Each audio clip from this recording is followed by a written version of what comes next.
Oh, okay. Well, that's it. But is that how you want to start our morning? Good morning. Not today, not today. Okay, good morning, everyone. Today is August 21st, 2023, and we have forum now. So I'm gonna call the meeting back to order at 9:43 a.m.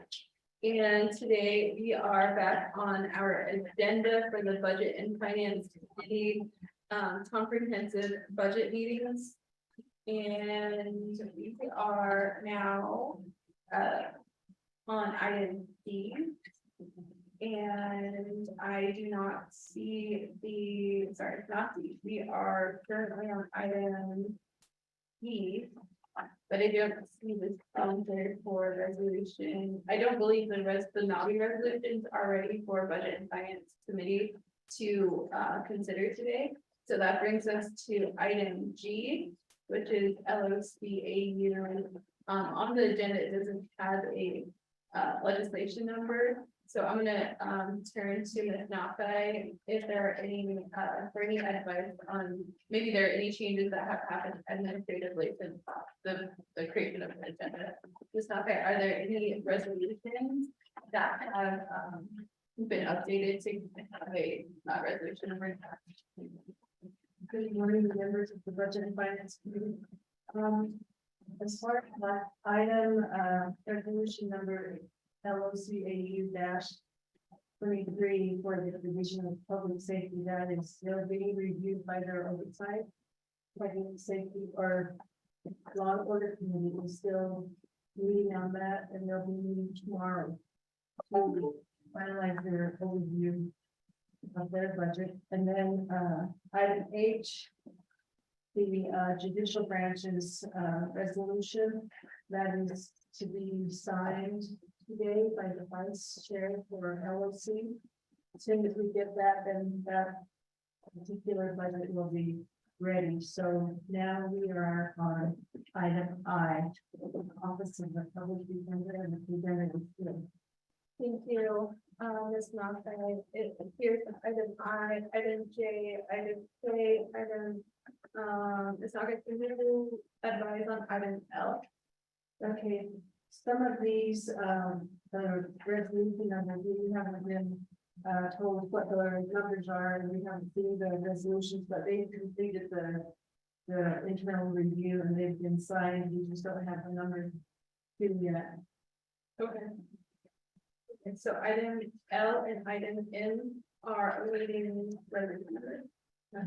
Okay. And then item N, the test for the Department of Health is also ready. We just don't have the resolution number on that. They've completed the internal review. Okay. Thank you, Ms. Nafe. Before we begin our business today, Ms. Nelson, can you do a roll call for the planning? Yes, Madam Chair, I call for the budget amendment of the nomination council. Shanti Head. President. Thank you. I'm the County Mayor President. I'm the Paul Slater. Present. Thank you. I'm the Paul Slater President. Honorable Norman Indigate. Here. Thank you. I'm the Indigate President. I'm the Anderson Botany. I'm sorry, I'm President. Thank you. Good morning. Good morning today. I'm the Anderson Botany. President. Honorable Seth Damon. Honorable Seth Damon. Honorable Mark Esseret is excused. Madam Chair, we have 4 members present upon roll call. Member not entering roll call, and 1 member please. Thank you, Ms. Nelson, for taking roll call, and good morning to our colleagues on the Budget and Finance Committee. After that brief review of the agenda by Ms. Nafe, we do have items that we can take action on this morning. In our comprehensive budget. They're called negotiation for this comprehensive budget discussions. Today before us, we do have the chairwoman of the Law and Order Committee who is ready to present on the resolutions from items J, K, L, and those are the items today. and we're waiting for administrative, administrative work on another item. So colleagues, we're gonna go to item I, LOCAU 0923, an action relating to the Law and Orders Committee approving and recommending the budget and Finance Committee the fiscal year 2024 budget of the Office of the Public Defender and related matters to the navigation's FY 2024 comprehensive budget. This is a report, and our presenter today is the chairwoman of the Law and Order Committee, Sherry Dina Charles Newton, and we're gonna go to this budget. So I have a copy. I don't have committee members. Do you have a copy of the Office of the Public Defender's budget? Yeah. Okay. So I think it's the only. The good and. It's good. This one? This is so much. It's on. Abolition and Labor Commission of the Equal Appeals and Public Safety.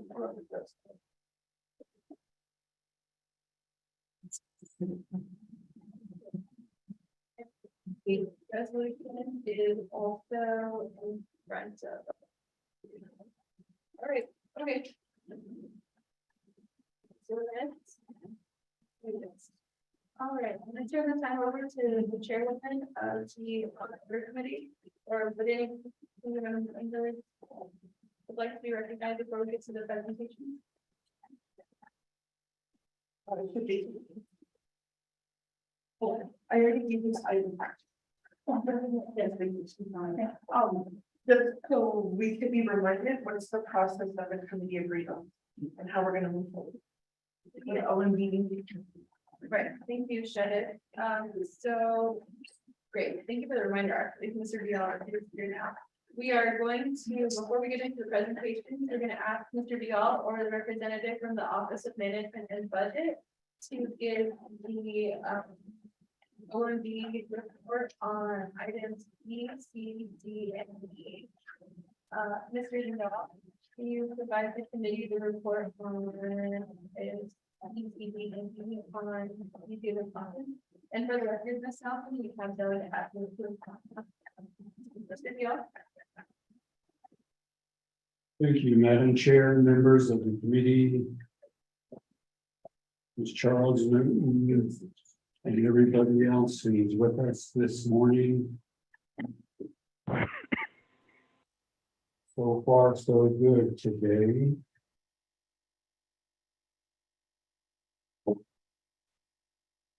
The report that I'm just going to briefly go over with, as the discussion was last week, just to summarize and succinctly go through some of the relevant information, because these reports have already been provided electronically. So, going to Exhibit B.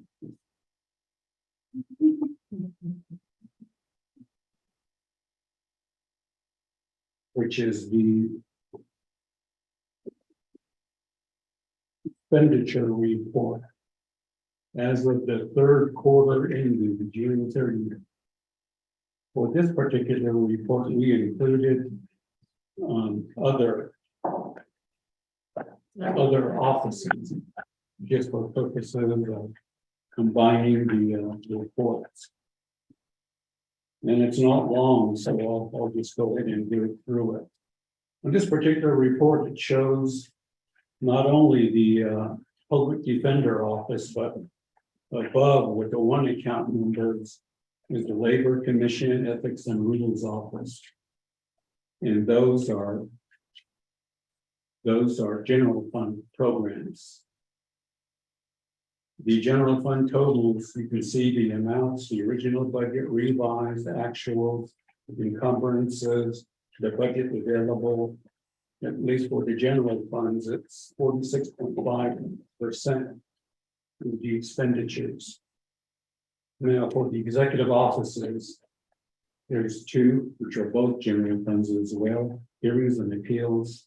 And then 104003, which is the public defender office. It shows the relevant information. The original budget, 86,900. Revised budget, 83,800. The actual is $8,400. Encumbrances, $6,949. And the available budget, 68,449. So it shows an expenditure report of 18.33%. And by the way, that's a proprietary fund. Exhibit C,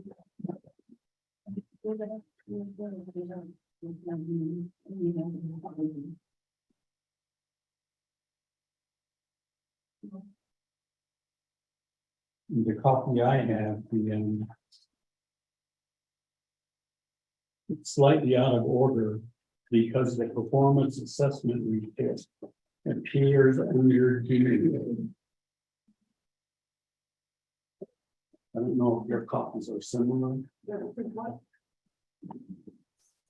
The performance assessment reports. In my copy, it's under D, which is kind of operation. Let's see. The article. Okay, well, all right. Oh, it's in. That looks like place, it has labor commission and community.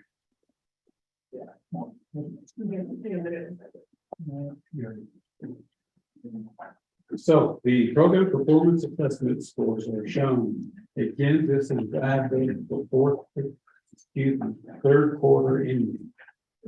Again, because it's short, I'll go ahead and make mention all four of the budgets that are listed. The Labor Commission, you see the score of 3.20. Ethics and Appeals 4.40. The Office of Hearings and Appeals 3.0. Office of Public Defender 3.40.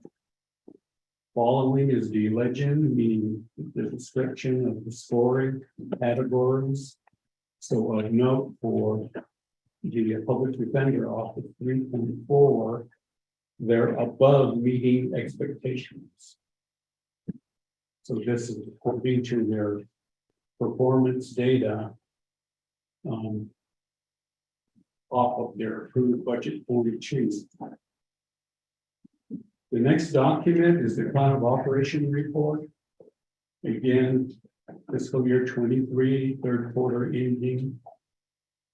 The first two, Labor Commission, Ethics and Rules, they've recently been updated 2014, 2013. So they're in a good status.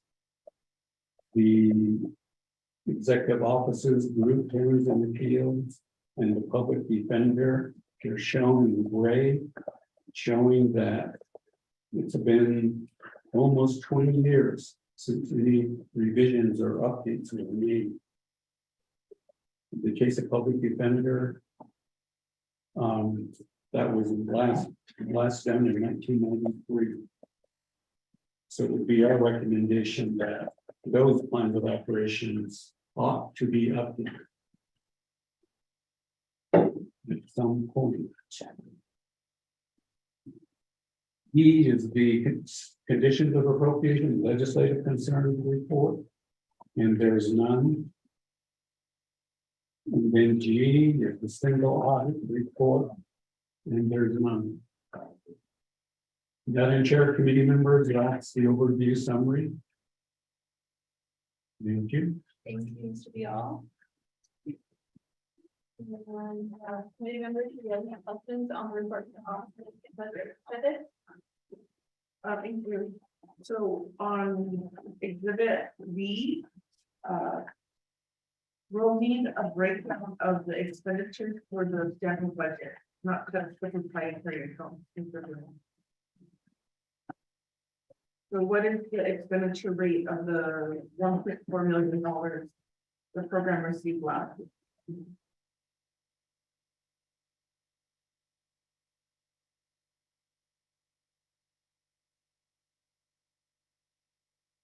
Last about the expenditure. Well, what the report showed me for BU number 104003, also now the public defender. Way to the far right is their expenditure rate at the end of the third quarter. 18.33%. This is an asterisk that you see. Bottom under notes, the asterisk means that they're overexpending significantly.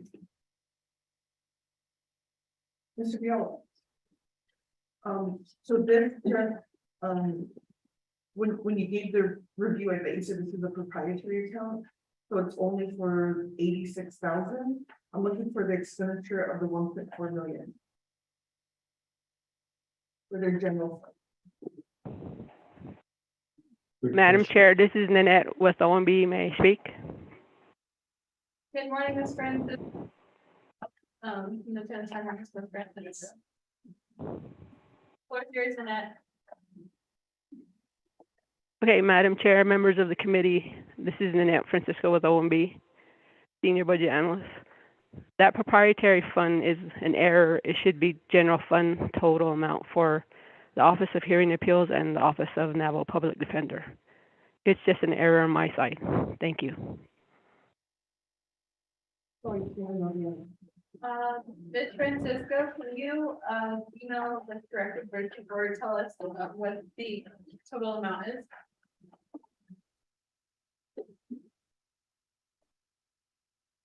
Can you repeat the question? Well, yeah, thank you, Ms. Francisco. This is Delegate Cardi. My question is, you mentioned there was an error. So is the error in the original amount or, and could you send, we would need an updated copy for your OMB report? And is still, so my question would be with their general funds allocation, is the program still at 18.33 expenditure rate? Ms. Francisco? To answer Delegate Crotty's question, the error is in just the proprietary fund total. It should read general fund total.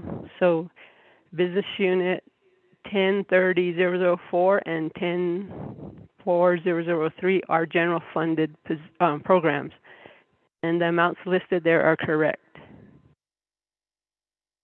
Thank you.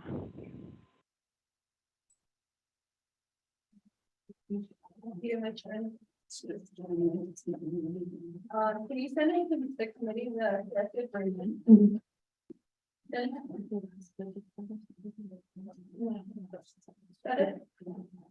Ms. Francisco, in looking at your section B, the original budget you passed Navajo Public Defender is 86,940.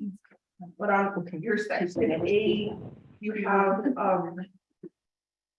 1,454,098.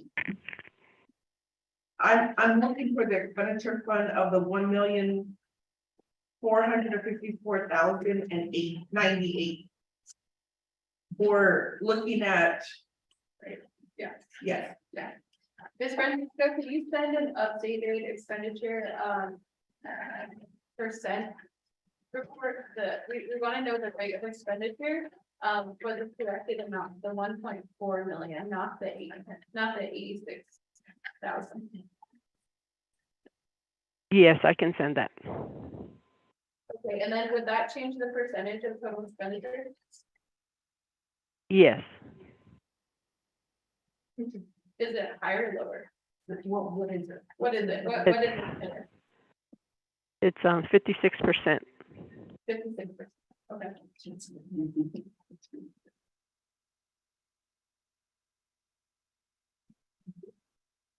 Still under expenditure. So that would be my question. Is that still considered under expenditure? Mr. Vial, is 56% a single district or no? We're just concerning.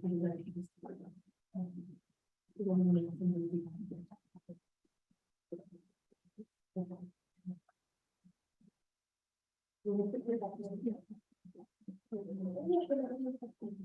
would be a single last case, Still under, yes. what is considered, a regular expenditure? Well, generally speaking, the benchmark would be 75.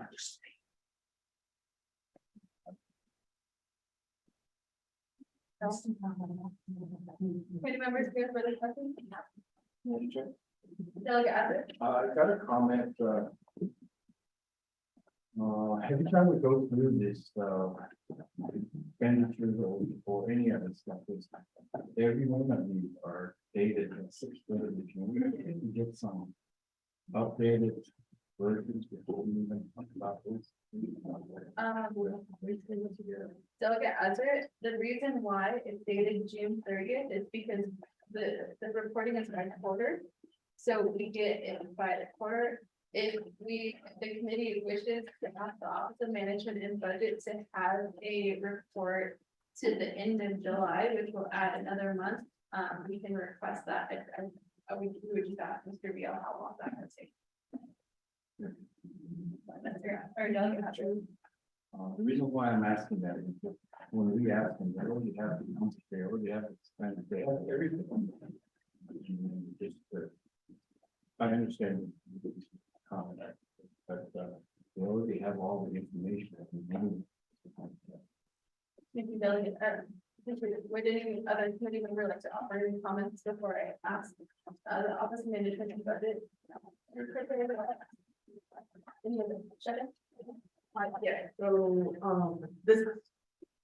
So if the delegates, if delegate average wants updated information, we could ask for like the FMIS printout.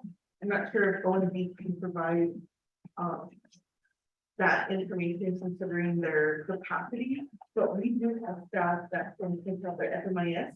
If there's an area where we wanted an updated expenditure, I think this was brought up in economic development, where they said they have drawn down dollars for the end of June, so they had July, they had the last 6 weeks, they thought they had spent down dollars. We could request that, but the way that historically we've looked at this document is we want programs to spend down their dollars in a quarterly fashion. And not wait till the fourth quarter to start drawing down all their dollars, because that's where we see like promotional items being purchased, office equipment, and other things. So we're kind of looking at, that's just been my observation, how we use these OMB reports. But I don't know when we has capacity. 1 year we did get the latest report. I just don't know if they have the manpower this quarter or. But that would just be, I think if we ask Mr. Beal, that could be something, if the committee's interested, the way that I'm looking at expenditure is you're asking for carryover, and then they're asking for unmet need. So how are they spending the money they currently have? And in those future asks for the budget, if they're carrying over dollars. So, but every delegate's different on the way they're looking at it. If you had said, to that point, I think, I think Delegate Crotty said it the best is you look at how the departments and divisions are earning their funds and progressing, because that last quarter, everybody knows the deadline coming up. So this is where we start to prepare the next year's budget based on a regular trend. But I'm gonna ask Mr. Robert Willie. Mr. Willie, are you on the line?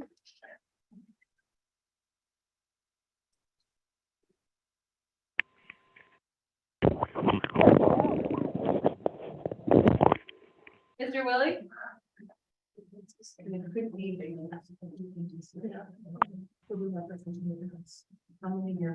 Mr. Willie, you on the line?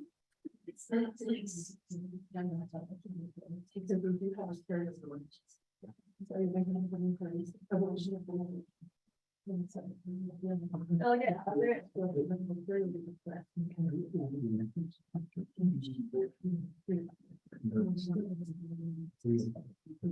Delegate, I'm gonna ask the office of the controller to provide that report for us, so those email it out. Okay, that'd be good. I just wanna see. Thank you.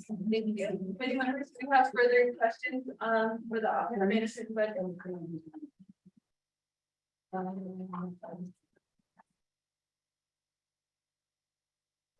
I just wanna. From this report, Mr. Mahi, I wanted to add, that, the Office of Public Defender, will need to update their plan of operation. Their last plan of operation was, 15 years ago, so they're ready for an update. Thank you. We'll put that as a document. Thank you. Legislative concern. Yes. And if that could be done by third quarter of fiscal year, 23. That would be June 2024. Any other notes the committee would like to make?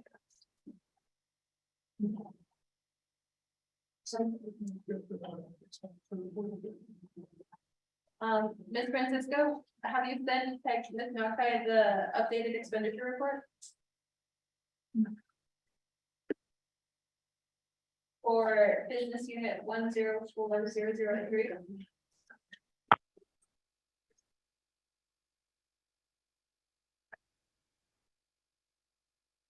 Madam Chair, Francisco, I'm about to send it in about 5 minutes. thank you, Ms. Francisco. With that, colleagues, we have further questions for the Office of Management budget. Good morning, this is Robert Willie. I heard that I was called. Good morning, Mr. Willie. I was just about to contact you. Mr. Willie, can you assist the committee with providing a monthly expenditure report on business unit 010? I'll email you. But right now we're going over some of the law and order committee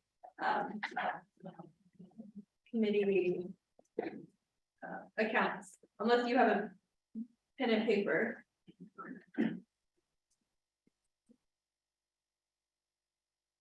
I'll email you, Mr. Willie. So we just want a detailed report, so I will email you and Omi will get us the report. Vice Chair Slater. Thank you, Chair.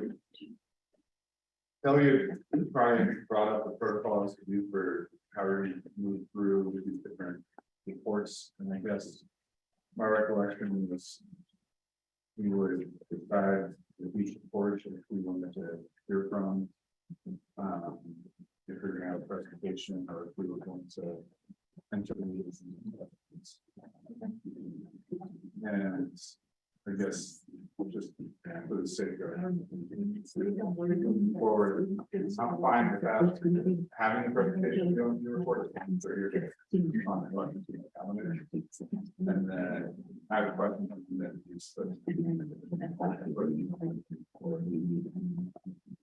we do need to do outside. I don't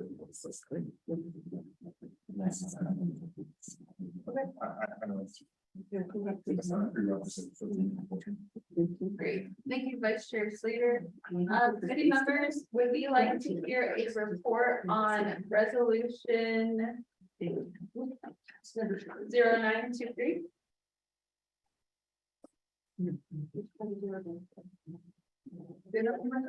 Would we like to hear a report, or what? Who would you hear if you do want to hear a report on resolution LOC 023? Is there a specific set of questions you would like to ask the presenter? Would you like to go into a presentation by the sponsor, by the Office of the Public Defender, or do you want to go straight to questions on the resolution? I'm fine with going straight to questions. Okay. What do you wanna high level? Just give it up from there. How many minutes? So You have to take off the way. Delegate Begay, Oh, I'm here all day. Okay, I have my vice chair handling law and order. maybe 20 minutes, maybe 15. Delegate Begay, The highlights of the. important stuff that you guys are negative or need help with those areas. Anyone here? Delegate Gay, Delegate Azarick, Delegate Gay, Delegate Azarick, do you want a full report on the entire resolution? Because what the report the sponsor will give is on the resolution, not on the budget. So if you have questions about the budget, the money part, we can go straight into questions, but she'll give the report on what the committee did. You want 15-minute report on what the committee did? Okay, Heather? I guess what we're doing is just those questions. I mean, we can, maybe we'll give 5 minutes to the sponsor and see we get an overview of what the committee did, and then we'll go to accept the report and go into questions about the actual budget. Is that okay with the committee? I think we should be receiving some type of summary, because the actions of the committee on Friday, you're gonna be responsible for all of those questions with that consent agenda. And so in the long term, when it comes to direct services, or when it comes to something, this committee is gonna be responsible for that.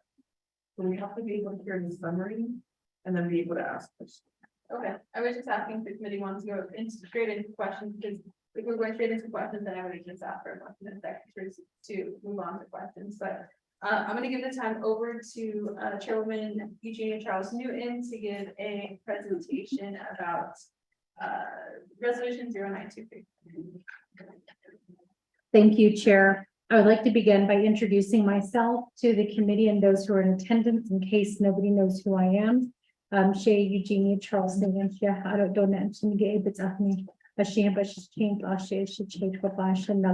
I represent the Shabbat community as your delegate, but I speak for all Navajo people on and off the Navajo Nation.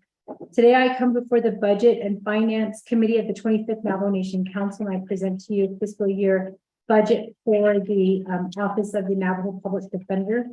The Navajo Public Defender's Office is asking for $1,415,000 of general funds money to assist them with their duties and their responsibilities. There are no legislative concerns, no conditions of appropriations for the Public Defender's Office, but I would like to ask the Budget and Finance Committee to consider. Currently, they are requesting unmet needs. I believe it is in the amount of $400,000, and that is under Exhibit E, recommended unmet need budgets, and that's for personnel, fleet, and operating. Carryover legislation committee, committee members for the Budget and Finance Committee. The carryover legislations will be drafted for those divisions and departments that are requesting. In this case, just know that the Public Defender's Office is asking for a carryover amount. And they do have their justifications. I'm glad that the 56% was cleared up at the end of the third quarter. Unfortunately, it is lower than the expenditure rate of 65%. A lot of this is due to the vacancies that they do have within their office. They do have 6 vacancies at this time. And I'll go ahead and state for the record that the Law and Order Committee did do a consent agenda for the Public Defender's Office, the Labor Commission, the Office of Ethics and Rules, as well as the Hearing and Appeals. And the reason we did a consent agenda for those offices is because we were informed at the committee level that they were not encouraged to submit unmet needs, nor were they encouraged to ask for the carryover funds. And a lot of them, we are currently working with the policies and operations to get them updated. And for these specific offices, there were no conditions of appropriation, nor were there any legislative concerns. So I do want to inform the committee of that and ask again for your favorable vote for the budget. And we stand for questions at this time. Thank you. Thank you, Chair. Committee members. The sponsor has given a report on LOCAU 0923. Do we have a motion to accept today's report? Motion. Vice Chair Slater motions, we ready?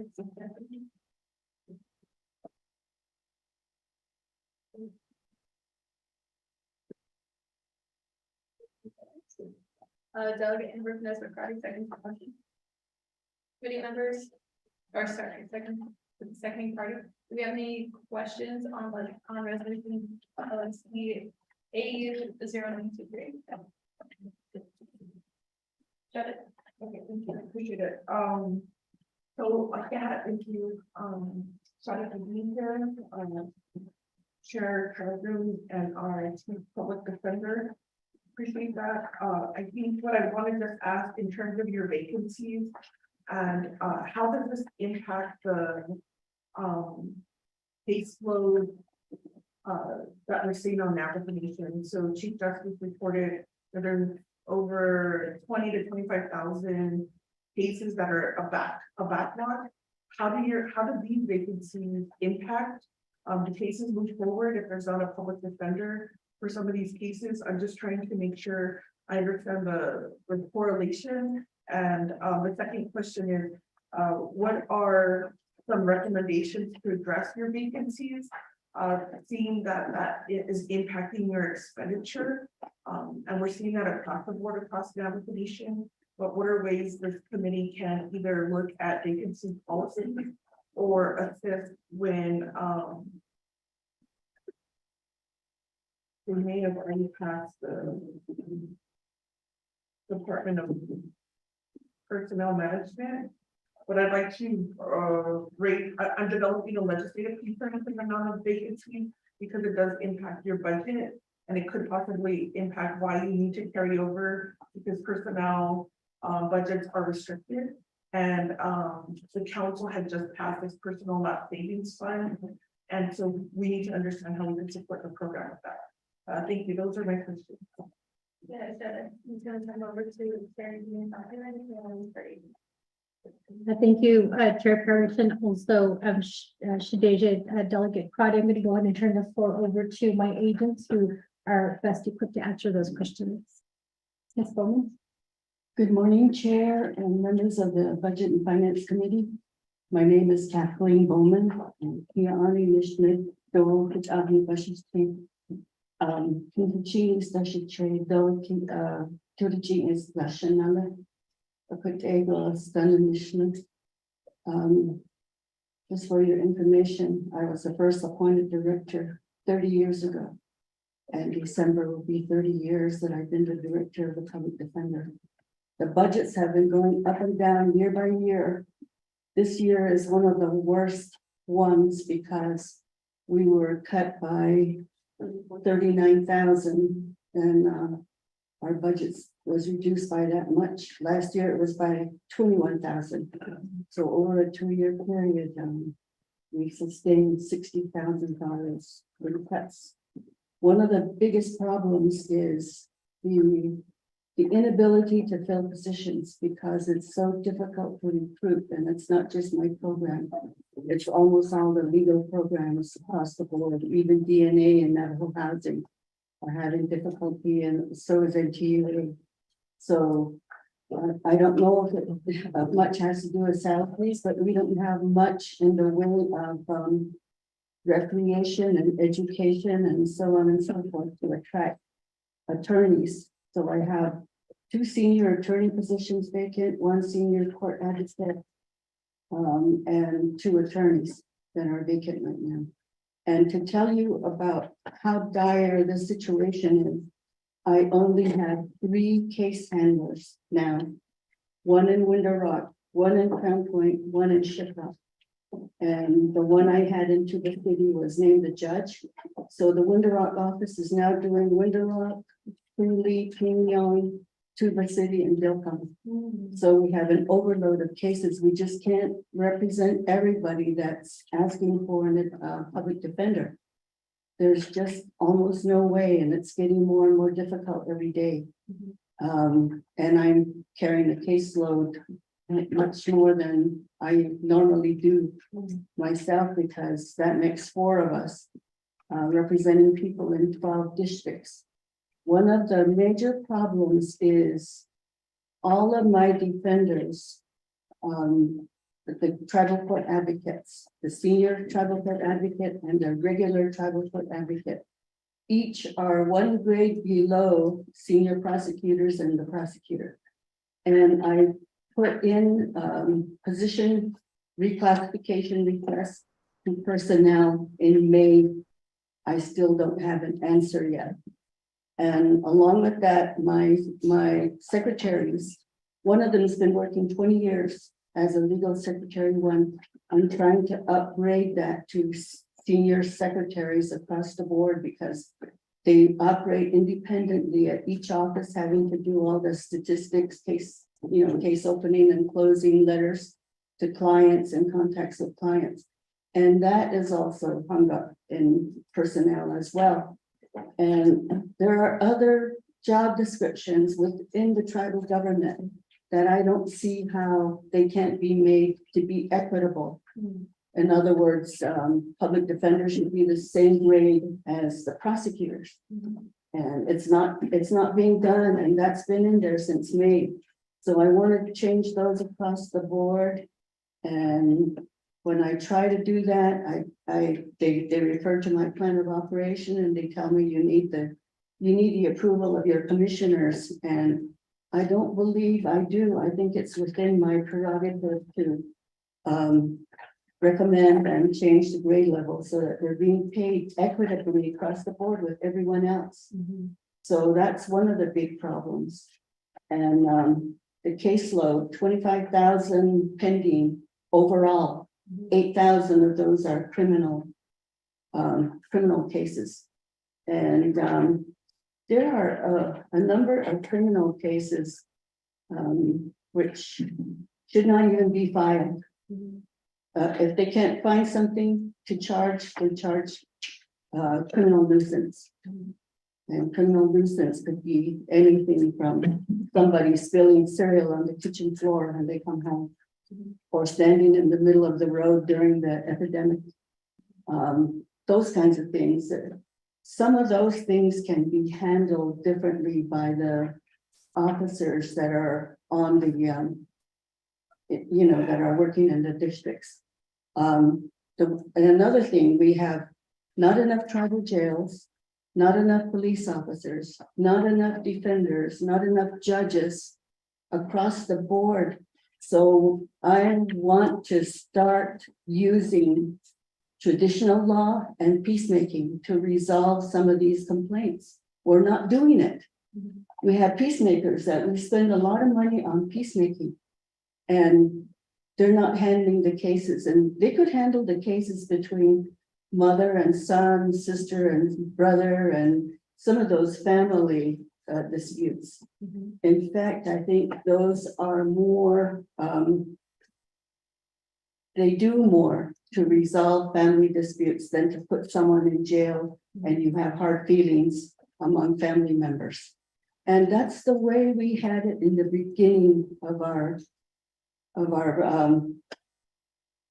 being back here from Bosque Redondo. That's how we did it. We didn't have jails. We didn't have judges or police officers. We did everything by traditional dispute resolution. And now we have a peacemaking program that we're not utilizing. That's what we need to do, especially when we have not enough officers, jails, and defenders and prosecutors. So I don't know why we work against one another. The prosecutors look for convictions, so do the police officers. And we're over here trying to heal our people. Like we want them to go to counseling, we want them to go to treatment and rehabilitation. We don't even have a rehabilitation location here on our res. We have to send people to Phoenix or Utah or somewhere else to get treatment. And it's not relevant to them because they're run by people that are non-Navajo speaking. We don't even have sweats at the jails. We don't have traditional practitioners to go in and do ceremonies. And we hardly have counselors that are going into the jails. And I know Ms. Gray Eyes has spoken about this before. She said people need to be kept in jail for longer periods so that they can access counseling. But my feeling is if they can just go in and talk to them and say, these are the resources that are available. When you get out, you come and see us and we can get you into a counseling program. And it's not only the abusers or the people who have committed the crimes. It's not only them, it's the alleged victims that also need to get counsel. Because what happens is they throw their partner in jail and then a day later they want them back out. So they need counseling as well as the person who's being charged. And then we do have a low expenditure rate. Oh, before I talk about that, our plan of operation, I know it needed updating and I tried to do it just at the time I worked on it. One of the former advisors, legal advisors, left the legislative branch, and so that got put on hold. I think it was Ron Haven. And so I can do it. It needs to be done. I agree with you. And the reason why our expenditure rate is low is because I finally hired an individual who I really depend on. She's FMIS certified. And we're paying bills, some of which were not paid, and that's why there are a number of things that are being paid. She's only been on board for 2.5 months, but it's only within the last month that she's got all the billings, everything up to date. And without someone being FMIS certified, I did have one before, but I found out there were a lot of things that weren't being processed. And because of that, we were unable to order supplies. I mean, we were out of file folders, we were out of a number of things that we needed to order, and that's what we're doing now. So even though we're spending money now at the end of the year, it's because these things were not even being done. And I found out our postage meters, the contract expired, and we didn't know that. So now we have to get all of those things up to date, and Ms. Curley is working on those. She's getting them done. Payments are being made timely. And one of the projects that we want carryover money for or unmet needs, we want to digitize our file folders and also all our records that we use to determine whether or not we have conflicts. We've been doing those manually for all these years, but she looked at them and she said, we need to get those things digitized. And as public defenders, we have to keep files for at least a minimum of 5 years ethically as attorneys and public defenders. The federal public defenders keep theirs forever. And it's because people get rearrested and they're on parole or whatever. We keep ours for 5 years. And we need those records because we don't know if we have conflicts or not. And the only way sometimes is to pull the file folder back out and look at it. And then we also have a card system where we track our clients and the alleged witnesses, and those also need to be digitized, and she's going to work on a contract for that. And also another contract for someone to shred all our files that are older than probably maybe 7 years, because we don't have space anymore, because we kept folders all these years out of necessity, and now we're not going to do that. We're going to get them digitized, so we'll be able to look them up immediately. So, Ms. Bowman, I think the question was to the vacancies and about the caseload. Can you elaborate a little bit more on the vacancies and the personnel dollars and how that impacts the cases that were printed out by this company? we have a very high caseload, and if we cannot represent someone, we file a motion to withdraw because we lack the resources. And we don't want to commit malpractice and just represent every case that comes to us. The cases are appointed by the courts, so we don't have any choice about whether or not we can represent someone. If we can't represent someone and the court allows us to withdraw, then the courts go to the pro bono appointment system, and private counsel is hired from members of the Navajo Bar.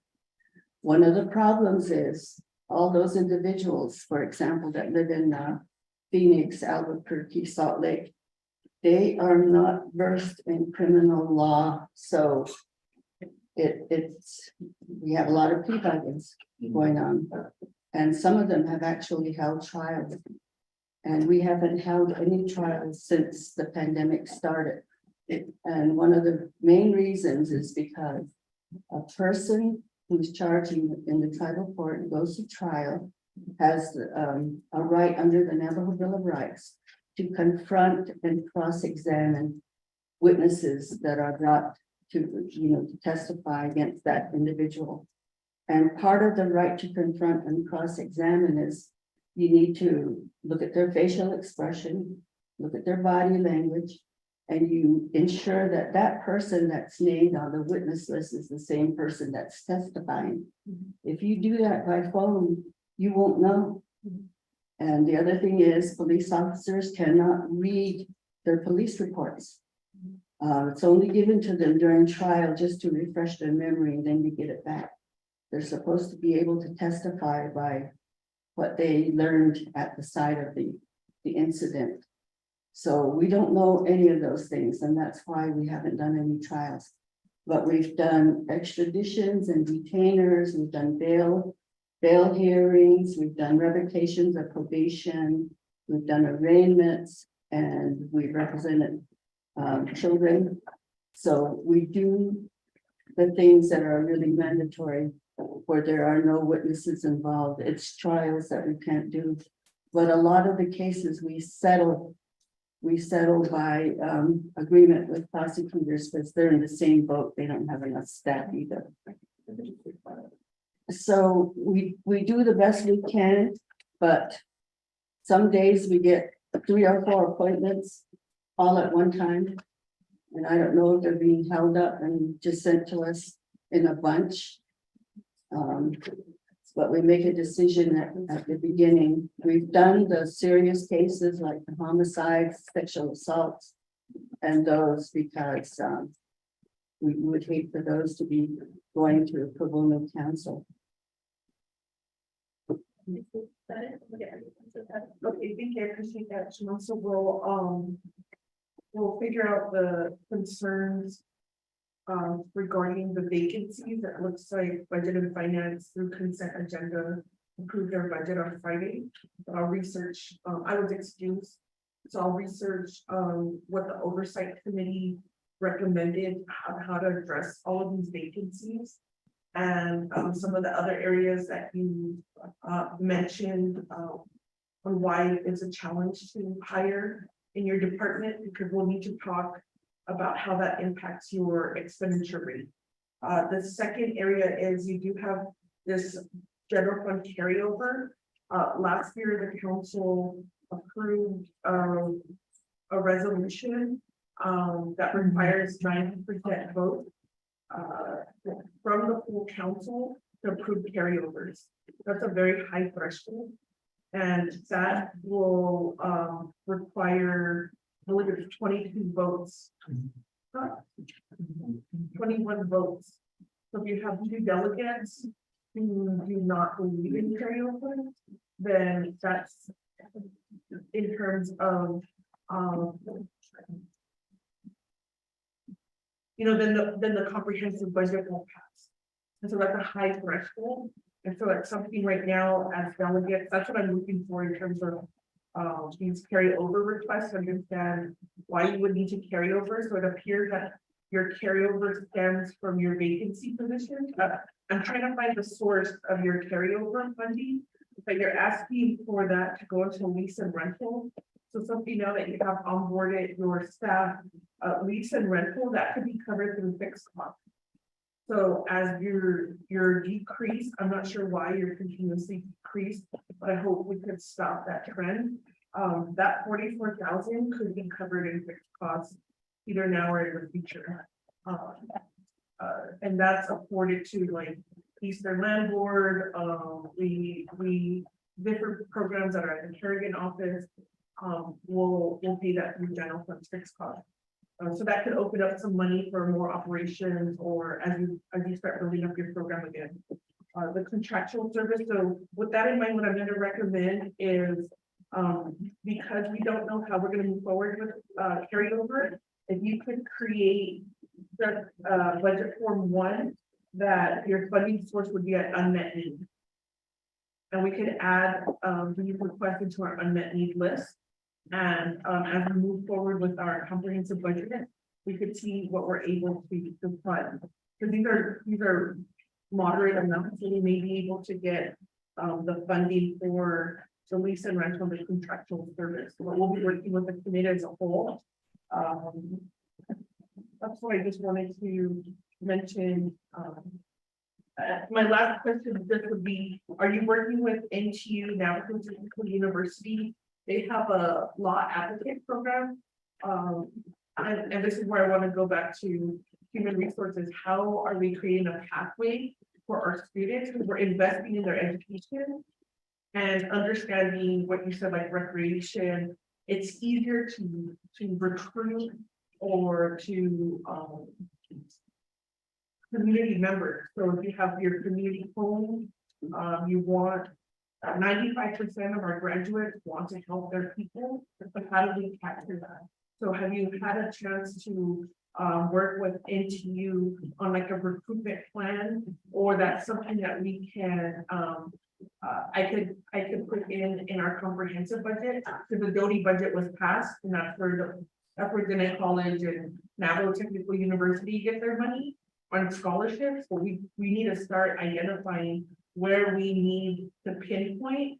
And I would say, the Office of Public Defender, the prosecutor, the courts, the judges, we need to come together in a comprehensive plan. So that would be my question to David. And then if Charles has any insight in if this is a priority of law and order, that would be great to see their priority listing. And then we could make sure that we support the budget to meet those goals and objectives. Thank you. Yeah, sure. Then give the time over to J.D. and Charles, and then over to the Thank you for the time to digital get Friday. So at this point, we are putting together our priorities for Law and Order Committee. We did have a little bit of a snag putting together priorities, because part of our priorities as we're moving forward is to the ability to negotiate our 638 contract money. I've sent 2 emails to the entire 25th Navajo Nation Council, as well as to Speaker Curley, asking if we could do a work session on 638 funds, because we started the process with, and I know that technically Public Defender's Office is not, they don't get 638 money right now, but this kind of, it is a, I guess it affects our priority because we're at a standstill right now. In terms of funding, we do look at grants, and in fact, I printed out the fundings that we do receive. And right now, Public Defender's Office doesn't receive any grant money. So I think they are 100% reliant on the general funds money. And so in terms of the priorities, we are still working towards the priorities to ensure that the Law and Order Committee does get them passed. But because a lot of our funding is tied to federal funds, we kind of have to wait to put together a plan, because that's what it really comes down to. So Public Defender's Office, our priority for Public Defender's Office is to get them a new building. They need a new office. They have come to the committee during the 24th, telling us that their office is dilapidated. It had asbestos. I believe that they got moved out of there. They were trying to find a new location. It was ridiculous, going back and forth. In addition to that, we tried to meet with the Nez-Lizer administration during that time to try to advocate for the Public Defender's Office, but it went on deaf ears. So we were never able to get that meeting in place.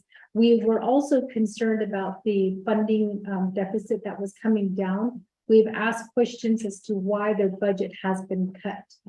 We have not received a response back, either from, we didn't get it from the Nez-Lizer administration. We also didn't get it from the Nigrin administration as well. So I'm not sure exactly as to why their budget keeps going down, but in terms of what the number one priority is right now for Public Defender's Office, it's to get them a new office, so to find them a new office location. To try to assist them with the additional cost, which brings me to the page 7 of 9, within the Office of the Public Defenders. They do have money set aside for their lease. I have questioned this lease. I questioned it because none of the land in Shiprock belongs to the chapter. Especially the land where they're currently at. And we've had a meeting on this to ask why the Shiprock chapter is charging them lease fees when they don't even own that land. The land withdrawal has never taken place for the chapter. We have been pushing for the chapter to get the land withdrawn, but nothing has come through. Right now, they are paying they're paying the Shiprock chapter space lease for their office, but the chapter continues to give them, I guess, a lot of headaches. So we tried to sit down with them to no avail, and I questioned, and I've even brought this up to RDC as to how the chapter can charge lease fees as well as charge for their parking when they don't even own that land. They don't even lease the land. And so that question was never answered, and I bring that to the attention of this committee because it has been an ongoing issue. We're talking not only about the building space that's needed, but also the lease that they're currently paying for that particular, or the lease fees that they're currently paying for that particular chapter. It would be nice if we could get a building complex that I'm currently working on that right now to get a building complex for the Northern Agency, because we have a lot of offices that are currently displaced. And in fact, committee members, I brought this up last week with the president's budget. There's a lot of concerns going on with the president's budget, and I brought particularly the question regarding his house because there were a lot of complaints and issues brought forward with the HVAC systems for a lot of our Navajo Nation buildings that haven't been addressed yet. And the reason why they haven't been addressed is because all force is being focused on the president's house. And that's why I asked on the record, you know, what exactly are you doing that you're pulling everybody from their jobs to be focused on your home? So I just got a phone call, in fact, this past week in the Northern Agency for the land office. Their HVAC system keeps going out.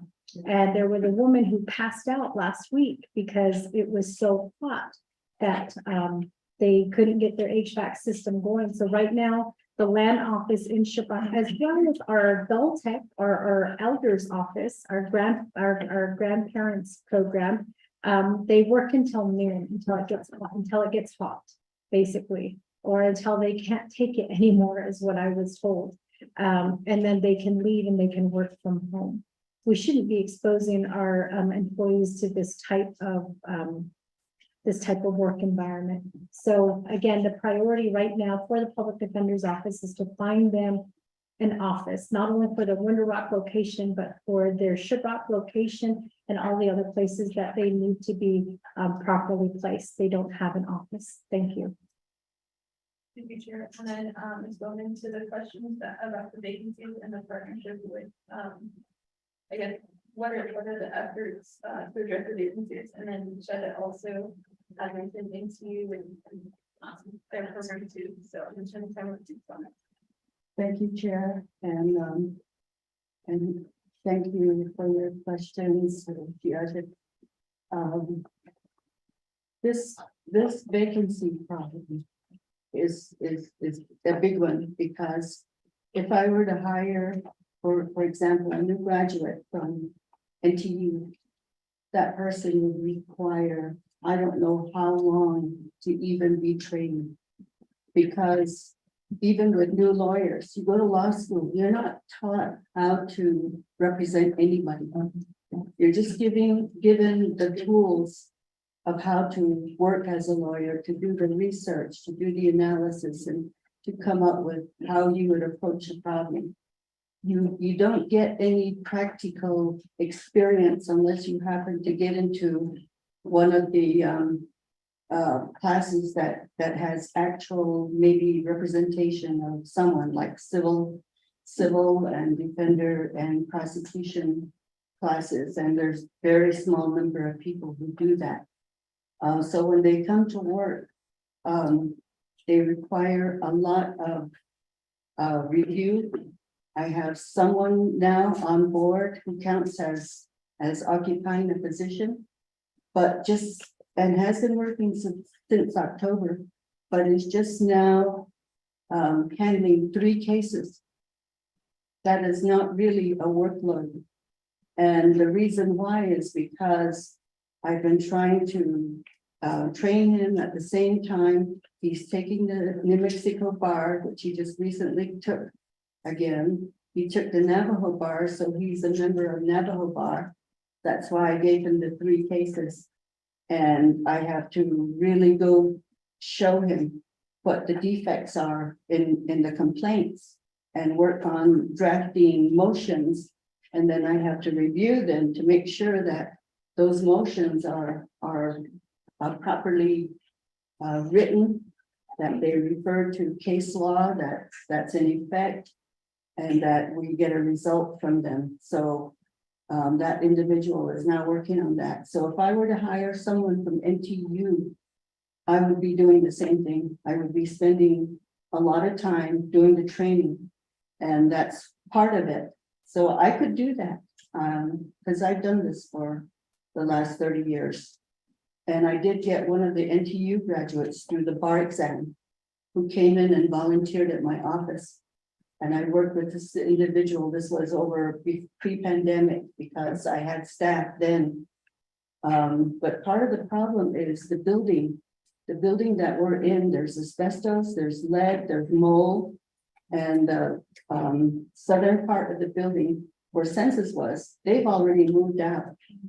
And they're in the same building. But another concern is that huge rock that's behind, right where I sit and where my senior attorney sits. There's a big rock there that it's been falling apart.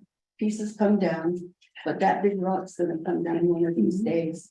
I don't know when. It's a good thing the mine is not operational now because they used to use explosives and we could feel it in ground shaking.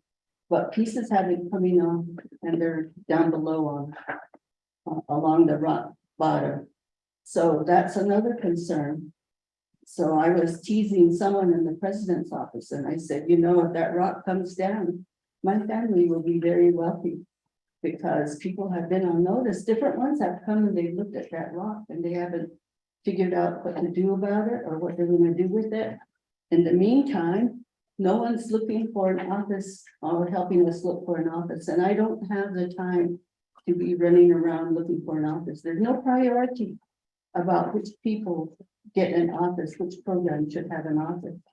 So that's part of it. And I would take someone from NTU, but we don't have a conference room. We don't have enough office space. There's 4 of us there right now and we're already crowded. So there'll be 5 of us in another week.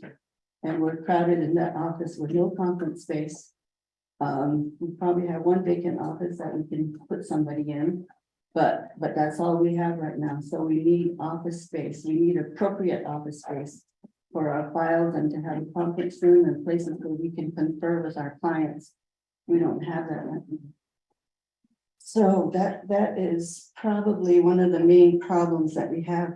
And when you look at the way our office is funded, we've been funded under general funds all these years. And the way I view it is we're an essential part of the justice system. There are the courts, the judges, the prosecutors, and defenders.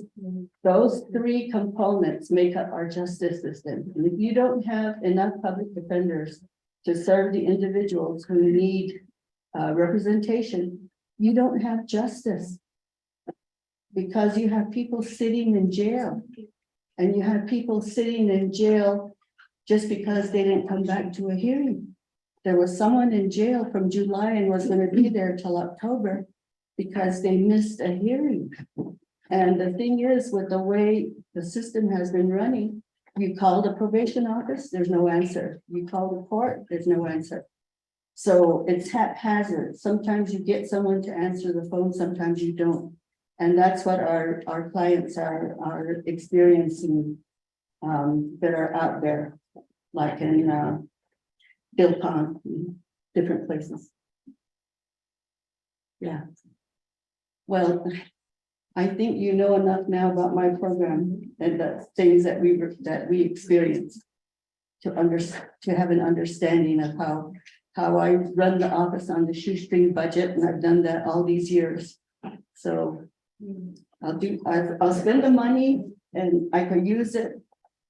And if I can't get the carryover, if I can get some unmet needs met, then I think we'll be in good shape. Thank you. Yeah, thank you so much. Chair, I'm sorry, committee members, I'm so sorry, I'm eating. My blood sugar just suddenly dropped. I think it's because the air conditioner was running and I'm freezing. And when you're cold, you're using a lot of your calories. So I suddenly just felt like my blood sugar just dropped, and thank you for turning off the AC. It's really cold right here. This room it'll get freezing, we're gonna turn it off, and then we're gonna get hot. And then we're gonna get freezing, and then we're gonna get hot.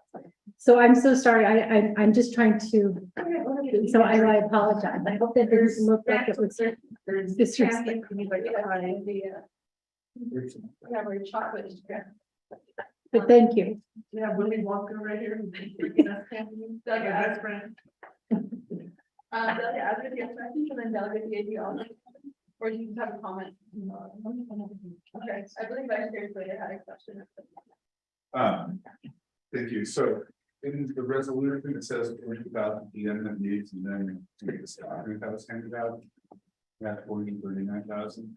So I thought there was the. Or if there's no debate, we can put a consent agenda, but we're just trying to say basically the same thing with the 400,000, 439,000. And it's the committee and endorsing all of the unmet needs that are listed on this handout, that's separate from the legislation. And the first one you have in there is 5 vacant positions. What I don't understand is, are these positions that exist within the plan of operations but aren't presently funded, or are they presently funded positions because if say vacant, presumably they're funded somehow. You guys support the reclassification and the professional assistance for the software, but I just wanted to also hear an explanation of the needs and how it's going to increase the performance score and the expenditure rate, because I can understand why there'd be a cut if there's funding that's not being made year every year or being spent year every year. So I really want to know how long are these positions vacant, and are we going to be putting more money? Is the request to put more money into positions that have a high likelihood of not being filled right now? Maybe there's another way to support your program, not having it tied up. Thank you, Vice Chair Slater. Should we give us time over to Ms. Bowman? Thank you, Chair, and thank you, Mr. Slater. What we did last year when we put in our budget, I think I put down 8 hours of funding in the vacant positions that were not filled, and they're still not filled. And I only put 8 hours of funding in so that I could use the money in other categories. Come to find out, a lot of it was not spent, bills were not being paid. And I depended on someone who wasn't quite up to speed with paying bills. And then there were a lot of things that we just did without. We couldn't, there was one major bill that couldn't be paid, and so we couldn't order anything. So I'm hoping that with the upgrades, that I'll be able to recruit maybe a senior tribal court advocate, or maybe at least someone for Tuba City, because I don't have anybody in Tuba City right now, except one secretary. And Tuba City is a high caseload. And Tuba City did serve Dilcon and Tuba City, and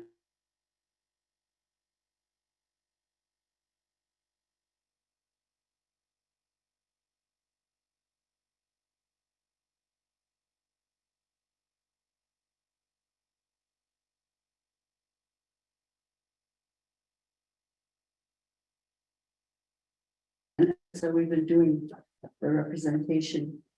So I'm hoping to recruit at least someone. And the thing is, it would be taking from, like you say, Peter, to pay Paul, because if I take someone who has experience, that program will be left without someone. So, but that's what I'm looking at right now. And I hate to do that, but I really need public defenders. Ms. Bowman, the vice chair goes with how long have the vacancies been posted? Can I speak? Good morning, just state your name for the record. Okay, good morning. My name is Courtney and I am the senior legal secretary. And as far as the vacant positions, the positions have been vacant for over a year now. We did talk about how we were going to address the vacancies. One of the plans was to go out and recruit possibly at these universities, UNM, NTU, Dene College. Basically, I think the only position we would be able to fill right away would be the senior tribal court advocate. And the reason why I say it would be faster to fill that position is because once that person becomes experienced, the odds are that they are able to become barred and then move up, into an attorney position and then into a senior attorney. That way we're creating kind of like a plan of where we bring somebody on board, get them knowledge to an attorney position and then move them up over time. But the positions have been filled have been vacant for over a year. Chair, can I add to that just a little bit? One of the issues that we have heard at Law and Order Committee regarding our attorneys is, as I stated before the meeting began, Chair, is we're not paying our attorneys well.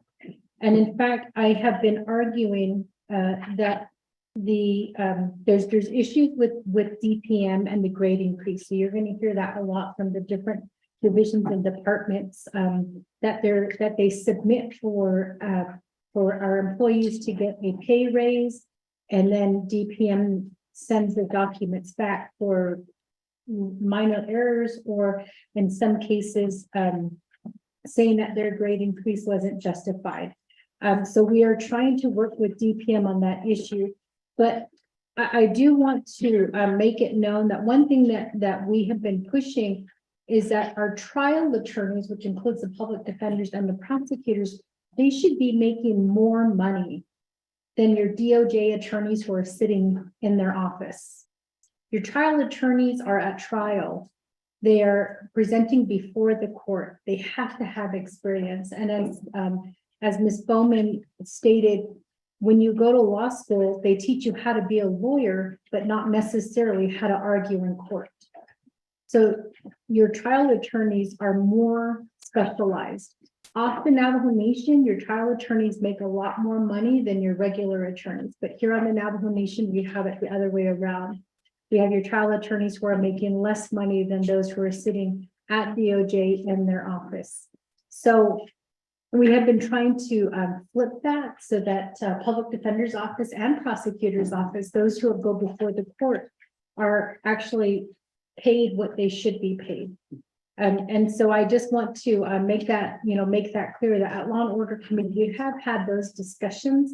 We have talked about, how do we increase the salary amount for attorneys and, truly bring them back here to the Navajo Nation. We do see, and I've been keeping up with the Department of Education and the scholarship money that does go out to our Navajo students, and we're seeing I believe that Jody, during the 24th reported that less than, I think, like 15% of the students who are funded through Navajo Nation scholarship actually return back to the Navajo Nation to give back. So that's something that we are looking at, but in terms of the trial attorneys, we do need to increase their salary. That requires us to work with DPM, but DPM kind of gives us the same story every single time. So I just want to make that known that we are trying to increase that salary amount for the trial attorneys. But the issue that we run into, as was stated by Ms. Bowman, are the issues regarding the grade increase and the justification for those, for that grade, that step grade, what do you call it? Step increase, grade increase, grade increase. Thank you. Chair, Vice Chair Slater? Thank you. So in that amendment, you have 5 positions and then 2 court advocates, 2 senior attorneys and 1 attorney. I'm just trying to reconcile that with what is in your DPM report. Where this attorney, 2 senior attorneys, a legal secretary, a senior tribal court advocate, and legal secretary. Are these positions above and beyond that are in this line, or this box 1? So you're talking about 15 employees instead of 10 that are currently funded?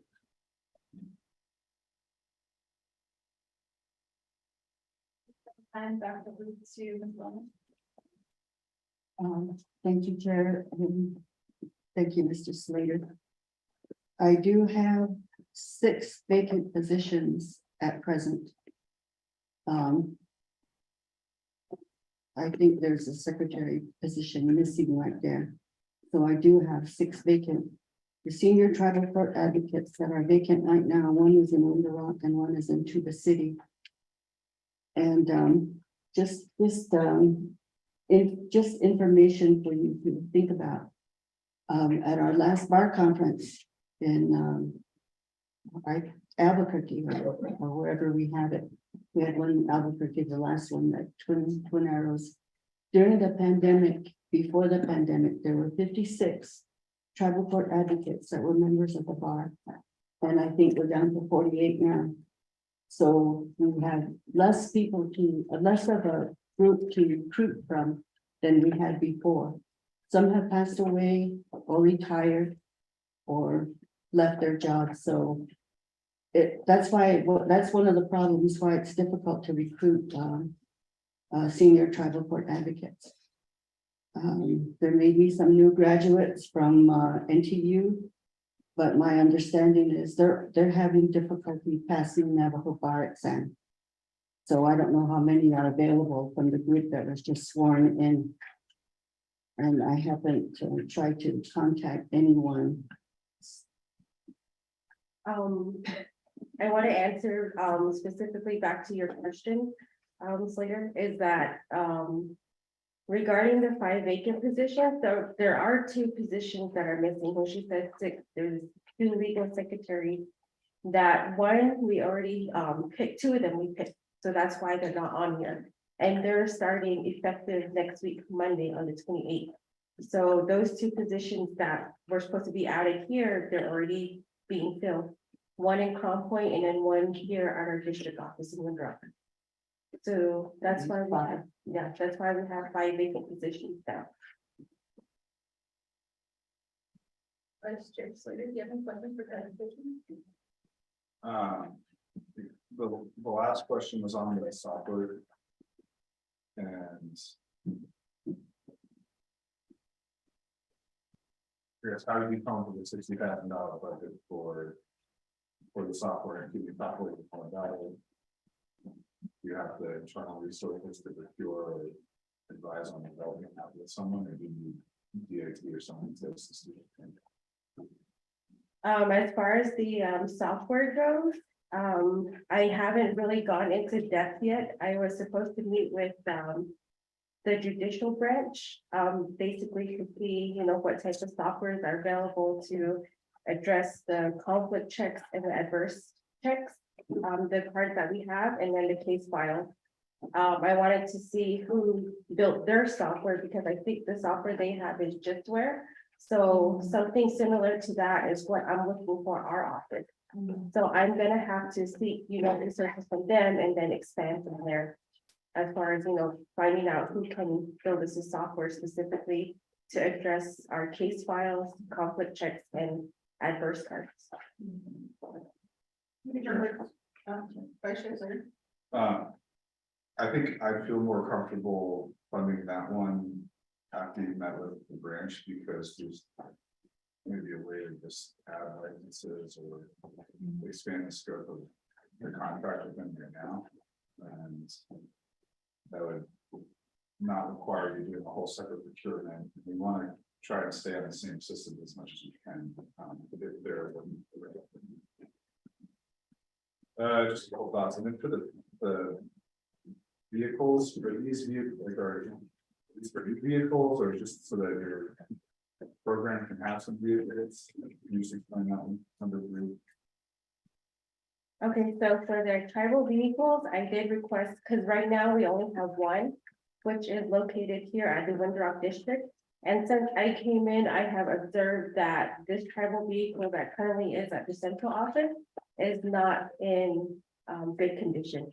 For one, the battery keeps dying.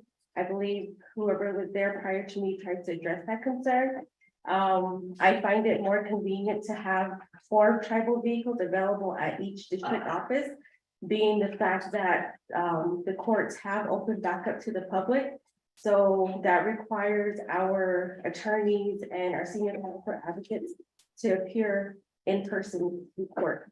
So to alleviate so much personal travel, that tribal vehicle would come into play and be readily available for our employees at each district office.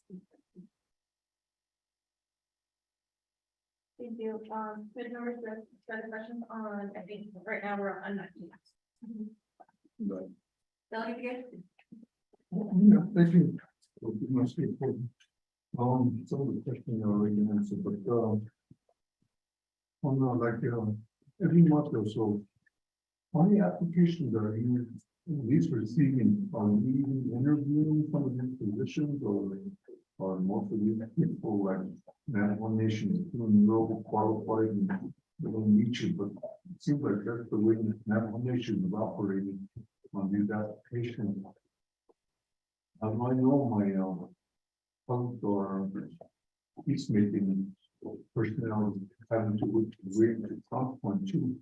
And we're kind of, we had a meeting and talked about what they need to do or what their jobs are in. But, I know you guys are shortage, but they have to go to some point 2 times a week or something like that, You probably have peacemaking over there too, so. It is then, and, like, I know from elementary, it's not elementary, but they're elementary, unfortunately, it's the way it is.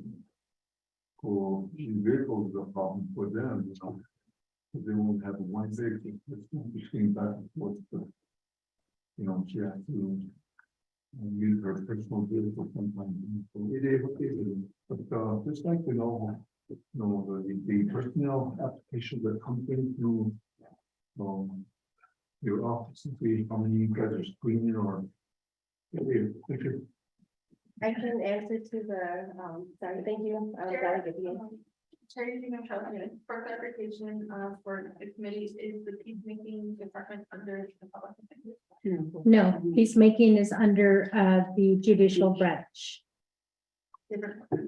So I can give the time over to, but the public defender office. And thank you, Delegate Begay.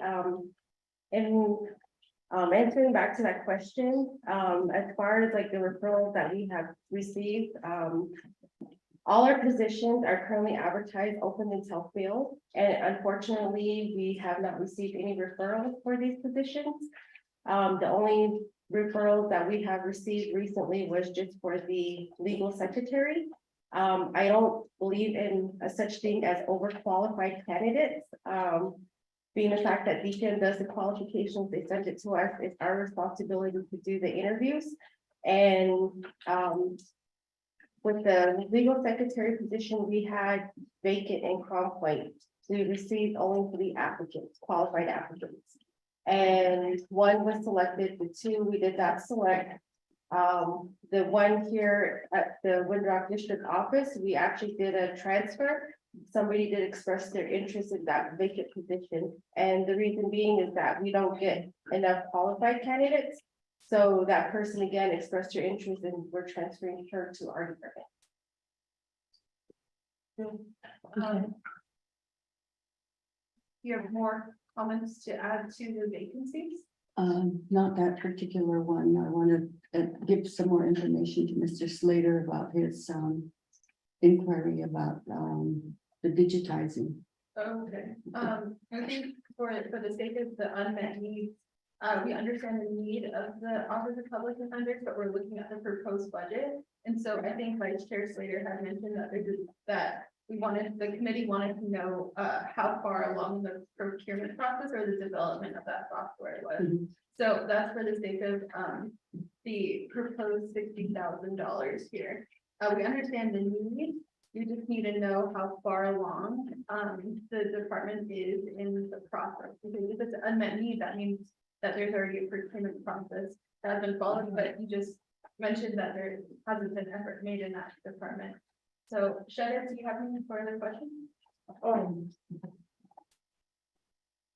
What I was gonna say, as Ms. Tapaki, are we able to develop legislative concerns for a program that's not under this resolution, but affects this resolution? So for example, I wanted to make a legislative concern for facility maintenance, that's been proceeding 11-2008, for them to develop a 5-year capital outlay plan. It looks like their budget was reduced by $250,000, or actually $750,000. So I'm not sure how the nation is going to look at maintaining our current facilities. Am I able to do that at this resolution, or should I do that at the comprehensive budget? Thank you, Madam Chair, and thank you, Dr. Crotty. I don't see why a legislative concern for, you said, facilities maintenance can't be done at this point. Okay. Because again, all of the legislative concerns for all programs are going to be compiled into one exhibit for the comprehensive legislation. I don't see why we can't do that here. If you could be a little bit more specific, and I'll type quickly. Okay, so then I'll read it up. So requested by Delegate Amber King Crotty, the facility maintenance department in or would be the division of general services in cooperation with the facility maintenance department, or I'm sorry, let me back up. The facility maintenance department, business unit 11-2008, in cooperation with the public defender department program. By the end of second quarter for the year 2024, shall take all appropriate and necessary actions to address and resolve the following: dilapidated public defender office space, and to develop a new building proposal for the program, or to identify and relocate the program to safe working environment per navigation laws. I think our law requires us to provide a healthy work environment. Mr. Fire? Oh, I'm sorry. Okay, I got that. So Delegate Azar, thank you for reminding me, can we include, because of their HVAC system, asbestos and lead? Asbestos, lead, and mold. Lead and mold. And so by the end of the quarter noted above, the responsible entities should present a written report and our verbal report, if so requested, to the Law and Order Committee, Health, Education, Human Services, and Budget and Finance regarding the completion or ongoing status of the efforts to address and resolve the above legislative concern. Which report would include an explanation of any funding shortfalls, those laws, regulations, and policies that should be amended, or other obstacles preventing the resolution of the legislative concern. So this will be the two programs working together under their oversight. Mr. Bonnie? Yes. Just for clarification, can you read what you have in the delegate product report? The fleet management business unit number 112008, in cooperation with the Office of the Public Defender, shall, Not fleet management. oh, I'm sorry, you're right. Facilities Maintenance Department. By the end of second quarter, should resolve the situation regarding the dilapidated Office of Public Defender office in Window, and should develop a new building proposal for the public defender offices, or should identify a new office location for Office of Public Defender because of HVAC, asbestos, lead, and mold. HVAC problems, asbestos, lead, and mold in the Office of Public Defender Window Rock office. Facilities maintenance should present a written and verbal report to the Budget and Finance Committee by the end of second quarter. I'm gonna ask, Chair Charles, do you want this report to go to the oversights? The Law and Order, because we could just amend that. I did say Law and Order, Health, Education, Human Services, and then Budget and Finance. I just want to make sure we have concurrence. Thank you, Chair. Yes, I think that would be great. In addition to that, committee members, I would like to ask that maybe a legislative concern also be brought to DPM in terms of okay. Well, so since we're doing all of these, DPM is one that we have had issues with in trying to get, I guess, grade increases for our employees. And then also, I think one of the other issues that we've been hearing as well is the general wage adjustments. Some of them were not, they didn't see a GWA, even though the 24th passed it a year ago. They still haven't seen that GWA reflect on their pay. So thank you, Delegate Crotty. Thank you. Delegate Everett is helping with this legislative concern. So how can we address the immediate need for that huge rock to be addressed? Public safety.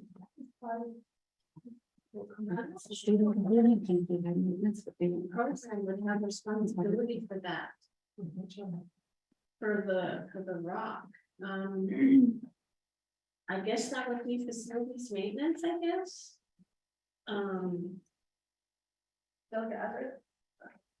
Yes, I think, when I was there, we were looking at that rock, and general services was looking into that, so it would be facilities.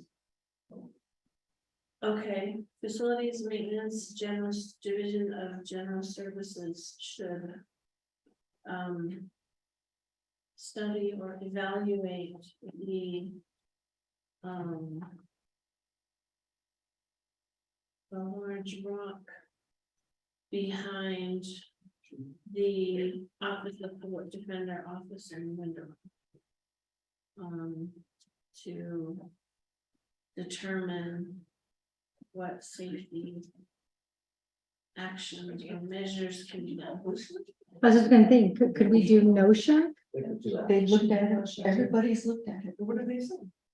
They just look at it and they say, we can't do anything about it. And Well, we did get a report that they did evaluate it and assess it, and they came to the conclusion that their office just needs to be moved out of there. But then we questioned, So then we Yeah, asked, close the where building. do we move them to? Yeah, And- Well, O&B is moving out of the museum, like programs are moving because of that new hospitality building.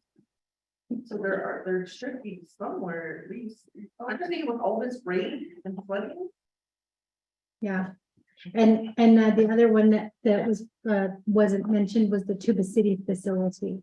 That also needs, that needs plumbing, that has plumbing issues, and it's been over a year now that has been reported with nothing. I think the immediate need, since I'm just thinking because we were notified. Chair, if you could ask our advisor, Ms. Nakai, to send a memo over to facility maintenance and see what is the immediate plan. And if NOSHA's been notified. And if they need, if the recommendation is to move the building, then how are they assisting in that? Like, are they looking for another space for them? Because they're too busy trying to do their things, and they can't afford it. Shada, are you just talking about the Window Rock location, or are you talking about all locations? Right now, I'm talking about the rock. The rock is a concern because when it crumbles and it comes down, it's come down on their office, in their office. Yeah, and what we've been, what Law and Order Committee has been asking, because we just keep being told, well, they need to move, but we don't have anywhere to move them. So that's what we've been told for the last like 2 or 3 years. I think when we've had meetings to talk about this issue.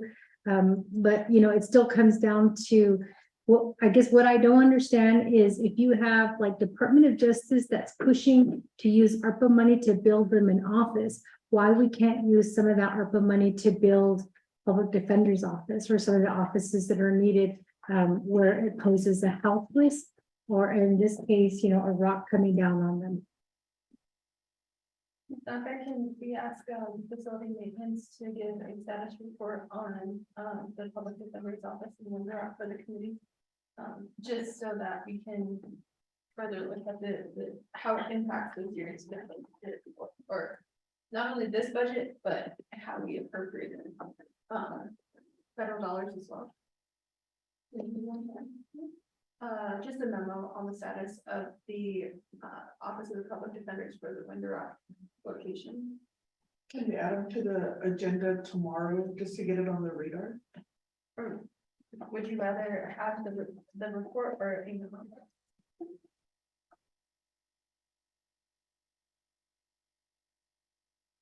Just a memo, yeah. We'll do a memo this time, okay? Because then I have to do a condition of appropriation or something.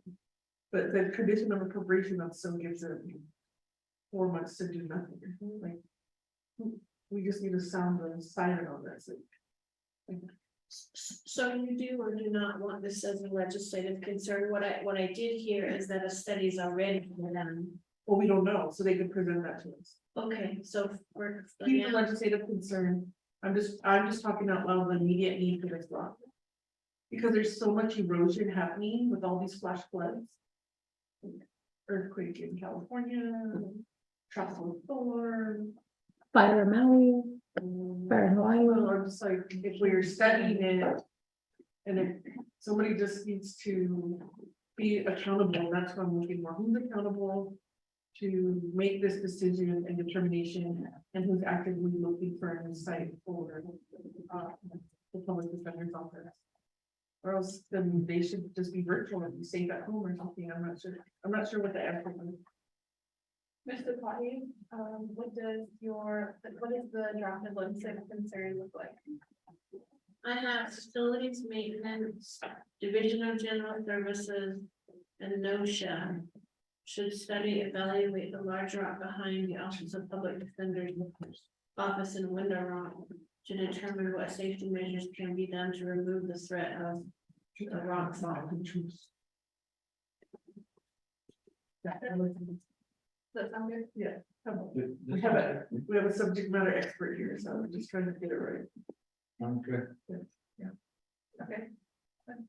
Shada, do you have other legislative concerns you would like to add? Oh, yes, okay, so the next legislative concern is requested by Delegate Prati the Department of Human Resources in cooperation, so this is another one that's gonna be systemic, but because we have this resolution now, so in cooperation with the Public Defender's Office.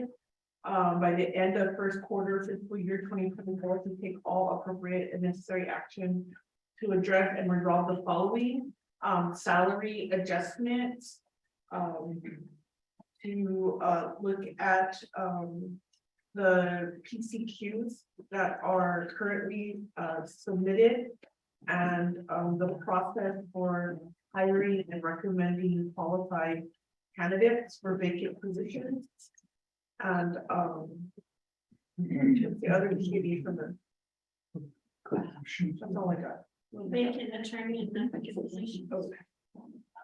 I think that's what we have. We need to get the positions filled and the positions upgraded. Would you want to review those first, or do you want me to continue to say who's eligible? They, You want to review I'd like to review, the applications and the applications. if they do find applications, I review them very closely because I have 11 years experience in HR working for federal government before I even became an attorney. Would you want to look at all of the applicants, or you just want to look at the applicants, say which you qualify? All the applicants. Okay. Mr. Pye? If we could even, Mr. Pye? If we could include the last item for the Department of Human Resources to develop a process for the program to review all applicants. Not just applicants being qualified by HR. Review, all. The Office of the Prosecutor has that. Remember, we fought for Department of Justice to have that, where they review all the applicants. And then they determine. Yeah. Review I pending have students, but I'm applications. not that trained because I was in that work when we did that. If you can do that. Then I will allow you to review all applications. When you raise the Dr. recommendation. Peterson is mad at all of us. Think my metabolic doctors. I'm the chief of staff. Check my blood sugar. I got 20. Everything. I saw that. How is it? It's okay. And it was, I mean, it's, This one. thank you. So I put down for the Division of Human Resources that, DHR should review all pending applications for all positions. No, that HR delivered all applications to Department of Public Defender for review. And develop that process. My understanding back in President Shelby's administration, certain programs were given the authority to have more say over HR. And my first year under head, I remember we helped Department of Justice reclaim some of their authority to be able to review applicants because Department of HR doesn't have, they're not attorneys, so they don't know what the put means. So I'm just trying to convey that, to have that conversation. So however you think that wording works out, Ms. Stefano, other for you. You don't have to read it back. This is all under DPO. To work with this program. And, again, you're gonna be presenting it now to the committee. If I read your email. I appreciate that. I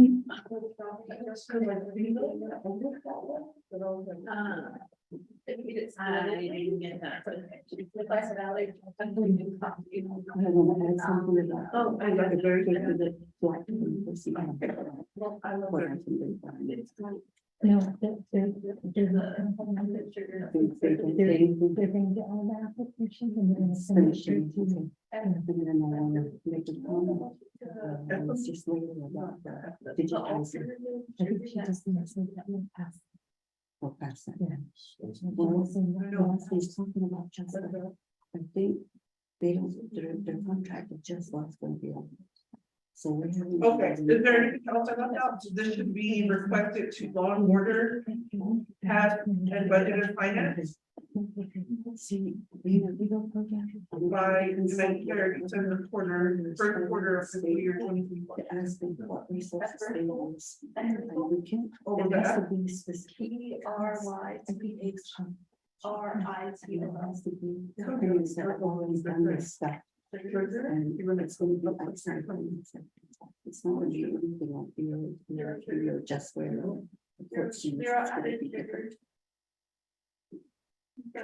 The ethical is the alternative sugar. It's 20 grams of protein to the whole.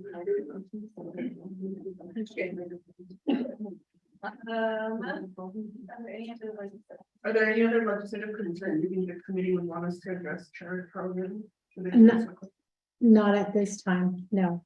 I think that that covers everything that public defender needs at this point. Thank you. Thank you, Chair. Delegate No. No, there. No, everybody needs to go to but just wondering why. The relationship. Built a lot of buildings with this up on when you're trying to do what we're trying to do with it, yeah. Because I noticed that out here in a lot of the products that are building laundromats and stuff like that, yeah. I mean, we could use this money. We could have a nice building for them guys. From Point, Northern, why did we just do that? Instead of trying to give them the hardship money and all that stuff, we just kind of wasted. So, it's a common, I guess, how to make it, everybody just got together that. And we would have this building, we would have wasted that money, and spent that money wisely for people. Well, this is my own.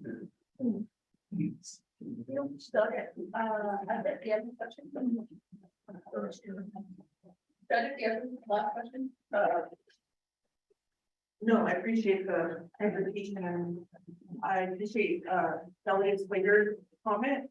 I know we have met with the Microsoft team regarding the transition of adjustware, so I'm not sure if that's what you were thinking about, but I look forward to that discussion.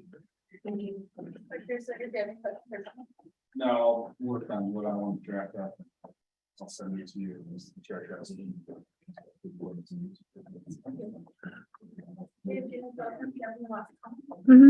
Just, we appreciate the budget taking this into consider, or the Budget and Finance Committee taking into consideration the needs for the Public Defender's Office.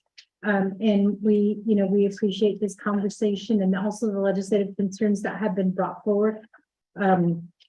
I think one of the issues that we are facing right now is what I don't understand, maybe budget and finance, maybe you guys can explain this when we get to Nabi, but I think there's an increase in the overall general funds money. So why are we seeing a decrease in a lot of the budget, but we're seeing an increase in the president's office?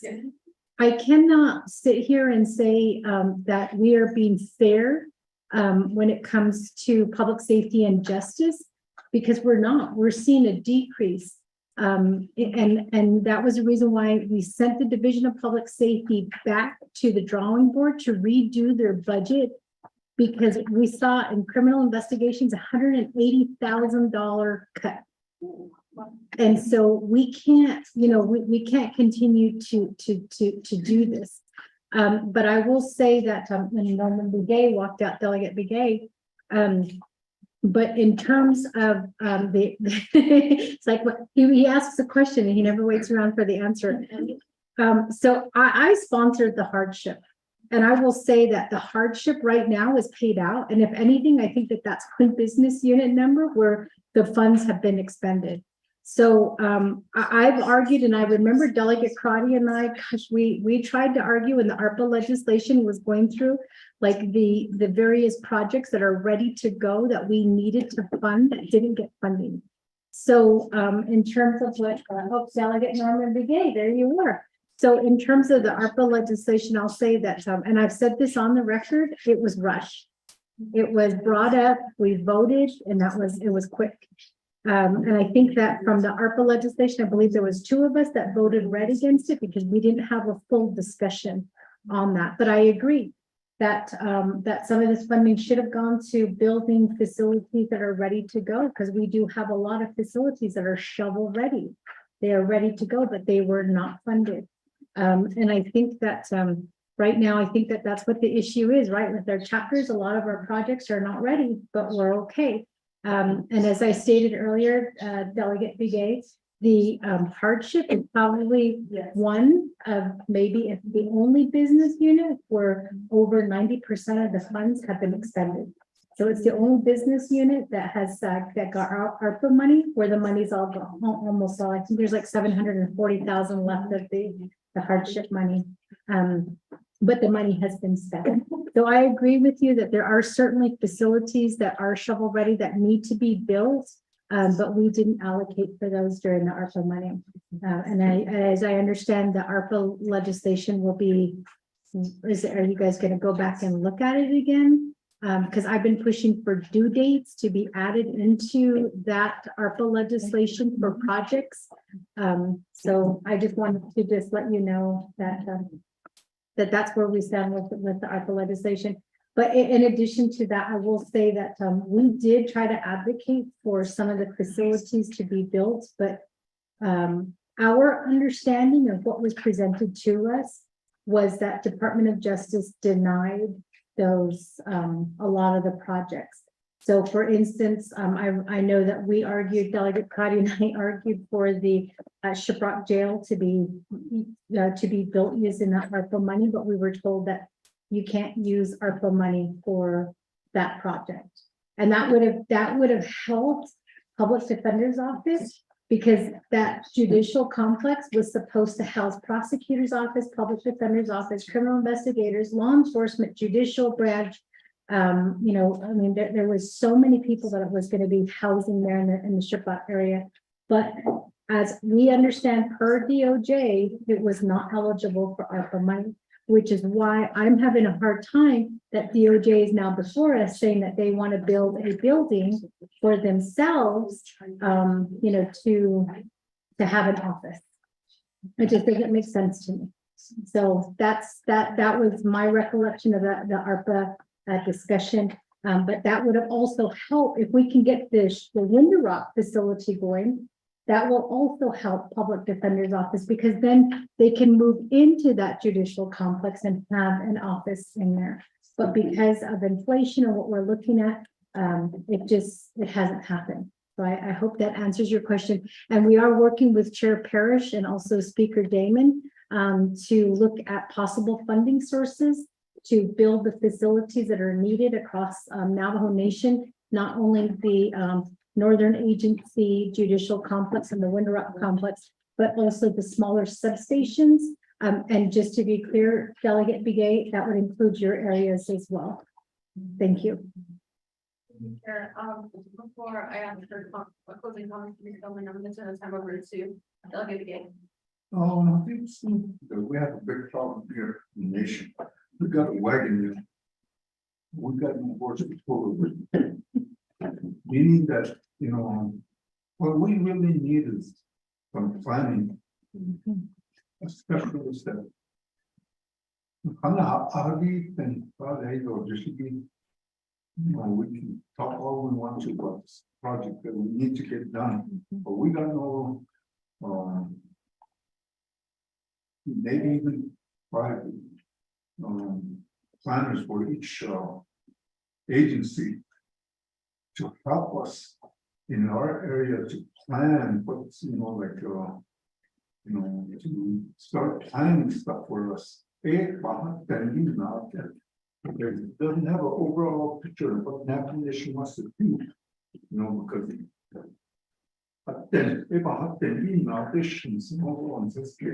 like I said, we have a wagon just parked, just collecting dust, no horses to pull it with, no Clydesdale, no ponies.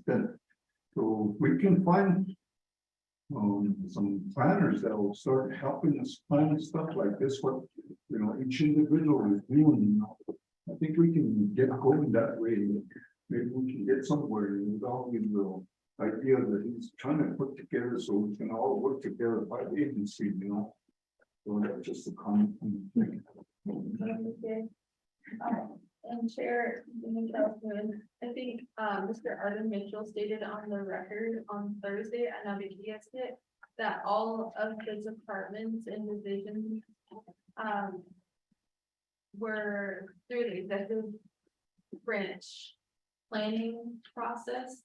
He stated on the record that each department was cut 0.5%. And that's what created the president's pool that was presented at Navigated committee. And when the Navigated committee was doing an oversight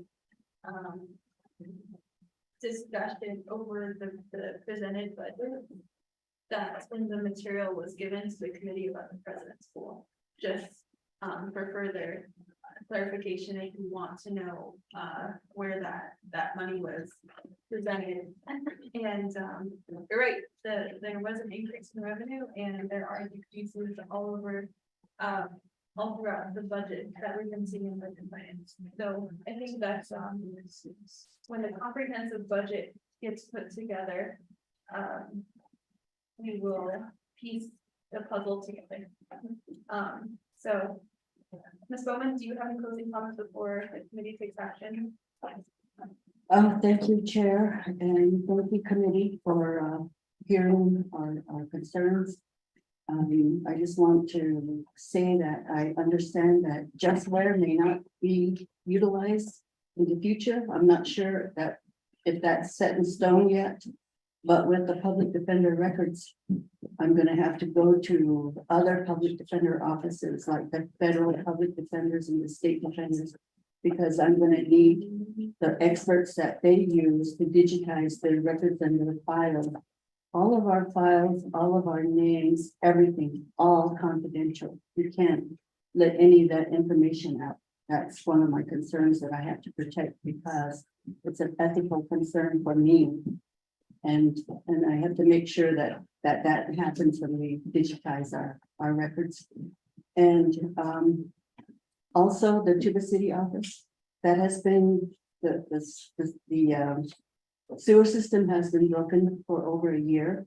And it's built right into the jail. And we've asked for help from their maintenance staff and we can't get it.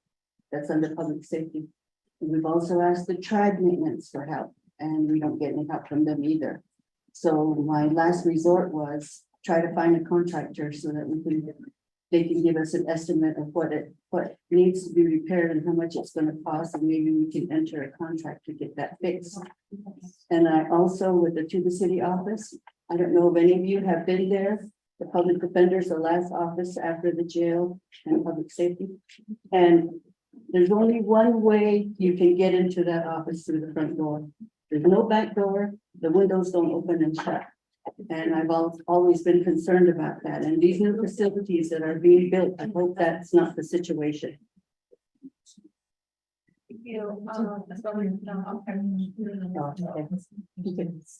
So thank you. Chair would like to ask a couple questions, so Chair, I should recognize. It's okay. More than a little better.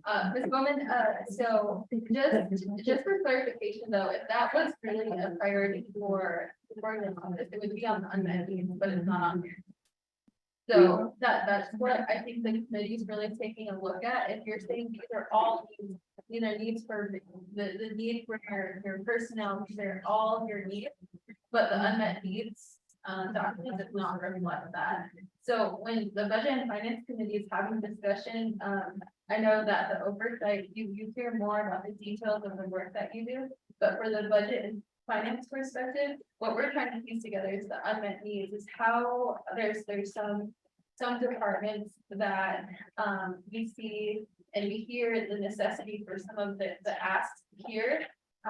So if the Tuba City office was a priority, it would be on the unmet needs. So are you asking the budget and finance committee to also include that? And if you're asking us to do that, do you have a cost estimate? What is the plan that's already in place to have that a part of this part? Because the action that we're gonna take from here in budget and finance, is we're recommending it to the council, how much money you need for that to be covered. Because right now I see mostly personnel. And Delegate Slater's question about how this would improve your performance on the OMB performance scale. That's what budget and finance is trying to do. We're trying to help you do your job. And there's many problems across the navigation, but we're trying to figure out how these vacancies and how long the vacancies have been opened. And how that's getting the services to the Navajo people. At the end of the day, you can be sitting on all this money, but the Navajo people wouldn't be getting the services. So from our perspective, we're trying to see how much money do we invest in your department. So I guess if you're saying, yes, you have these issues into the city office, it's not on here. Well, there's, thank you, Chair. The issues that I mentioned with the Cuba City office is one door. That's just the way it was planned and built by the architect and the engineers and the construction people who built it. I'm hoping the new facility at Shiprock and the others are not being built the same way. And Ms. Curley is working to report the repairs required at Cuba City with facilities maintenance. And the public safety. And public safety, so those should be done by them. For sure, so there's all questions that I have. Or it's not questions, but comments about the unmet needs and how that reflects. Yeah. What you reported to the committee. That's about it, but sure. Chair, at this time, I think we've answered all of the questions, and we are just asking for a favorable vote at this time for the Office of Public Defenders budget. Thank you. Thank you, Chair Eating and Charlie, and I will take back the imaginary gavel because we don't have the gavel today. But today, Chair Eating and Charles meeting, you're just getting reports to the Budget and Finance Committee. So today we're going to take action on voting on accepting the report today. Thank you. Okay, it's not here, so I'm going to just roll call. Delegate DA, how do you vote? Three. Delegate Adler, how do you vote? Judge Delegate. I will agree to be with them. Vice Chair Slater, how do you vote? Three. With that, committee members, we have 4 members voting in the affirmative, 0 members opposed, 1 member not voting, chair not voting, 1 member absent, and that will be, we're gonna pass the resolution report. The resolution was LOC AU 0923. Thank you, Office of the Public Defender. Thank you for your report today. Thank you, Chair. We're gonna go on to the next resolution, which is 0723. Thank you, Chair, and staging and the. Yeah, thank you. Thank you.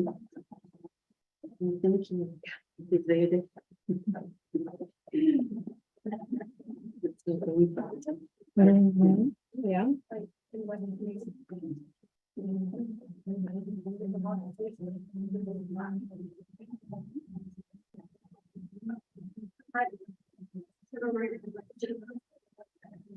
Anything to say now, you don't raise it as a legislative concern.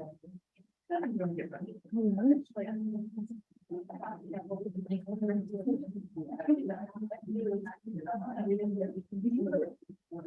it on the record if you don't. Before I forget. Because that helps you, like, as a committee, and while you're doing your agenda, then you'll know, okay, this, we're gonna have a whole meeting of the legislative group. Before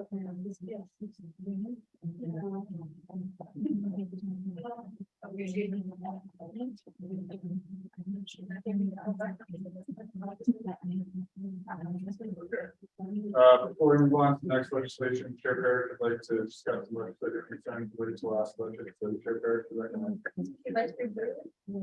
To pop. And I have 2 legislative concerns that I would like noted. Yes, okay, the first one is in regards to resolution LSD 0923. The legislative concern will be to, let's see, like 101 to have the the office of. uh,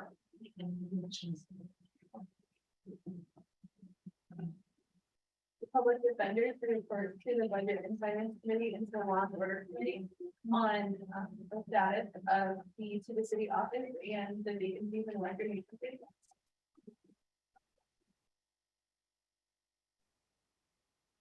And how the office of the public defender is. If they, I mean, this really what efforts they've been making for the vacancies in Western Agency.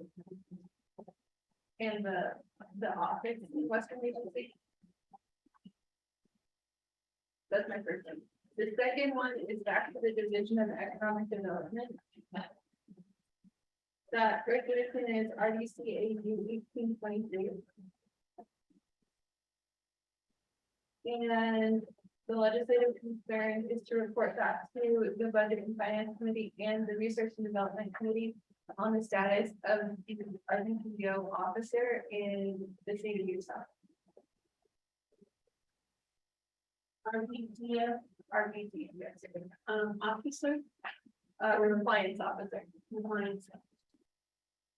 On fulfilling the vacancy and the status of.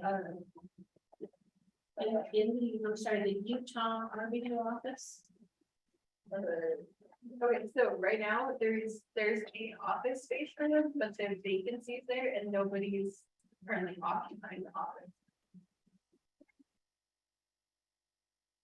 So I just would like a legislative consideration drafted for the update in quarter one on that vacancy from the community director.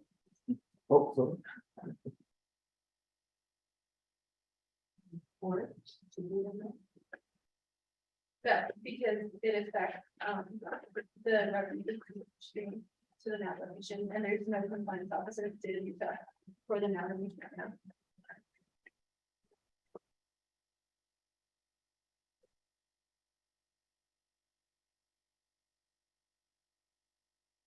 I don't think there is a need for the office. There used to be, Oh, there used to be. but for the past year, there was.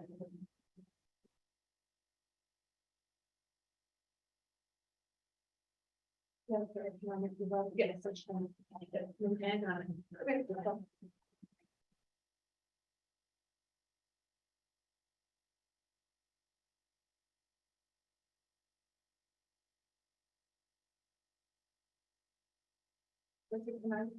Yeah. Okay, thank you. Do we have Wendy in the room?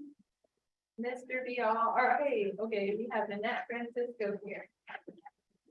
Ms. Francisco, we are on resolution LSCAU 23 Labor Commission. And I believe we are still using the same presentation. So, Ms. Francisco, or let me ask the committee members, Mr. Dial went over all 4 business units in his last presentation. Would you like another presentation or do you have questions? I just need the updated. Expenditure report. You print the updated expenditure report. I believe Ms. Francisco emailed it. I gave you the email that's the. Oh, I didn't think what kinds. About an hour ago. That was just for 10,400.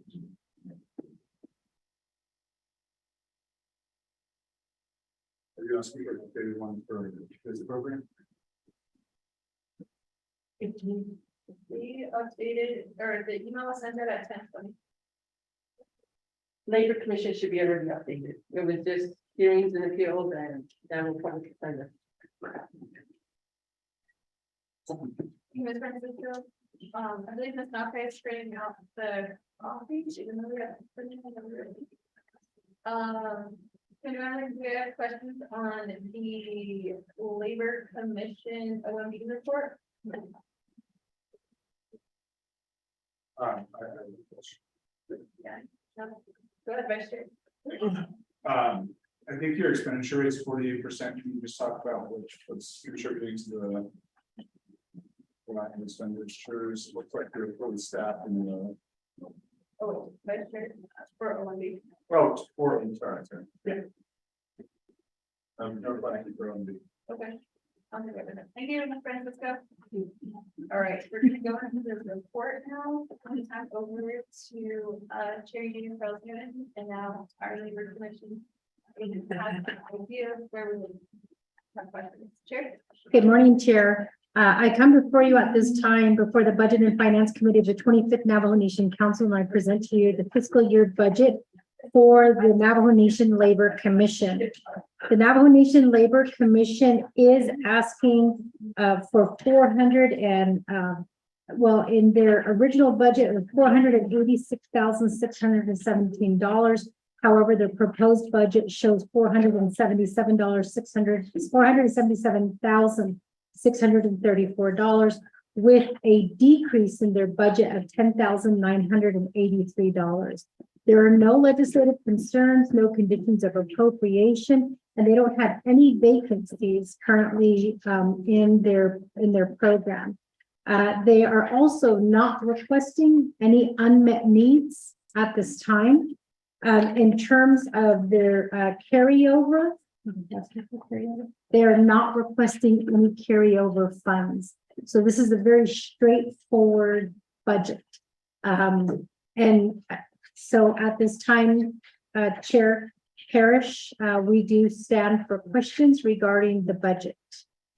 Thank you, Chair Union President, and maybe your agent to say anything for the record. Yes, I'll go ahead and allow my agent to introduce himself at this time. Thank you. Thank you, Joel. Yeah. Madam Chair, Parrish. With Chair, members, Budget and Finance Committee, staff, Chair, Eugene Charles Newton, law and order. Okay, Chair, let's go, I need to go, get that one. Nani, Kai, oh, face, not the VKD. Here you ask my bit so you Chino. Yeah, on inch, but it's that machine. For cheating, that should matter. Not Jenny, that should change. A cheat, that's Jada, but I nature, Jenny, that's it. I mentioned the rage and need to step.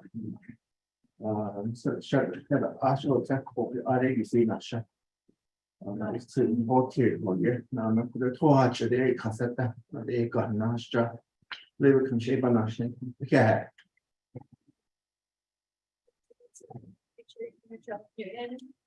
Committee members concludes the report. Do we have a motion to accept today's report? Motion. Delegate Legay, Delegate Emerson, second motion. Delegate Legay, and committee members, do you have any questions in regards to the report today? Vice Chair Slater? Thank you. I just want to hear from the program about why the expenditure is low relative to the usual reporting. Vice Chair, Your question was there? You're in the report that we have, it says you have a 38% expenditure rate as of the third quarter. I'd like to hear some rationalization of that. Vice Chair Slater, we still have over a month and a half. Current fiscal year 23, we have hearing schedule. As we proceed toward in the fiscal year, most of those funds will be used by the commission as for their stipend and mileage as well as personnel. We had also received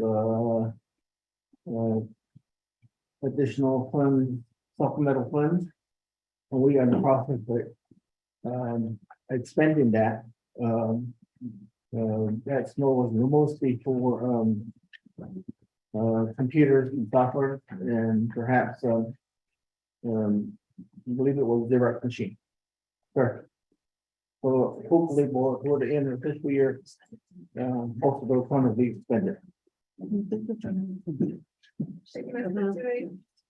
Members of the Budget and Finance Committee, do you have further questions on the presentation?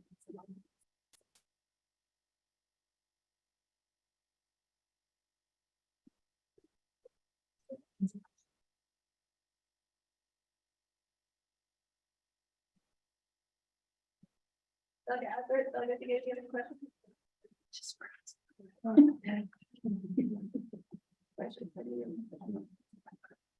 Second call for questions on the presentation.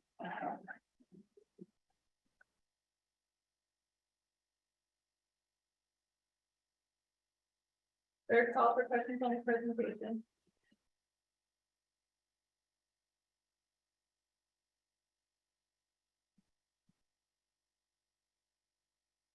Hearing none, there's nothing you do, roll call vote, get presentation report.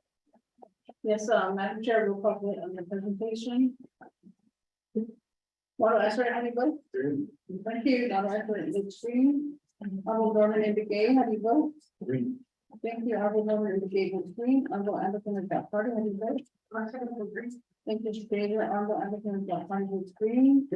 Honorable Paul Slater, how do you vote? Honorable Paul Slater with screen. Honorable Seth Freeman. Madam Chair, we have 4 members voting in the affirmative during closing, 1 member not voting. Madam Chair, not voting, Madam Chair. Thank you, Ms. Nelson. Thank you, Mr. Yeah, no doubt. Have a blessed day. To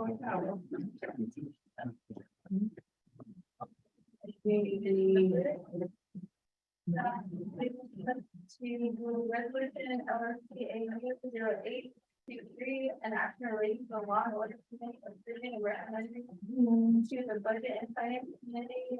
For office of ethics and rules and related matters to the nomination for fiscal year 2024 conference and committee members, do we have questions from the office of management and budget on the office of ethics and rules OMB report?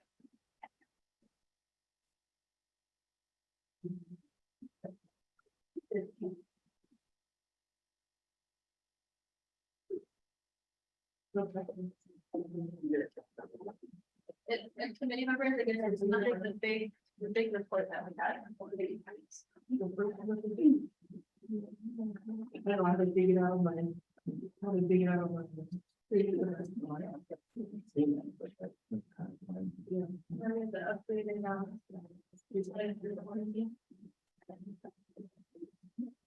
There, I don't, so I noticed on this one that they just gave us, that it still says proprietary fund. And then they also, the report that they gave us was that Public Defender's Office was at 56% at the end of their third quarter, but this one shows 47.76. So I don't know. I have it on the note that was supposed to be the corrections made, and I don't see it in the new one. So just an FYI on that. Thank you, Chair.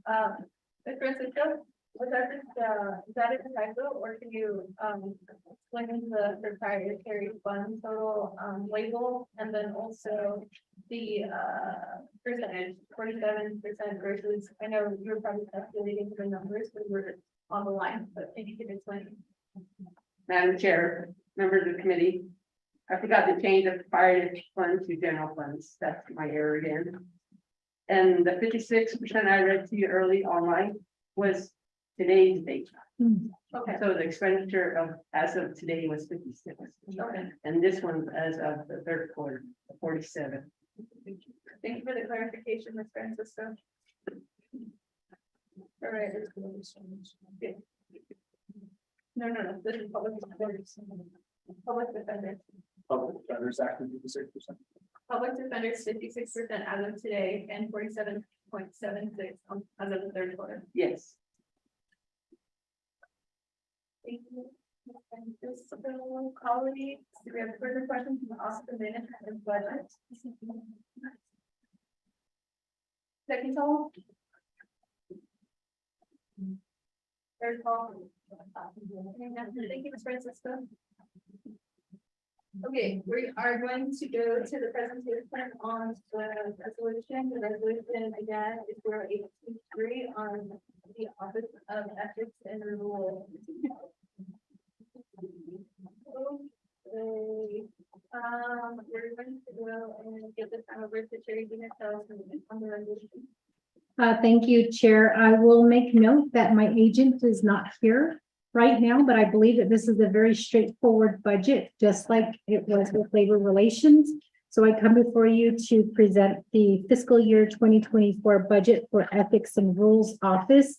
The Ethics and Rules Office is requesting $601,394 of general funds money to assist them with their duties and their responsibilities. There are no legislative concerns for the Ethics and Rules Office, as well as no conditions of appropriations. There are currently 2 vacancies. The director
Or there wasn't connected, right? Okay, thank you, Ms. Nelson, and for everybody joining us online. Delegate Amber Canosa Crowley raised a legislative concern on the decrease in the budget for the Office of Ethics and Rules. And, Mr. Pine, can you just, read out that legislative concern for, the public? Yes, the Office of the Speaker, in cooperation with the Ethics and Rules Office, by the end of the first quarter FY 2024, shall take all appropriate and necessary steps to formulate a plan for the Ethics and Rules Office to become a quasi-independent entity, to move it out from under the legislative branch, and to make it a completely independent program, not under any of the existing branches. The report shall be given to the Law and Order Committee and then KIT Committee by the end of first quarter FY 2024. Thank you, Mr. Coffey. Colleagues, do you have further questions on the presentation given today? Second call. Third call. Hearing none, to a roll call vote to discuss today's report. I'll do the. Delegate to get some notice.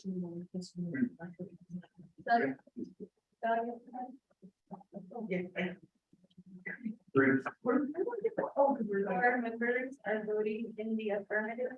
0 opposed, they're not voting. One delegate absent. The report passes. Okay, we are now on the next resolution. I'm not, it's not like you have an update on the resolution numbers. Which, There's no resolution yet. It's still an LLC. Department of Justice. like the copy. I was informed a little while ago that Law and Order Committee is going to be meeting tomorrow and has a few resolutions to finish. The endorsement for the other finished resolutions where the oversight committees are finished. Those endorsements were also completed by OLC, but we haven't seen the final posted resolutions on did at this point. So I think we're still in the process with ORMS right now. I don't believe the rest of these resolutions from Law and Order Committee and HES that BFM are actually ready at this point. I believe Ms. Ball, she was handling non-chaotic committee. I believe she's probably by now finished with her endorsements, but again, it has to go back to OLS for them to finish up and post them on them to get the resolution number. So I'm not sure where we're at this point. I have not seen any email message regarding completion of all of these at this point. The only email message I did get was for Law and Order Committee meeting tomorrow. Ms. Nelson, is there an update on the endorsement period for the resolutions? Has there been any movement? Do you have new resolution numbers for any of the? No, I have not. Madam Chair, I'm sorry, I don't have any new resolutions. All I have are the last one I distributed, and I did not receive any from the time of the space, and I did check on Jig. And there is no resolution on there. It just had the resolutions and it says state on there. It is still in long. Chair, so I'm not sure exactly what is going on because we heard the Department of Justice's budget, I believe it was on Wednesday. We did hear Department of Justice and Judicial Branch, so that should have given us plenty of time to get things signed and to get them over. I apologize.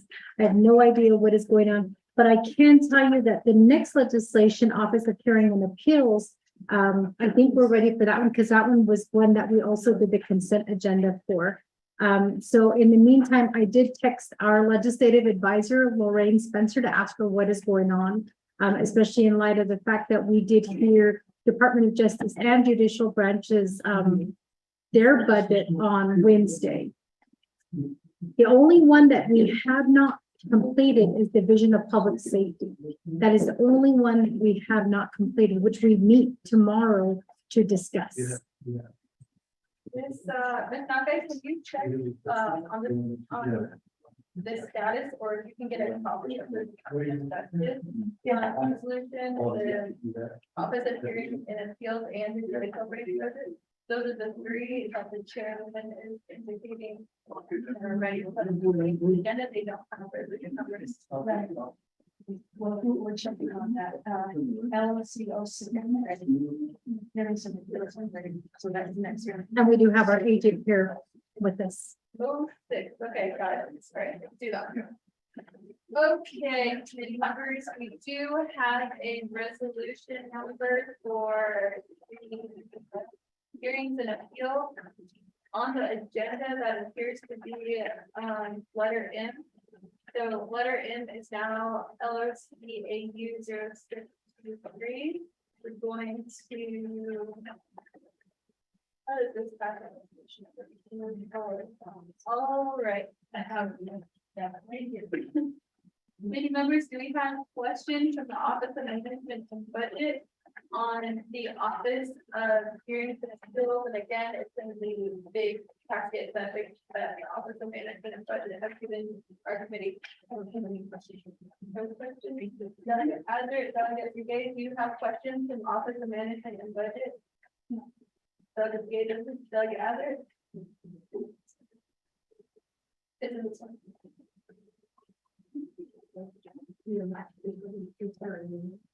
This is the. All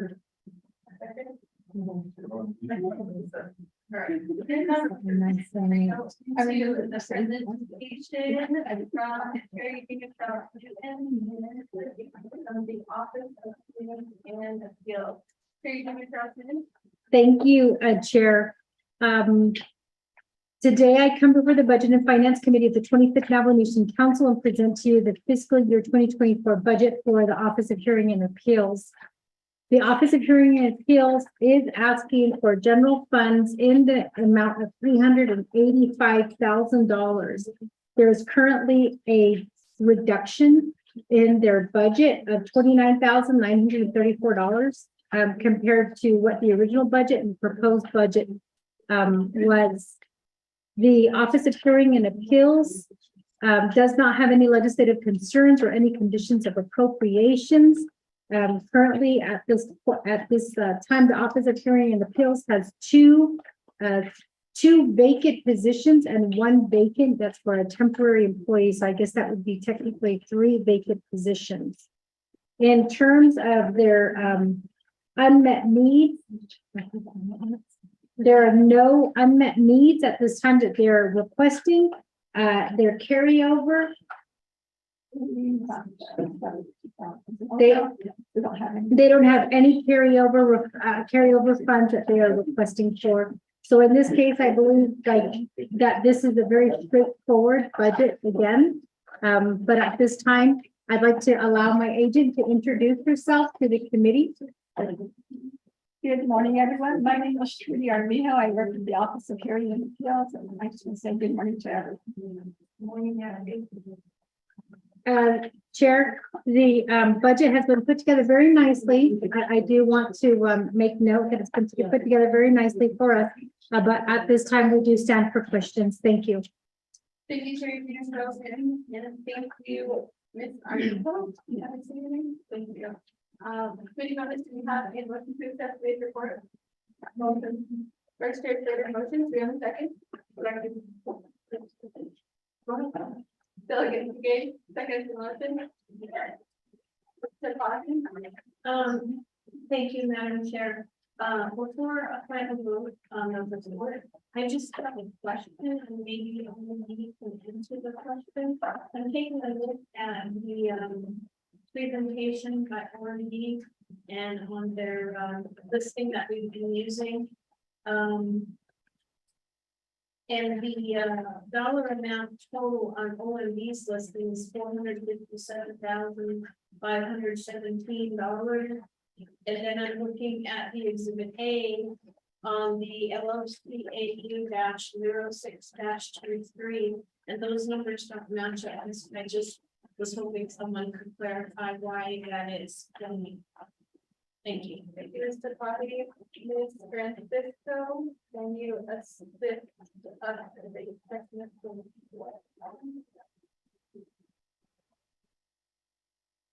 I'm sorry, Chair. So I was, so what this document right here, right, is what is not. Excuse me, I'm looking at exhibit A on the resolution. And I'm looking at the far right number 487,451, the far right column. And then I'm looking at the O&D presentation that has the multiple programs on it that are going by. Everything matches up on the multiple programs, except now we're at OHA and it does not match up. So it looks like in the exhibit A for the resolution that personnel lapse was included, $10,208 was included. We OLC has sent out these exhibit A's instructing the programs not to put any personnel lapse dollars. It also looks like the indirect cost dollar amount is different. OMB's indirect cost fund amount is $72,517. And the indirect cost amount on the exhibit A for OHA shows $92,230. No.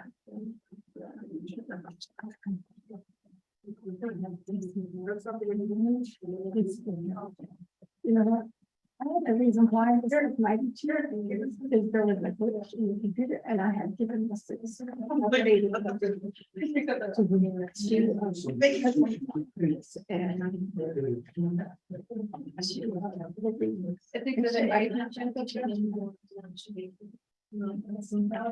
Chair, I believe that this might be an error on our end.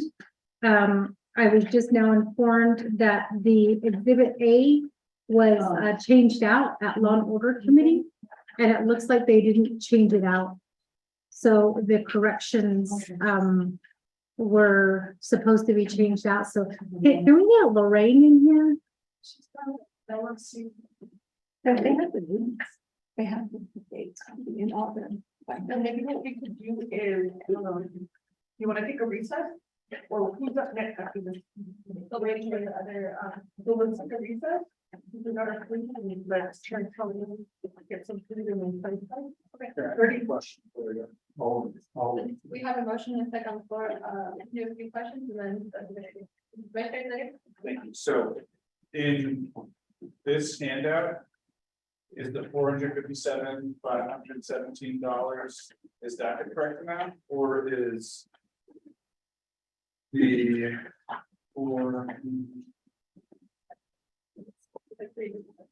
or is the $487,000 the correct? So $457,000?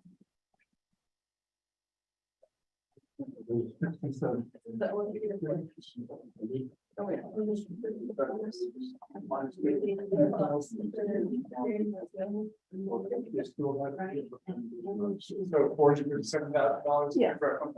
Okay. So it's just in your resolution that was signed.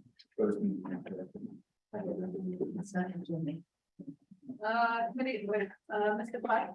thank you, Madam Chair. If I may ask, Madam Chair, Charles Newton, was a formal amendment voted on at Law and Order Committee and then passed and then to switch out exhibit A, was that done? No, it was done prior to us calling the legislation. So the documents were supposed to be switched out prior to the legislation being called. So this was, let me allow the agent, Well, if this erroneous figure of exhibit A was posted on DIB, and then it was changed, switched out, that should have been done via formal amendment, Yeah. at the one committee. well, it was from so this was supposed to be changed out before it got to DIBS. So before it was posted. And that was given to Lorraine. Mr. Hawes, this was also voted on the consent agenda.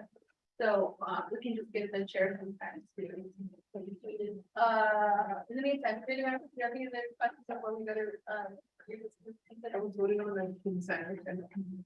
When you can't change anything, you can't change anything. Yeah. Okay, would it be like recess? I would say let's recess and then they could get legal advice. They may need to fix that and then they may need to fix that tomorrow. You might have to call it back. And you read this, A revisit. same thing we're doing with DCD. Yeah. I would recommend that, yes. Because otherwise it's on the record that this erroneous one is being approved, and so we're gonna approve it differently. They need to take action. I think so, yes. Well. In order for them to take action, don't they need to, Then they drop the phone. if it's got formula, I mean, can't we just issue a directive after this and say, we updated with the correct exhibits when you adopt the comprehensive budget? We can just do that as a directive, yeah, there doesn't need to go back to law and order committee, it's just that, the report should be accepted with the correct exhibit presented. So if you have the correct exhibit, we can do it that soon. You have an update? Oh, yes, the Arm of Justice, the resolution she's, the staff, they're closing it out. Okay. The number, she's closing it out, it's not ready. Okay. Ms. Nelson, can you let them know that we're also trying to fix this resolution? I think Ms. Cook should come in here because we need someone to coordinate all this for the committee. Can you ask Ms. Cook to come in? Yes, I'll ask her. Thank you, I appreciate it. It is 12:30, members. Is there a motion to recess? Or I'll motion, but I just don't know how much time we need. They're thinking Ms. Cook for someone to say, how much time do they need to address this one? can we get Michelle Cook in here? Yeah, how is BCB gonna change it? Are they gonna do the whole new regulation? They're gonna, so when you need to be just the chair, there's a directive that we voted on, we'll have it correct. So the chair can bring it back. But how's she gonna bring it back? She's not gonna do a full new legislation. She's submitting it for the budget and finance to make that amendment. Okay. So she's not having an informal discussion with RDC. Well, we've had it. Right. Right, but I remember with that directive that she wanted to kick back to her committee. No, maybe, but you know, this again. Yeah. And then in this case, too, I mean, you taking it from students, but then we have to recommend an amendment to budget and finance. For the mix of it. Ms. Cook, are you on the line? Or could you get Ms. Cook in here? Which is.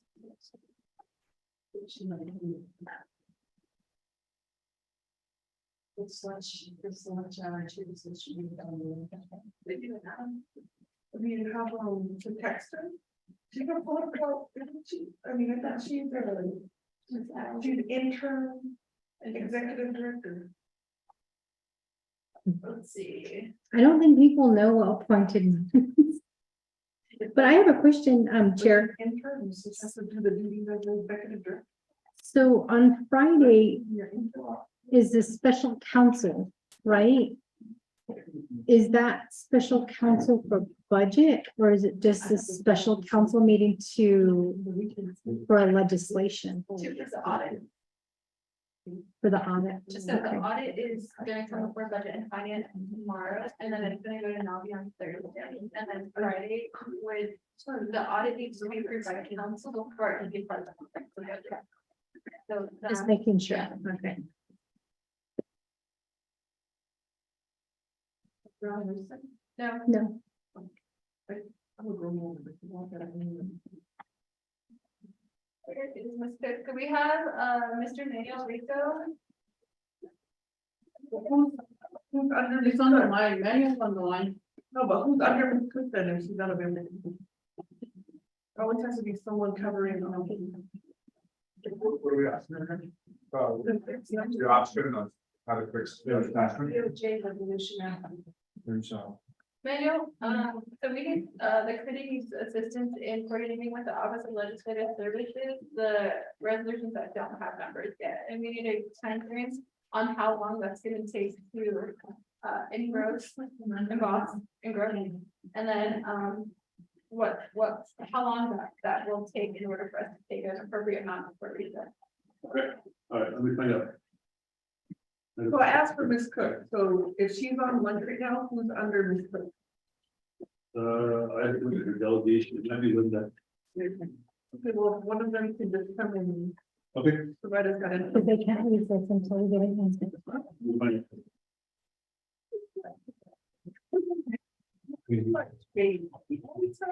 I thought you were taking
Okay, great, thank you. So for everyone who is online and, where we're being streamed, we're getting clarification on some of the resolutions that don't have resolution numbers, and also some of the changes that need to be made because this, the Budget and Finance Committee has already taken a motion and a second on this report. The discussion amongst the committee members was about a possible recess, but we needed the Office of Legislative Services to confirm the status of the missing resolution numbers and how long it would take the Office of Legislative Services. And I just conveyed to the committee and to the Office of Legislative Services that per the code, the Office of Legislative Services is to advise the Budget and Finance Committee. So we were just waiting for the Office of Legislative Services to come and provide the status of the items on the agenda. But maybe Shada, Delegate Amber Cardi can restate some of the issues that you raised earlier. Sure. So thank you. What we're seeing with our, as we're going through the different resolutions, there's, changes that are being requested from the Budget and Finance Committee. But, we're waiting on signatures for resolutions so we can take action. We're also waiting for accurate, attachments to be made. And so we need to have an insight internally. What is the process with the advisors in terms of when we'll be able to move forward with our agenda? So what resolutions are ready for us to take action on? Or what legislations need more time, and then what's that time frame? Okay. Thank you, Ms. Cook. Hello, Budget and Finance. My name is Michelle Cook. I am from Office of Legislative Services. I am the interim executive director. Basically, thank you for the questions. And so with the agenda that you have right now, you are correct in the fact that there is missing legislation numbers. And the reason for that is because the agenda had to be posted last week. And at that time, the committees were going through the budget review process for their oversights. So that's why you see LOC that doesn't have the budget numbers, or excuse me, the resolution numbers. HES did have the resolution numbers, and so the RDC. And so when they were approved last week, they went through an internal engrossment process. And that internal engrossment process is where the advisors provide the information. We look at the resolution, and that will include having the assistant look at it, and then the advisor look at it. And then we also include an Office of Legislative Counsel to look at it to ensure that the information was correct. And then it goes finally to me, which is the executive director. After that completes it, then it goes to the tracking system. The tracking section then goes ahead and ensures that all of the information is included in the resolution, and then it is posted to bid. For the two that you are requesting for Department of Justice and Judicial, it was acted upon last week. There was some information that was requested to be inserted into those ones. And also, Vice Chair was the individual that was supposed to sign off on the resolution. So she did that today. She was available today. She signed off on it today. And then those are being run through the process right now at tracking section. It should be available shortly, but that is the internal process that we go through. Thank you, Ms. Cook. Because we're in the middle of receiving the report, the committee would like to know how long it will take the Office of Legislative Services to complete item L and also in. Those are the three that well, specifically because we have a chair of LSC, this L and and then having the ESK committees to resolutions as well. So the committee, because we're in the middle of reading a report, we're considering taking a recess. But we need to know, because this report in particular for this resolution also needs some time. We just wanted to make sure that the time the chair needs and also the time that the Office of Legislative Services kind of coincide. So what, recommendations you would like committee? Okay, for L, that one just went through the process, I believe. You DOJ and judicial. Yes. So Ramona did receive DOJ and judicial, which is L. And then for hearings and appeals, I was informed by Peggy that there is a change that needs to be happening on attachment A.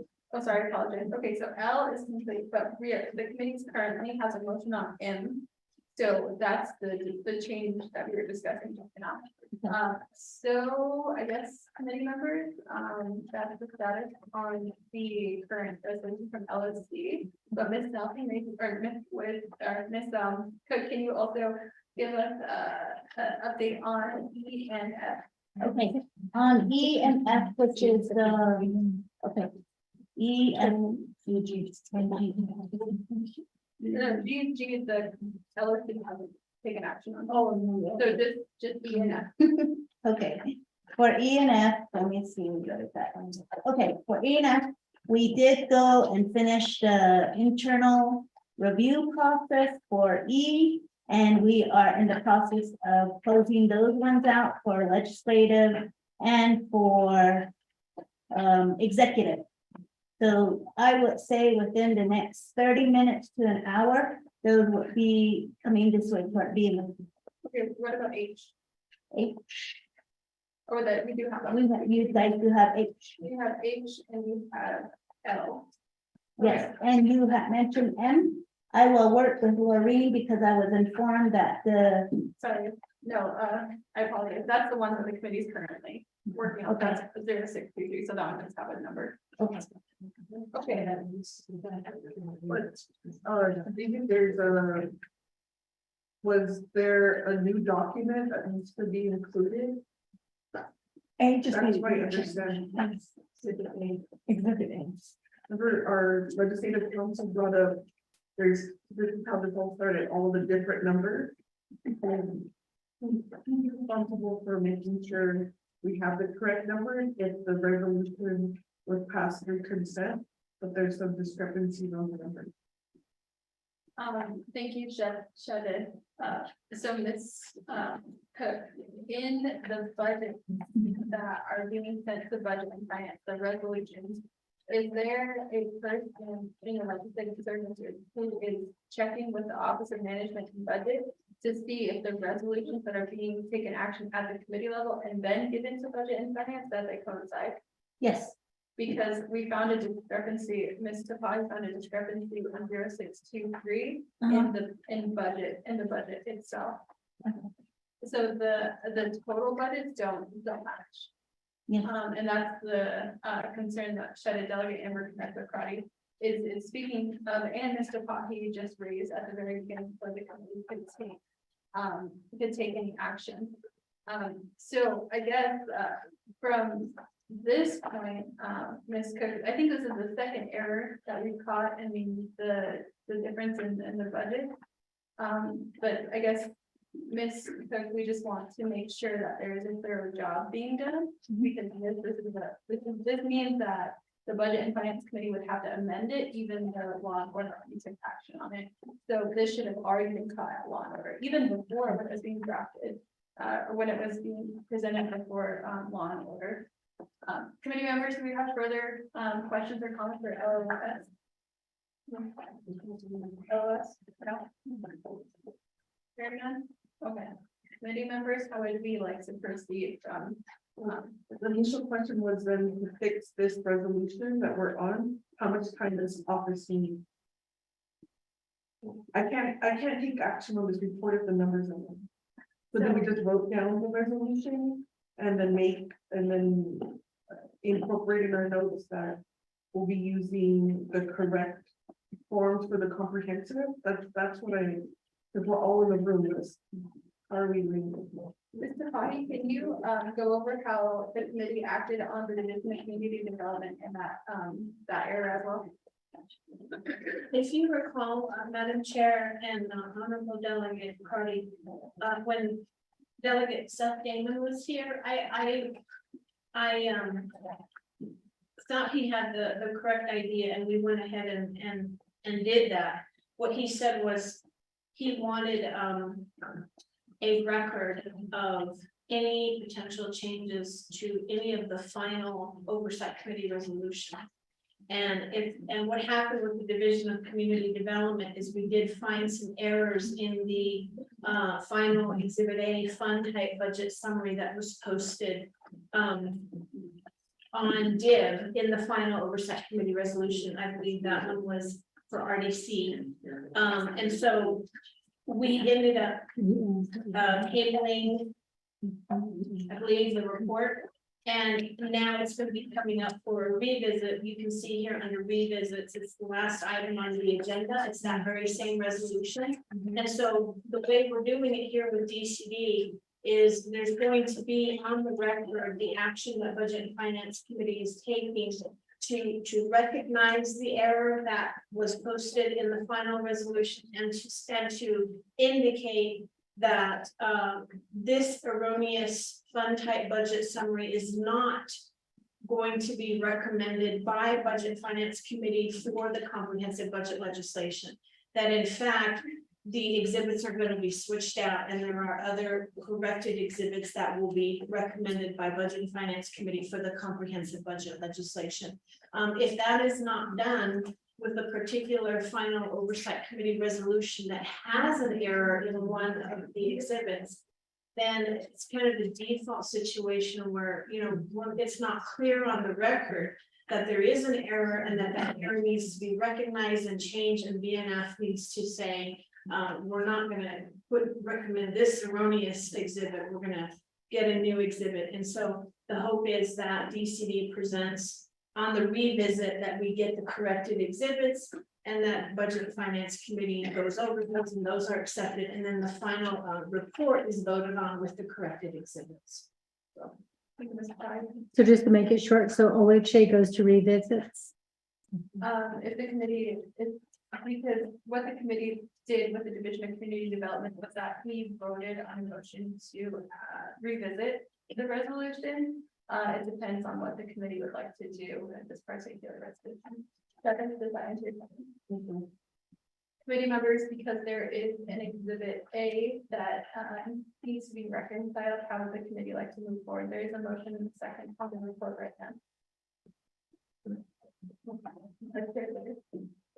I'd like to vote on the resolution to be directed afterwards to say in the development of the comprehensive budget that the program will provide to the legislative council an updated exhibit A to be used. Do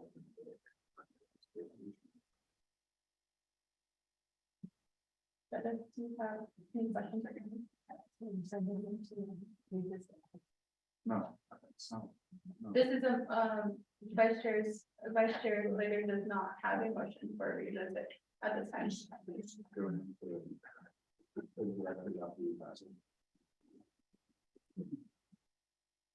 if you have any comments for if I'm going to recognize nothing.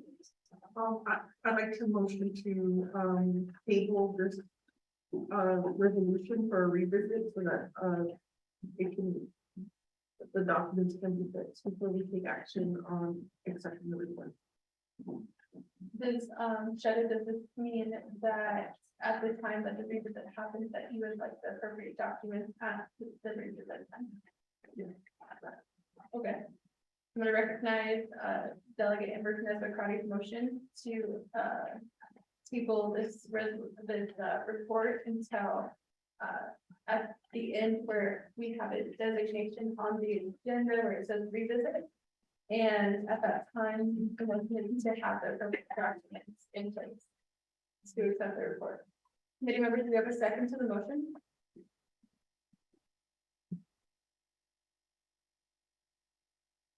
Second call.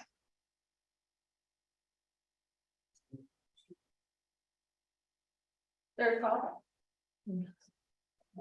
Let me go ahead and second. I got a question.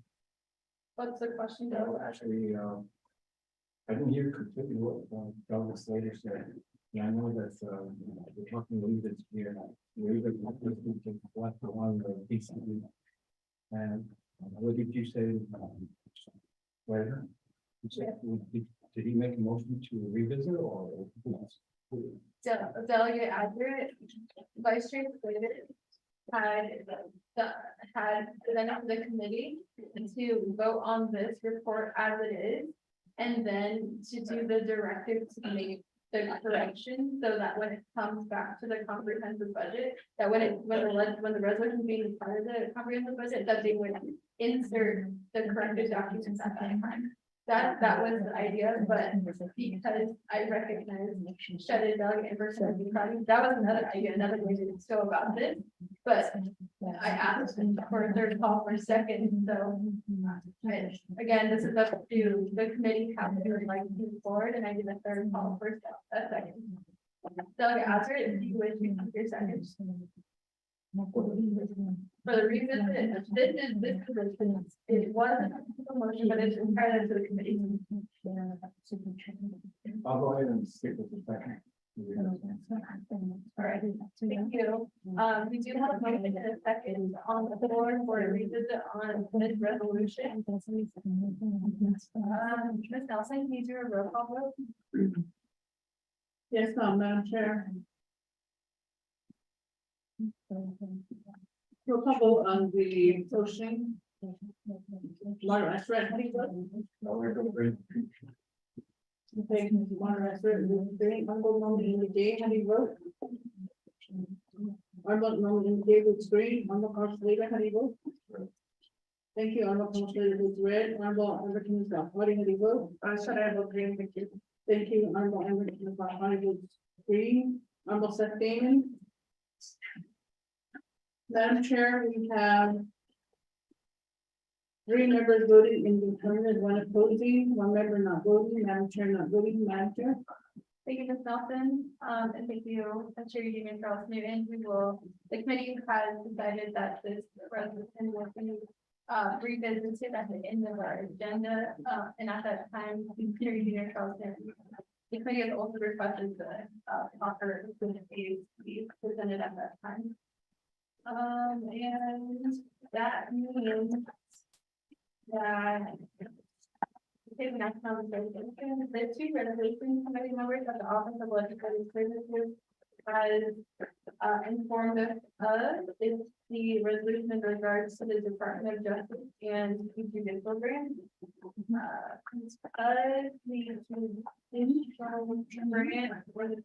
We're gonna go to that. We're gonna go to that resolution. So, it's not what is the judicial branch's resolution number?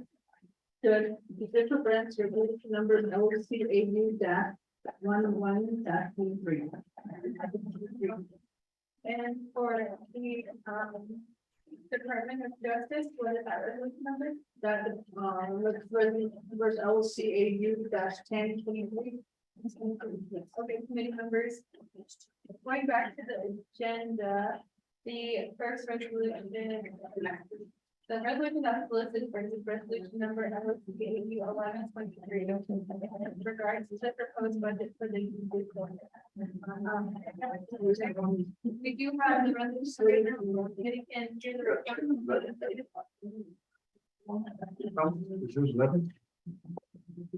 on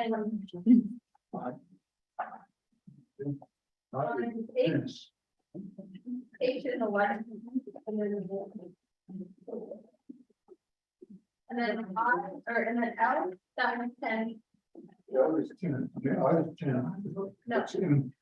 L is 10. M is 6.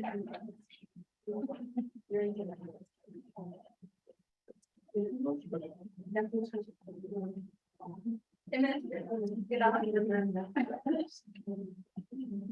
is 6. L is 10.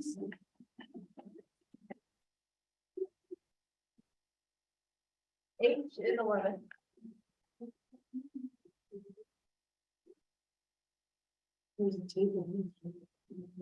Got it? Yeah. All right. Okay, so I would say we're going to go back to the agenda and we're going to item H. which is the proposed budget for the digital break. Okay. Committee members, do we have any other questions for the office of legislative policy? My only question for this, could this provide to the committee, I don't know how long you were assigned as interim executive director, but my understanding of being interim executive director, you're incorporating all of the duties and responsibilities of the executive director, so you can just clarify what those responsibilities are, that'll be helpful as we try to coordinate the remainder of this budget. Thank you. I said it, how would you like Ms. to respond? I think it's a letter, right? It's a letter assigning you.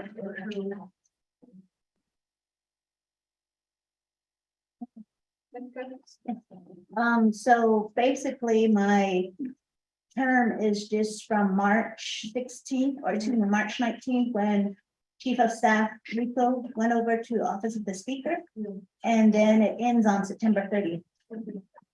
But is it, are you incorporating all the duties of the executive director? I am doing that, and I am doing the legislative manager as well. And, okay, thank you for that clarification. Should a delegate member have the credit, do you wish to have Ms. Email the committee or? Yeah, just that memo saying it ends in September 30th, because I want to ask the office of the speaker, what are they doing? Help fill that position, if she's doing the position, that's a lot of work during the budget. Yes, I will go ahead and do that. Thank you, Budget and Finance Committee. Okay, we're going to go on to the next resolution. Oh, was that your notes? It is. Okay, yeah. Oh.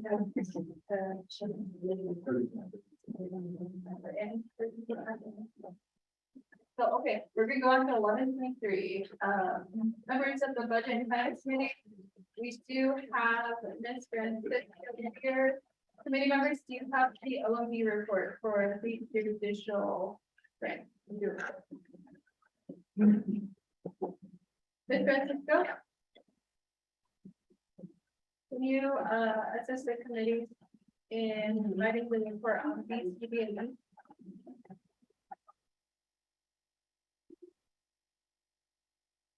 Madam Chair, members of the committee, I'll be reading in judicial branch, Exhibit B, the third quarter budget status report.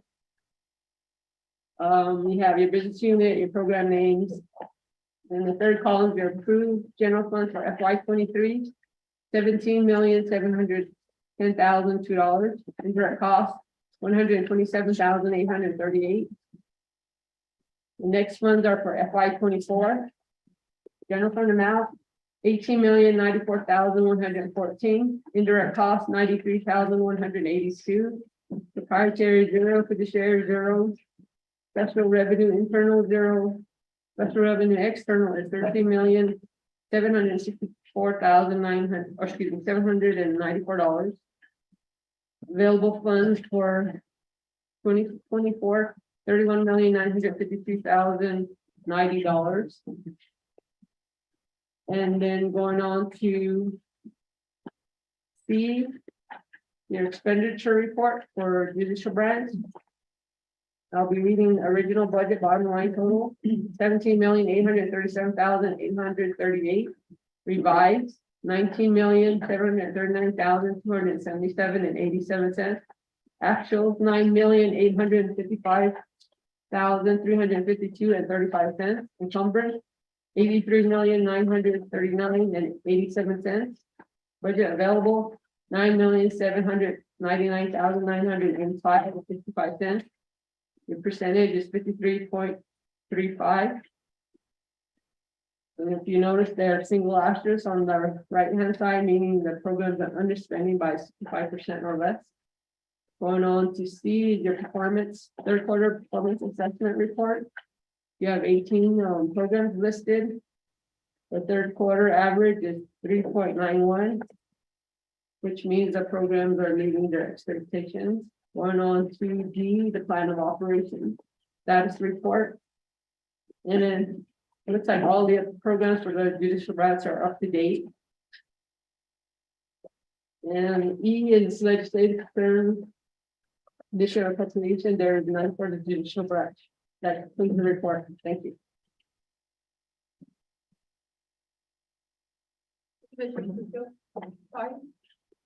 Thank you, Madam Chair. Once again, I noticed a difference between the exhibit contact budget summary provided by ONB and the exhibit A attached to the resolution LOC AU-11-23. It looks like the reason for the discrepancy is that the ONB report included special revenue fund external monies in the second to the last column on the right. And the exhibit A passed and approved by Law and Order Committee did not include that. That's my without being a math quiz. That's what I think is the reason for the difference in the two figures. So I am not sure how the committee wants to handle that. Thank you, Madam Chair. Thank you, Mr. Patty. Ms. Francisco. You can comment on the discrepancy. Mr. Pai is correct that the only difference is we included 13 million for the external funds. And Dominic or Cordell were supposed to explain how they were going to incorporate the external funds because some of the exhibits do not have external funds. So they were working on some way of presenting this to the BNF committee before you vote the final vote on the legislation. Right, thank you, Ms. Francisco. And I think you all explained the committee was not supposed to fund general fund.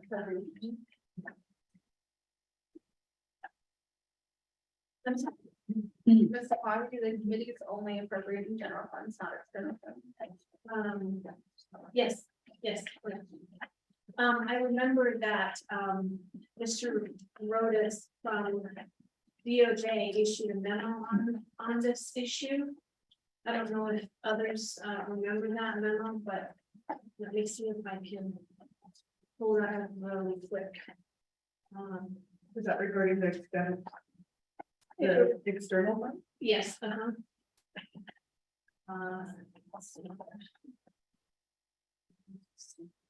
From June 30th, about 3 o'clock. So you should have done an email. About 3:40. I sent to the committee. June 30th. June 30th. I have it right here. I found it. I will send it to everyone.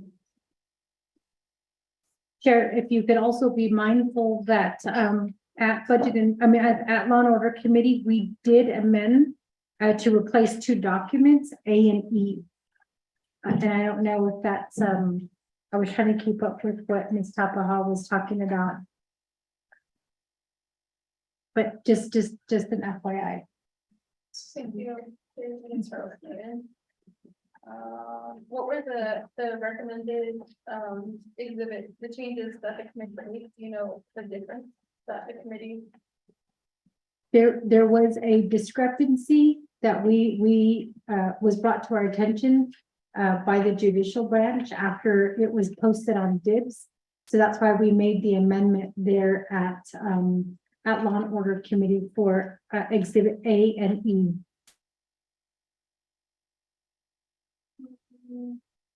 Committee members, does the resolution before you have exhibit E now?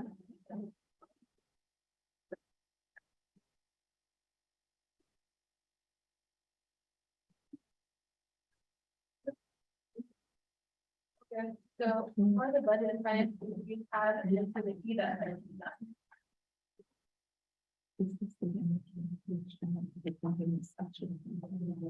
Can we get Lorraine here? I'm so sorry. I have no idea what, we made the changes there at Law and Order Committee. I don't know how these issues are coming about. And I just talked to Ms. Cook about that as well, and I text Mr. Rico, because there's no excuse for this. There really isn't. The changes were made at Law and Order Committee. And then in terms of signing the documents and making the judicial branch wait as well as Department of Justice. We heard the budget on Wednesday. And I know that Thursday we were here as well as Vice Chair. She was here. So I don't know why they didn't get her signatures at that time to move things forward. And now with the amendments that were made to switch out, it appears that it's not done here. And that just wastes your time. And then it also puts our Chief Justice in a situation where it looks like she's not prepared for budget, but this was all done at Law and Order Committee. So if we can get Lorraine here to answer to the questions as to why this is looking this way, that would be great. Thank you. Thank you. Committee members, the delegate gave motion to recess for 10 minutes. We have a second for delegate after it. Do you have any questions on the motion to recess? Second calls. Third call. Hearing none, Ms. Nelson, can you do roll call on the motion to recess? For 10 minutes.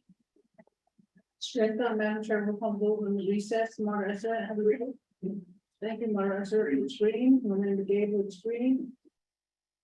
Honorable Emma Kinsella, how do you vote? Honorable Green, thank you. Honorable Emma, it's reading. Honorable Paul Slater, how do you vote? Green.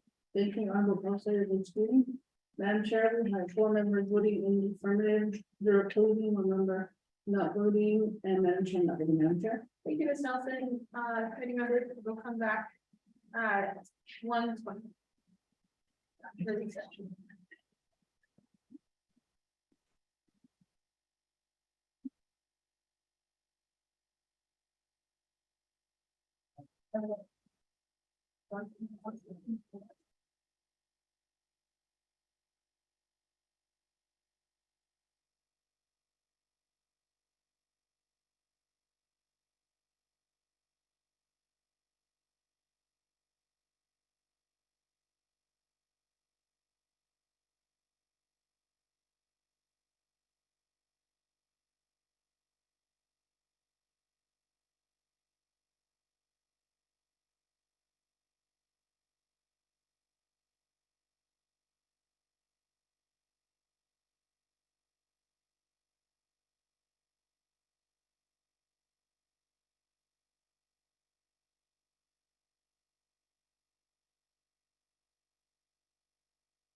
Okay. Welcome back to everybody. It is 1:30 and we have received the documents we were inquiring about. So I'm gonna call us back to session at 1:30.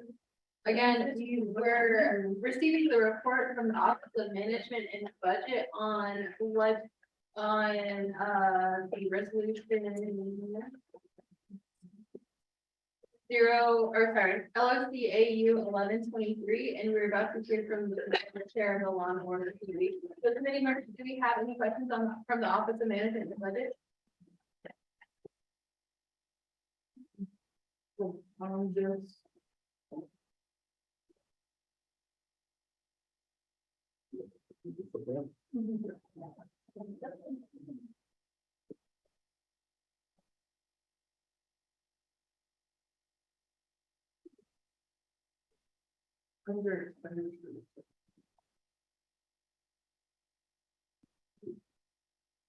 Delegate Gay? Your question?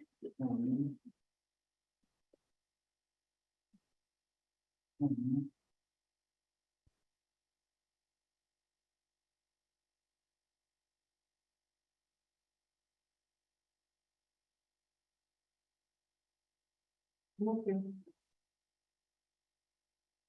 Is there only? I don't have any questions. All right, we're gonna go to the sponsor of the resolution, Terry Unitrell. Thank you, Chair and Budget and Finance Committee members. I come before this committee this afternoon to present to the Budget and Finance of the Committee of the 25th Navajo Nation Council the fiscal year 2024 budget for the judicial branch. The judicial branch is asking per the budget that is in front of us, they are asking for general funds to assist them with their duties and their responsibilities. As ONB stated, at this time, there are no legislative concerns or conditions of appropriations. They currently have 33 vacancies that are currently pending within the judicial branch. As far as unmet needs, they are requesting none, but they are requesting carryover funding in the amount of $750,000. And this is the pink memo that is before you that is making that request, as well as the reasons for that carryover. But in summary, the purpose of that is so that they can use that to finish out with their projects. So that is a summary of the concerns or the judicial branch's budget. I'm going to go ahead and allow my agents at this time to introduce themselves. I'm going to start with the Chief Justice of the Supreme Court, Ms. Joanne Jane. If you want to go ahead and introduce yourself to the Budget and Finance Committee. Good afternoon, everyone. That's Joanne Jane. Kabahin Shaken Ani Bashti. Correctly, that they are provide us. What the I say, I didn't show a other shadow. The base of a job of the Oyegi Abin Nakwe. I still have very much for taking the time to address the resolution that is before us. We are hopeful that the Budget and Finance Committee will move our budget forward, as has the Law and Order Committee. And we are prepared to answer questions. Francis, who's the acting administration of the court's director, will be answering the questions at this time and making comments if there need be. Although he had, thank you very much, committee members, Madam Chair, Sean Parrish, although Honorable Vice Chair Slater, although member Mr. Damon, Honorable Damon, although Mr. Deja, Ms. Crowdy, although Shania, Mr. Desiree, Non di Adam, so and the so Craig, Otto, again, what Madam Chair, Eugene Charles Newton, and Kenya, Otto the budget was the job of the plan. And they have. Yes, Karen Francis here, not a man, mission, other, coding versus here, Tabaha Shichi, and often Dustin, Cottonwood, Arizona, then shop. I am currently the acting administrative director for the judicial branch of the Navajo Nation. And we are coming before you today, with our sponsor, Chairwoman Eugenia Charles Newton, to ask for your support of our budget. We do fund 18 business units with our general fund budget, and they have all put their budgets together. And we've gone before our oversight committee, law and order committee, and we are here before you today to answer any questions you might have. So thank you for hearing our budget, honorable members of the Budget and Finance Committee. Thank you. Thank you for that. And Chair Parrish, to be, in terms of this summary, the Law and Order Committee did pass 2 amendments. The first amendment was to replace Exhibit A and E, which we did discuss. The second amendment was to do a conditions of appropriations, which we did with the Judicial Conduct Commission. We did do a conditions of appropriations because they have not reported to the Law and Order Committee regarding the judges that need to fill the vacancies. We have, during the 24th, we had made, I believe, 4 or 5 requests to the Judicial Conduct Commission, but they did not come before us. So we did do a conditions of appropriations. Loya is looking into, because it's a commission, it's a little bit harder. It's not like you could do a up to 10% or up to a certain percent for the director's salary to be affected. So I want to make that known, as well as a legislative concern. The legislative concern is primarily through the Supreme Court because of the 25,000 pending cases that are before the court at this time. We did request that they come before the Law and Order Committee to provide us a report as well as a breakdown of the cases to let us know how many of those cases are, I guess like probate cases, or we did get the number for criminal cases. I believe it was up to 8,000 or close to 8,000 of criminal cases that are currently pending before the court, and also the reasons for these cases pending. I also want to note to the committee that the judicial branch received $0 of ARPA money. And it wasn't that we were not trying to advocate for them. We did try to advocate for them, but we know that the legislative and the executive branch took right off the top when the ARPA money was brought in. And so the judicial branch didn't receive any administrative funding at the top, nor did they receive any additional ARPA money. So I want to make that known at this time that the judicial branch, our 3rd branch of government, continues to request more funding to assist their backlog of cases, as well as to assist them with their administrative needs. So at this time, Chair Parrish, we stand for questions regarding the budget. Thank you, Chair Eugenia Charles Newton. Thank you, Chief Justice Joanne Jane. Thank you, Karen, for being here with us. Many members, you have a motion to accept the report. Shadow a lot of members left for crowding motions to accept the report. Do you have a second?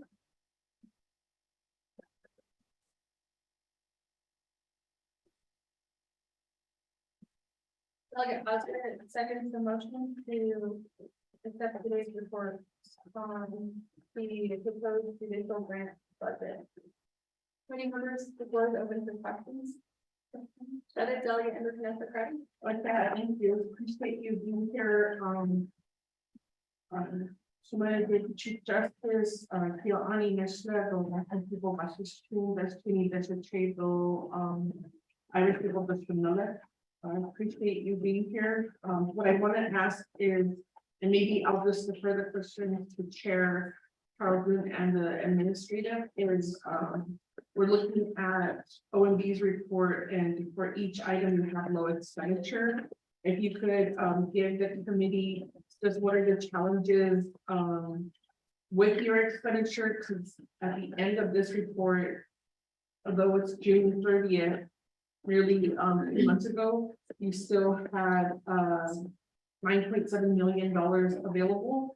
This is like, and that's only 50% of your allocated budget. So if you could help me understand what are some of the challenges there? If you feel that you're up to spending down those dollars now, on August 21st, we'll be working with OMB on trying to get some updated information while we do the budget process. And so that would be my first round of questions. So these I also wanted just to make sure when we talk about the vacancies, if you have the 31 and 32 vacancies, then what's happening to that funding from first quarter to third quarter? And then it goes to personal amount savings fund in fourth quarter. I just want to see then, we may need to ask Department of Human Resources, or actually judicially you have your own human resources, and what is the length of those vacancies? We might be tying up money for positions. We might need to be a little bit more creative to help with this backlog. And I'm not sure if there's been consideration either in developing new language on judge requirements.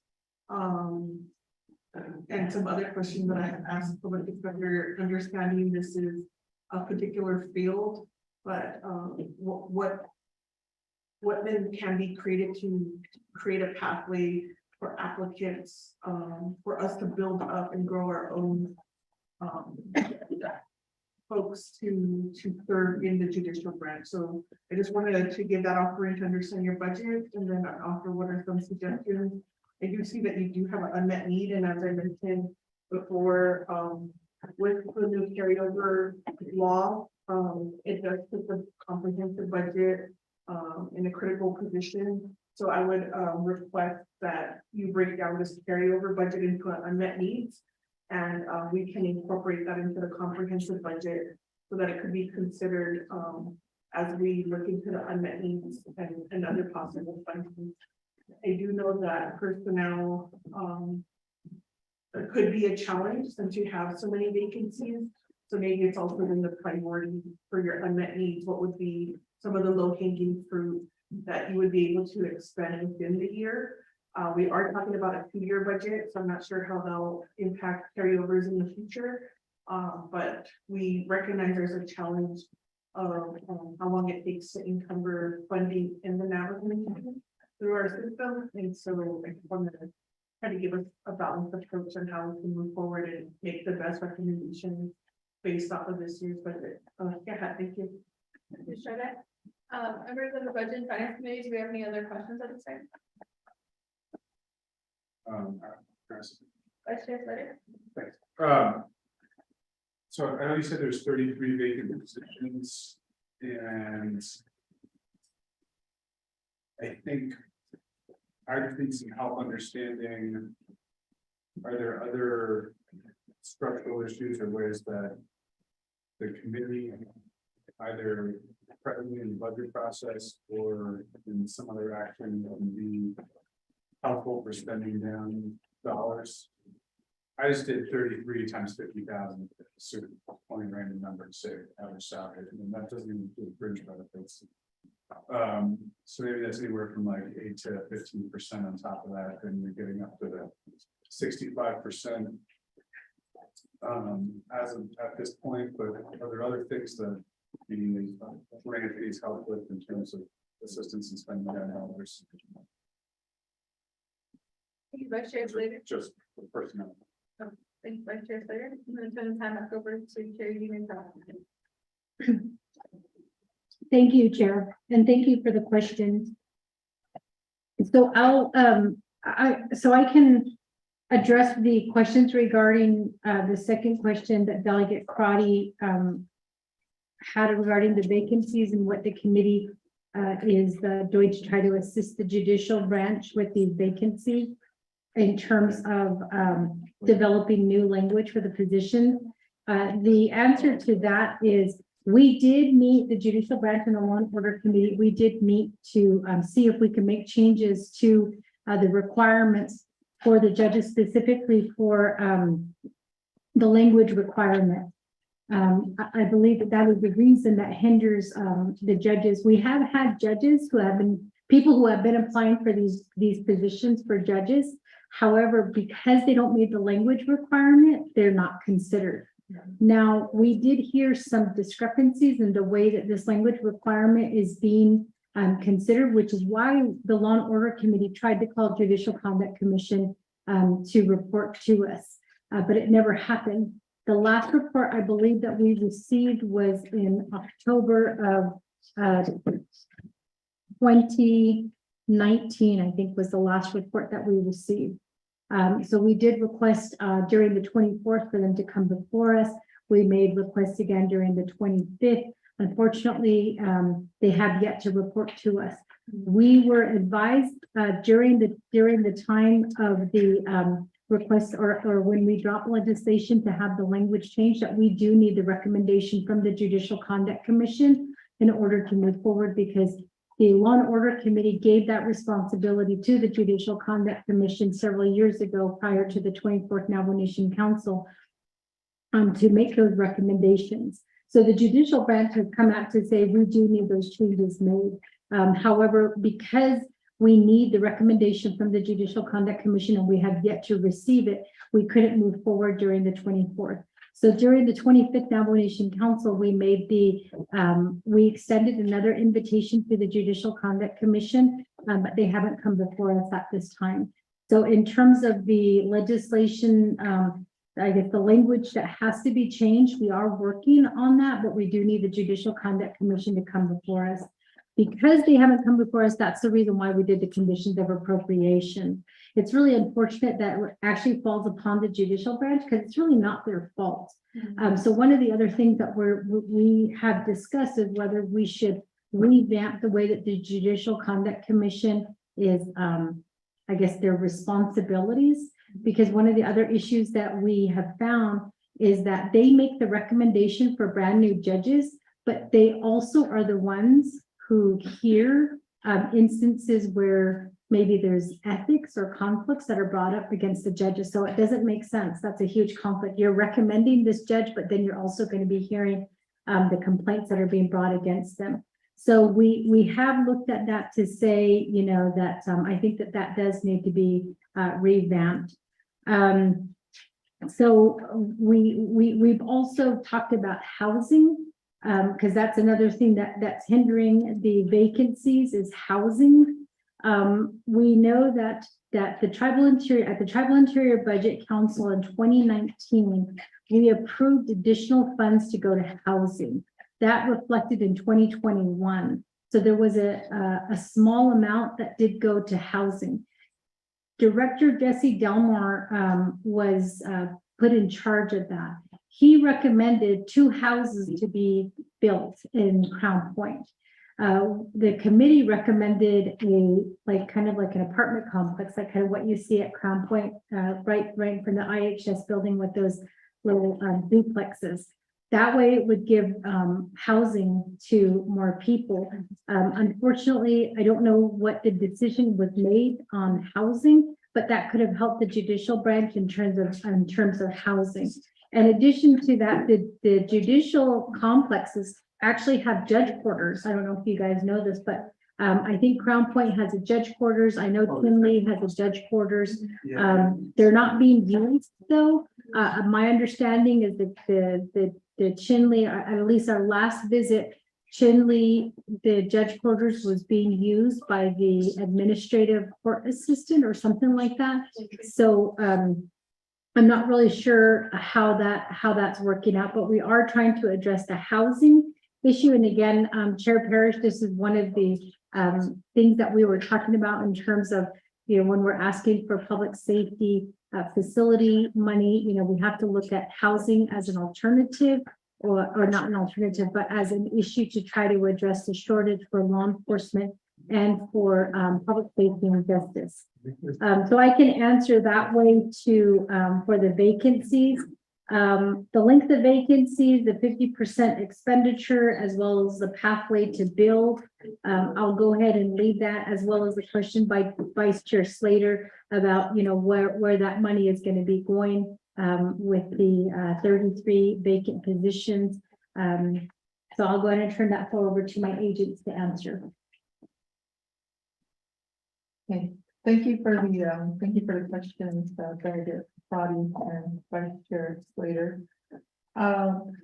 We have the same issues that everyone else has been having in trying to spend down our money, encumbered funds. The legislation that BNF passed recently has actually helped us a lot with, we're able to do some of the micro purchasing with that legislation, and that was implemented pretty late in the fiscal year, but we're starting to use that and trying to get some expenditures done that way. So we thank you all for that resolution. I think it was Seth Damon that sponsored that. However, there are still issues in purchases beyond the micro purchasing, and it does take a very long time to get funds encumbered. And those are a lot of systemic issues that we all have to deal with. The questions about the recruiting, we do have a staff member who is devoted to recruiting, and she's been going out to places like Navajo Technical University, Benet College, all in this attempt to grow our own. So this has only started this fiscal year, and we're seeing how it works and seeing how we can develop this position so that we can grow our own. And this is something that we are still developing, looking into. So thank you for that support, Delegate Prodi. And regarding the housing, the judicial branch is currently studying non-emergency telework. Right now, we don't have such a policy in place. Our employees are back in the office, as has been mentioned earlier today. But we are looking at possibly implementing non-emergency telework to help with the housing situation. And that is a very huge issue for us. We have, for example, several vacant staff attorney positions, but there's no housing for them if they need to move out here. And the same goes for the judges. We have, I think it's 7 vacant judge positions, and we don't have housing for them. So that was also touched upon by Madam Chair Carlos Newton. And with the vacant positions, I think the other thing that we would need, we did a salary study for the judges, and of course we found out that they're not making near what they should be making according to the salary study. And we are currently doing a salary study for other employees. So we would need assistance in getting some of these salaries for positions up to par in the future. But that is underway right now, the salary study. So those are my answers to the question, Madam Chair. Thank you, Ms. Francis, for responding to the question. So, Shadow Governor, do you have any follow-up questions or clarifying questions that might not have been answered? The only, yeah, thank you. So with those either unmet needs for housing, I don't see it anywhere in the budget to document that on the record. Let's see, I'm trying to think. Estefani, would this be a legislative concern for housing or, I'm assuming this might be where capital CPMD needs to develop, this comprehensive employment housing for Navajo Nation needs in the 5-year plan. But I just want to address, the critical shortage of housing for judicial branch employees. That's a good question, Delegate Friday. We do have DCD coming up on a revisit, so it might be appropriate to have them do something and we don't have the 5-year plan, which we haven't had it. But, this might be a good legislative concern or conditional appropriation even for them to develop a plan. Because it's not only judicial, it's everyone, it's all over, yeah. I mean, that's one of the big problems for hiring, lawyers in at DOJ and public defender and everywhere, there's no housing. And even, when they move, they live in Gallup or whatever, and then they commute, and then they do that for a while, and they quit, they leave and move somewhere else, or they can't even find housing in Gallup. So I would recommend that we talk to DCB about that. And then I have, well, I have a concern. I don't know if it's gonna be a legislative concern, but we were working with the advocates. In my years that we had talked about, how our elders and seniors are treated in the court setting.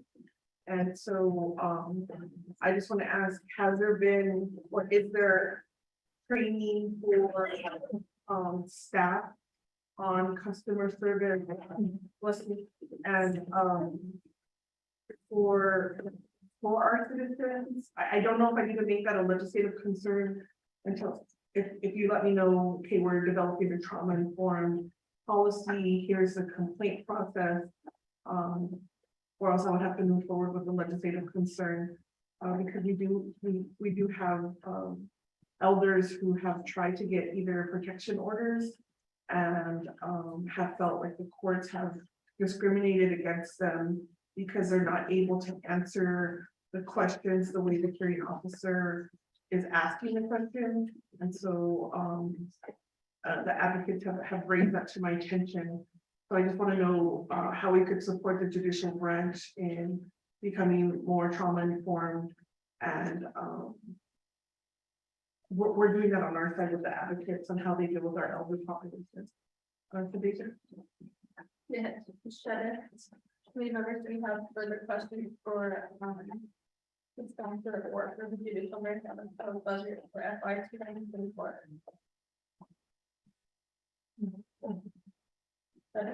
Let me clarify that then, because I don't want to get into the specifics. Help me understand what is your complaint process if a citizen feels discriminated against by a court, either a hearing officer or personnel. What would be the process? And maybe we could provide that some training. Thank you. All right. I'm gonna turn it back over to our sponsor, JG. Thank you, Chair Pearson. Thank you for the questions today, the Delegate Crowdy. So in terms of the legislative concern, what I would like to ask you to add on when it comes before your committee is that I know that Shauna and Dale did mention that they're trying to revamp their policy because priority right now goes to appointed officials and not necessarily the employees themselves. They're kind of at the bottom of the totem pole. So that might be something that you might want to take into consideration, is that a lot of our employees kind of get put on this waiting list, and because of that, they're not able to fill housing. In terms of like the housing, I know that has been an ongoing issue for employee housing.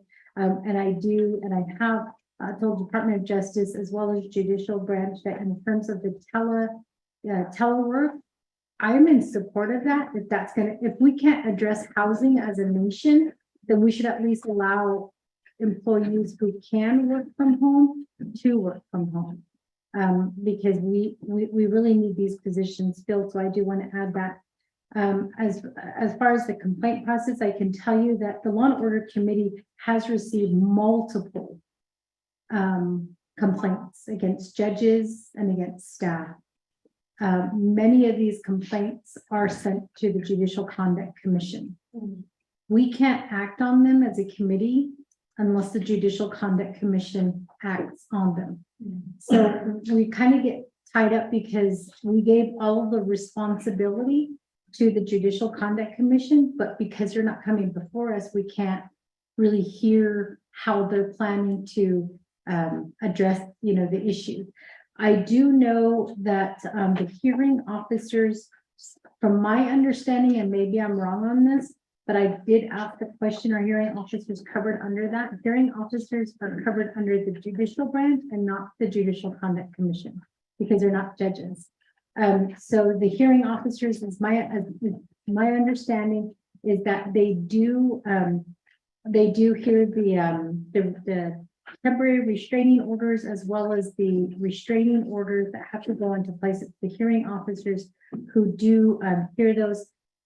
I don't know, honestly, and we just found out during the budget process that that this has been implemented to try to help assist the judges, these hearing officers. So I'm going to go ahead and turn the floor over at this time to my agents, and I think that they can answer that question best. Thank you for the question, Delegate Crotty. In terms of training, we do have a training conference coming up next week, and we do have customer service on that training. It's going to be mandatory for our judicial branch employees that interact with the public. And we are hiring a training manager who can really look into the trauma-informed training and also the customer service specific to elderly, as you have brought up. So we are working on that, Delegate Crotty. And your other question is on the complaint process. If there is a complaint, it should be put into writing, and it can be sent to our human resources office, and it can be addressed in that manner. If it is against a judge, the complaint would go to the Chief Justice, and the Chief Justice can make a decision on that complaint, or she can refer it to the Judicial Conduct Commission. If there is a complaint, it has to be referred to the JCC. They cannot hear the complaint directly. So someone from the public couldn't just send it to the JCC. It has to go through the Chief Justice and then get referred, or through the Law and Order Committee and get referred. Here. No, that doesn't go to the Law and Order Committee. That's only in the case of the Chief Justice. Yeah. So we only hear complaints against the Chief Justice. All other judges, they go before the Supreme Court, and then they get referred to Judicial Conduct Commission.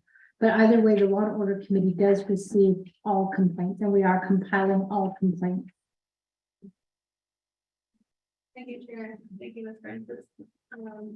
Delegate Member Card. Oh, yeah, thank you for that. If you could just provide that information to like an email, and we'll make sure that we forward it out to the advocates. We're working with elders. We're getting an uptick in elders, regional advocates, and so we just want to make sure everyone's on the same page. With that being said, I just wanted to ask if we brought up the housing issue, and we're going to make the legislative concern to fulfill or to BCD. I would just want to see that documented somewhere. If you could help the committee and let us know actually what is your housing need for all of your areas, that would be helpful.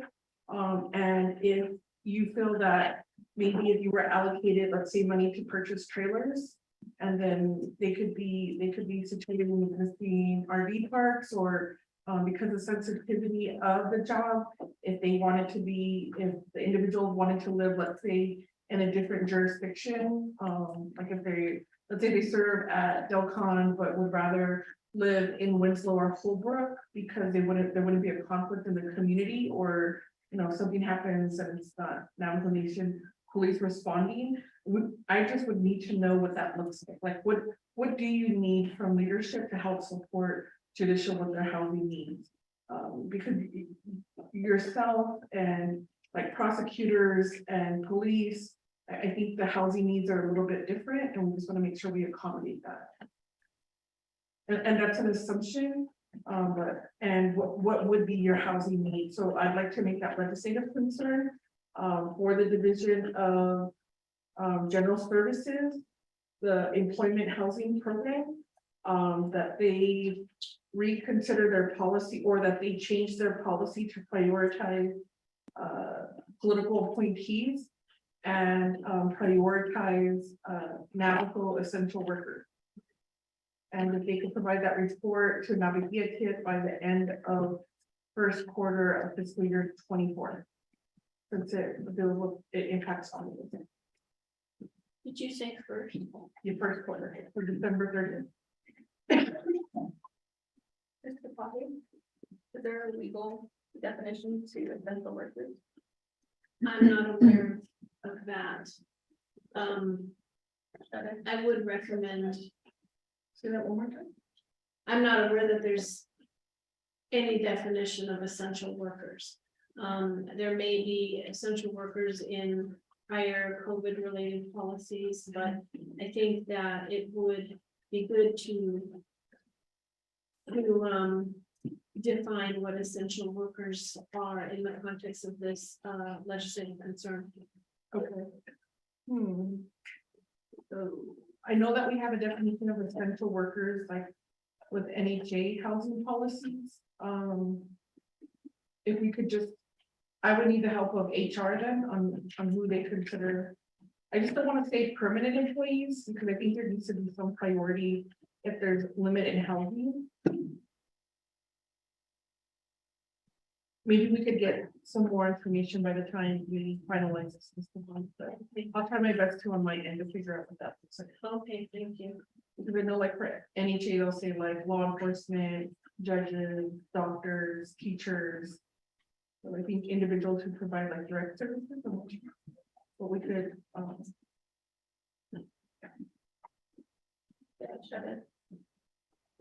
another question.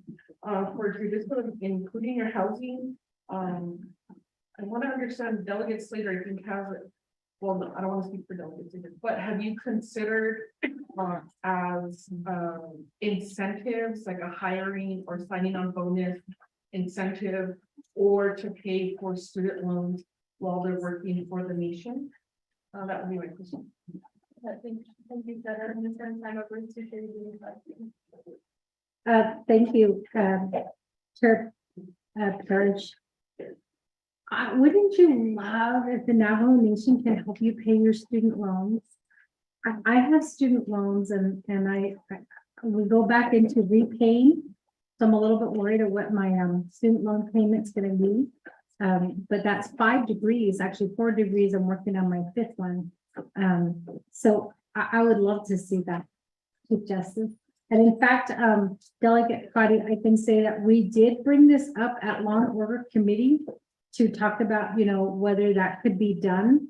But that would be something that, what I was told is that would be something that not the judicial branch. Well, yeah, the judicial branch and the president's office, they have to get together to implement something regarding some of the incentives that they could offer.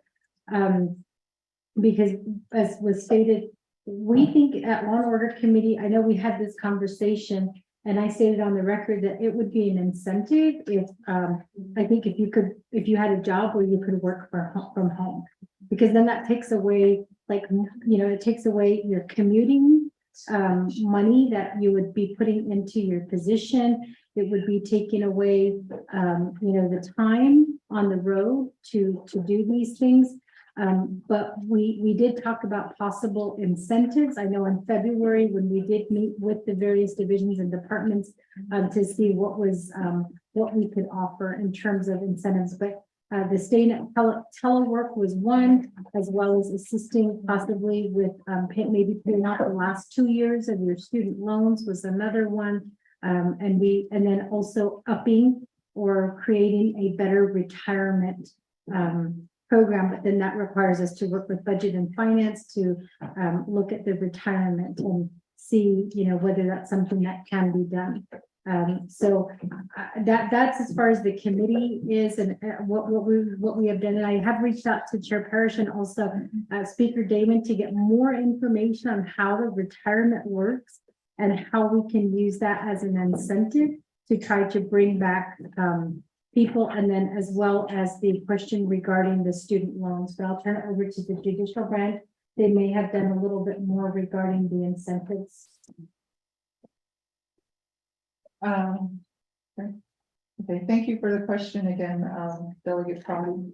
As stated by Chairwoman Charles Newton, we do have to work with we do have to work on an incentive procedure for us to utilize that judicial branch. We don't currently have a procedure to offer any incentive.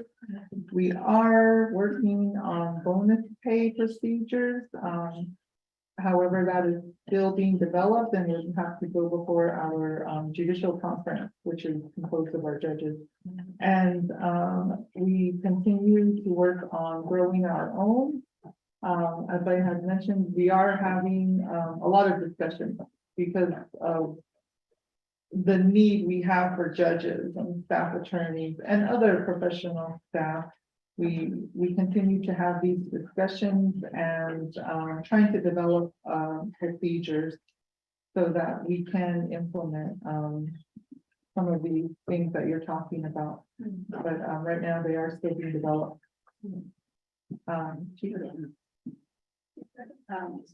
Madam Chair. Mhm. Thank you. I'd like to add to that, thank you, members of the BNF committee, wanted to add a little bit more. The judicial branch does have, we do have a policy that's in our our employment policies and procedures. What we don't have are the processes. The process that says, okay, A, B, C, D, E, and F. And so that is, I believe, complete. I think it's complete. And so what we do is we're presenting that to the judicial conference. And so with that, we hope to have both policy and the process established very soon here. I wanted to also add in regards to what are some of the initiatives that we have begun in regards to the vacancy savings that we have had for 2023. That was a question by Honorable Slater is you have vacancy savings. What are you doing with that?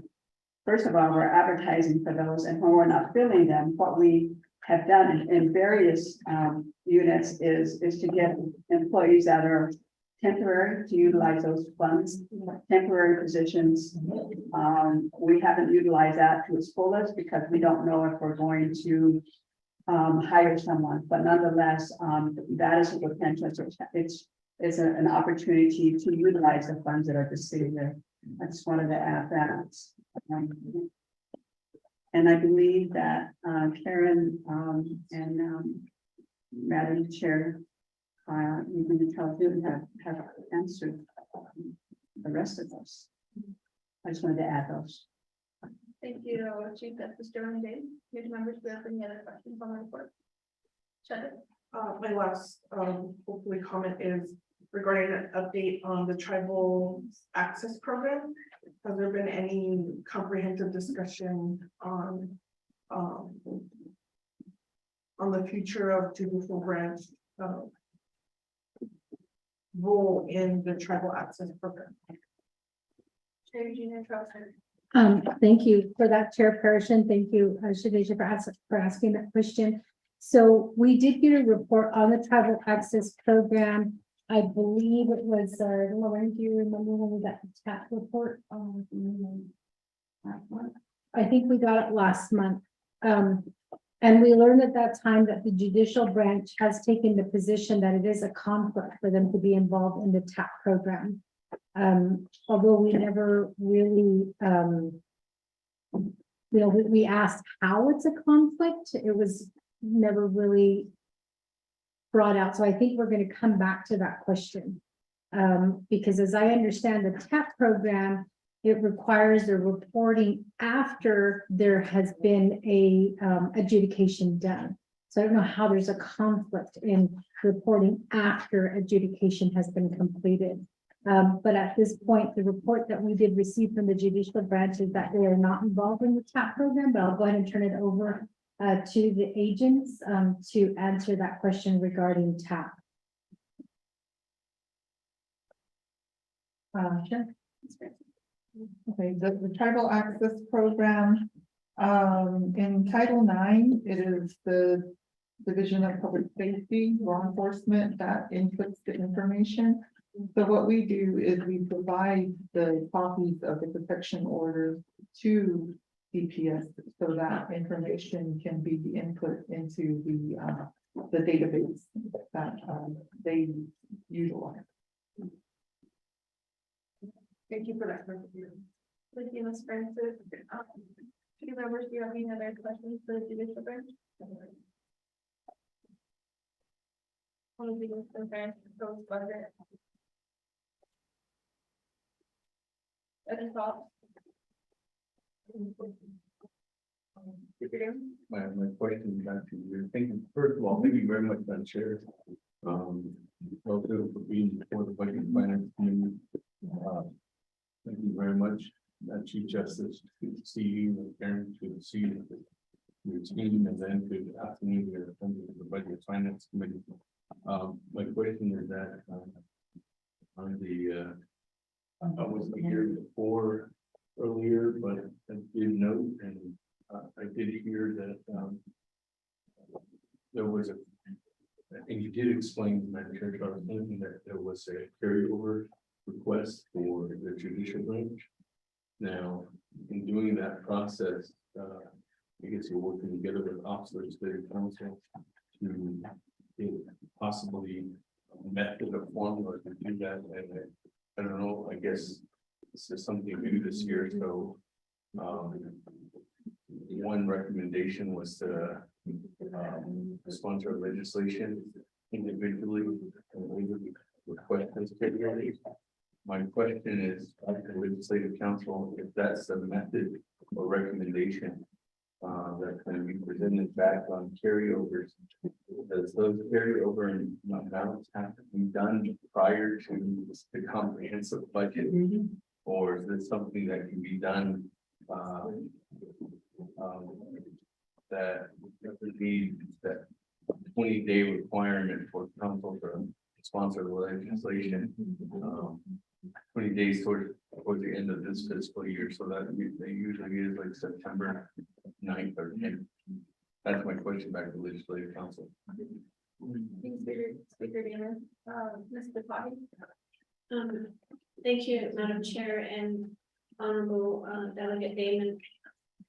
Actually, Office of Legislative Counsel is not recommending carryovers because, as you know, the I believe it's CV 7222 greatly restricts carryovers and states that funds are going to revert back to the general fund at the end of the fiscal year. And only with the 7/8 vote of the full council will the reversion not occur. And the last that I have been informed by Ms. Balgroff is that OLC is informally recommending that programs who need that money that they would in previous years be making the subject of a carryover over, those programs should be submitting a supplemental appropriation request in the new fiscal year for that money. And then that's just a separate legislation that can be considered by council, by the committees of council for that need. Thank you, Mr. Body, but the question was in regard to the legislation request to Council Board and OLC. What is the process being taken? what is the process and when it and finance should consider if those legislation requests are being made? Thank you, Madam Chair. You mean such as this, the carryover request for this particular legislation. Again, we're recommending no carryovers because there's been a firm policy statement by the council in that. The question is more about the timeline. If the Budget and Finance Committee wants to do a carryover, I would have to work with OMB to prepare, to readjust all the budget numbers and to prepare a carryover exhibit like, with them last year. So what's the timeline? You would probably have to ask OMB that question, how soon they could put that together. I'm tasked with presenting a initial first draft of the comprehensive budget legislation to this committee on the 23rd. But if there's going to be a carryover exhibit, OMB would have to put that together, because that's how they, I mean, we don't necessarily have the figures. I think if a carryover is allowed for one, it probably will open the door to other programs requesting carryovers as well. So I would ask OMB how soon they might be able to prepare that. Let's see. I guess my follow-up question back, even Chair Davis, my follow-up question is back to the sponsor, of the legislation. Again, thank you very much, Madam Chair Charleston. In here, you have the committee report, and then in there's a carryover and when I look at the committee report, and that's what the committee does is I take that as a recommendation. That recommendation is given to the Budget and Finance Committee. So right now, I've seen the recommendation, you change out amendment 1, change out the exhibits. So that's your first recommendation. Second recommendation, I take, and correct me if I'm wrong, in this recommendation, you're recommending the carryover amount of $750,000 and the legislative concern. That's my question to the sponsor and Chair Dalton.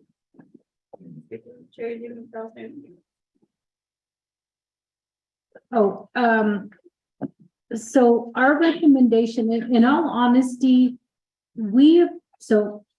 as chair of Law and Order Committee, the only carryover that we were considering, honestly, was the carryover for criminal investigations. That was originally the only recommendation, because just like you, if a division or department failed to spend money, then why should we give them money? Why should we continue to keep giving them money? In this case, the judicial branch did come forward to say that they are requesting a carryover in the amount of $750,000. So because that request was made, we did take it into consideration to recommend that we do the carryover. However, we were advised that we would have to do a separate legislation. Loya advises that the judicial branch would get one legislation, and any division or department that was requesting a carryover would get, and they would have their own that we would have to present prior to the comprehensive budget.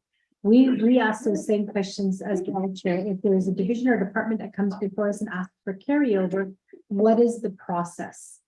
We were not informed that Office of Legislative Counsel was not considering that, because we were told that because of the legislation that was passed during the 24th regarding carryovers, that there was a way for us to drop legislation to have that taken into consideration, which is the 21 vote for carryover requests.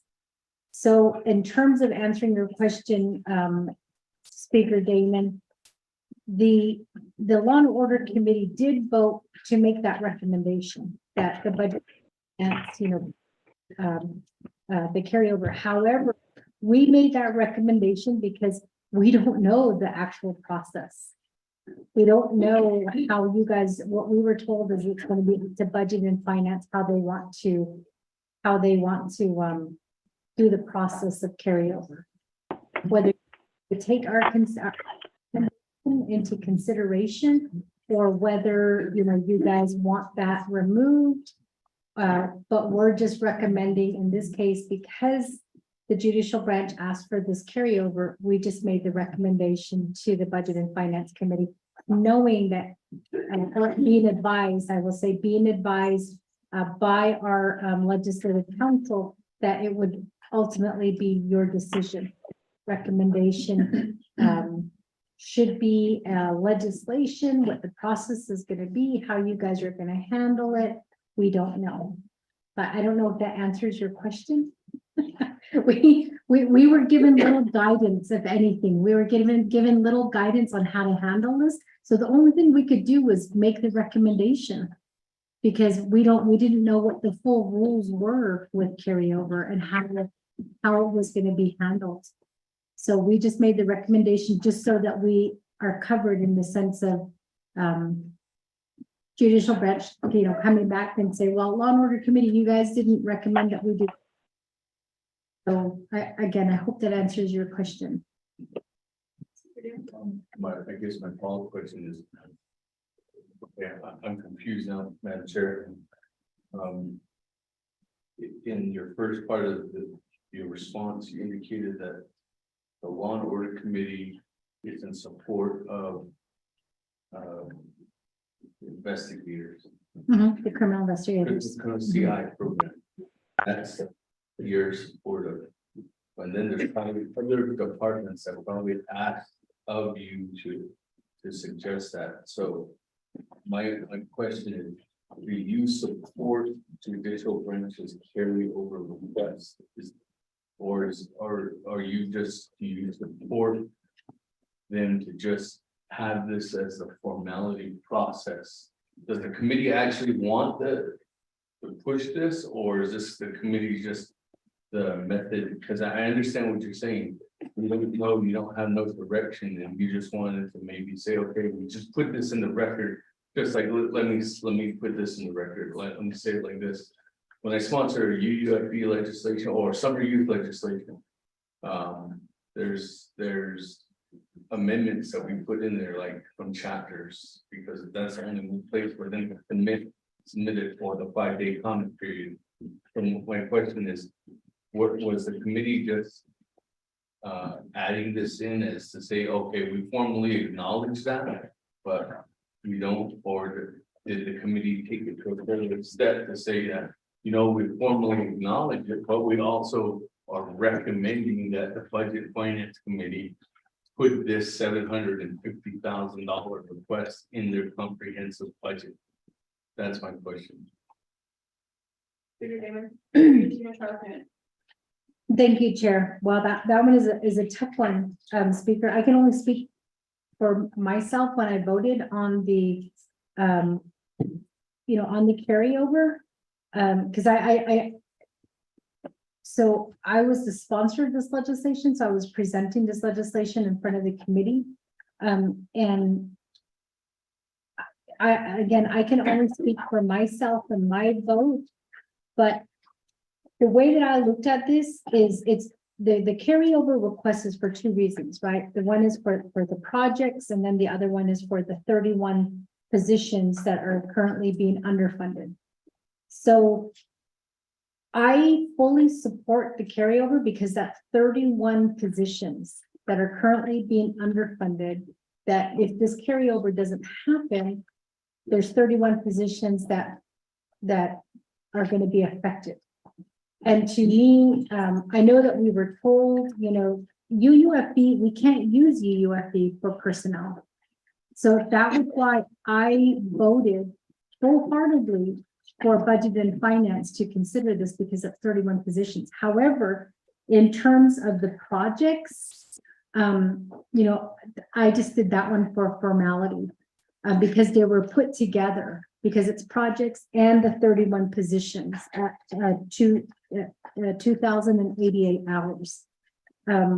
Because if we don't fund these 31 positions, And what option do we have as council to come back to fund it? We can't use UUFB.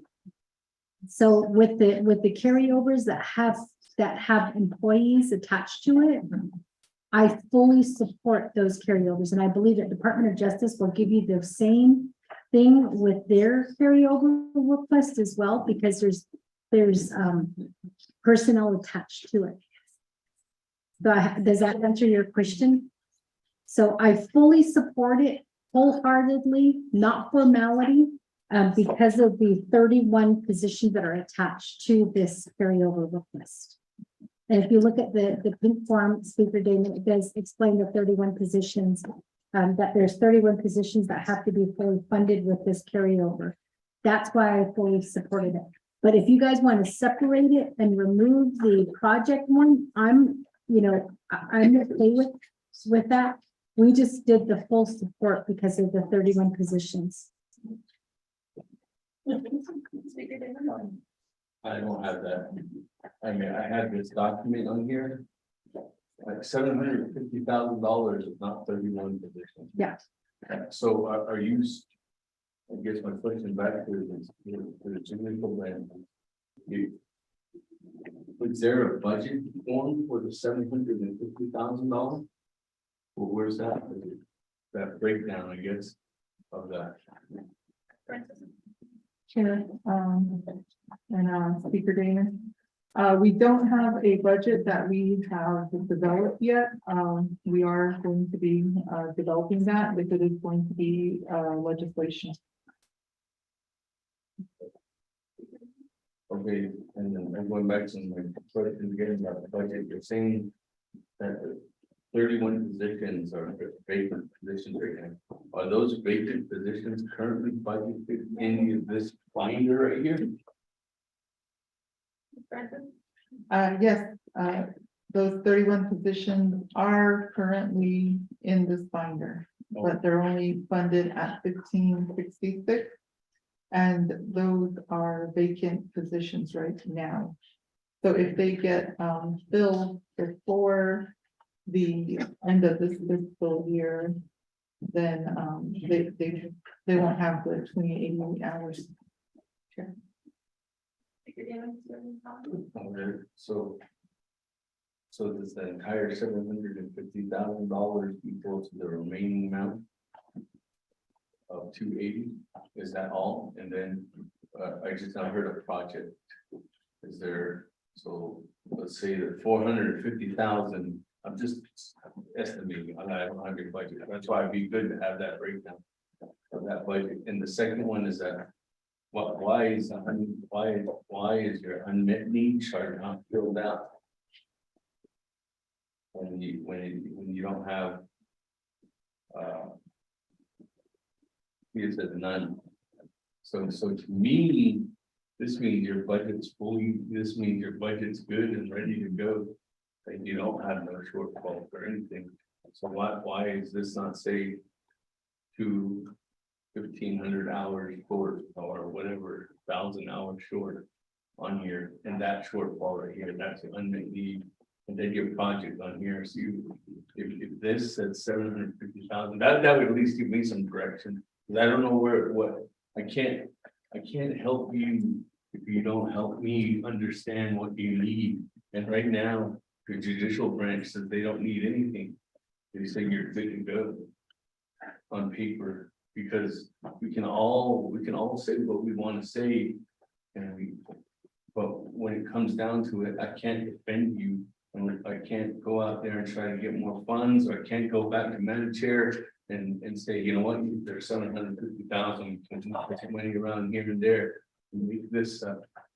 But so that's why I'm trying to understand what your unmet need is. And right now, to me, when you have your legislation in front of us, it seems like there is no unmet need. You're good to go. Francis? Chair and Speaker Damon. Typically, what we've seen is that when you put unmet needs, those are funded by the UUFB.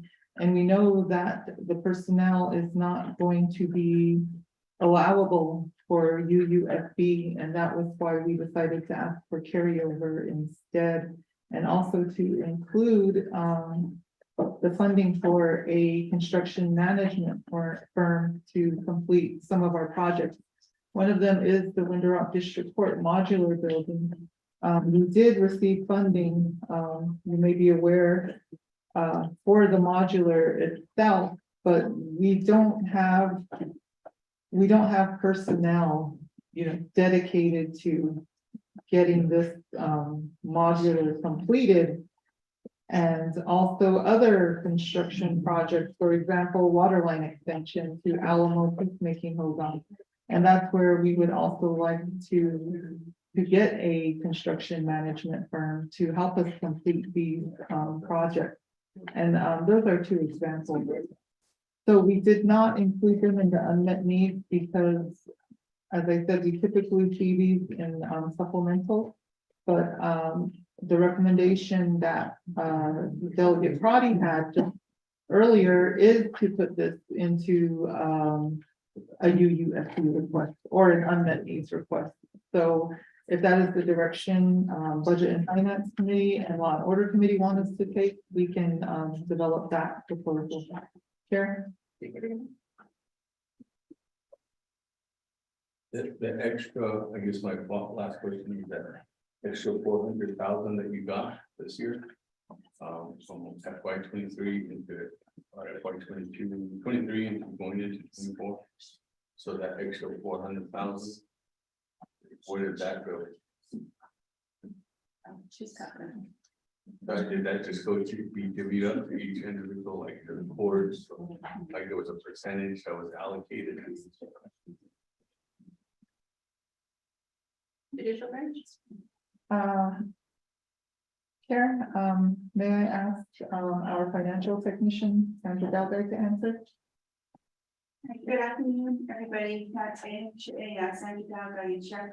I am the financial technician for judicial branch, and just to answer Mr. Damon's question is that extra funds judicial have received, it was split up among the business units, the 18 business units with our judicial courts.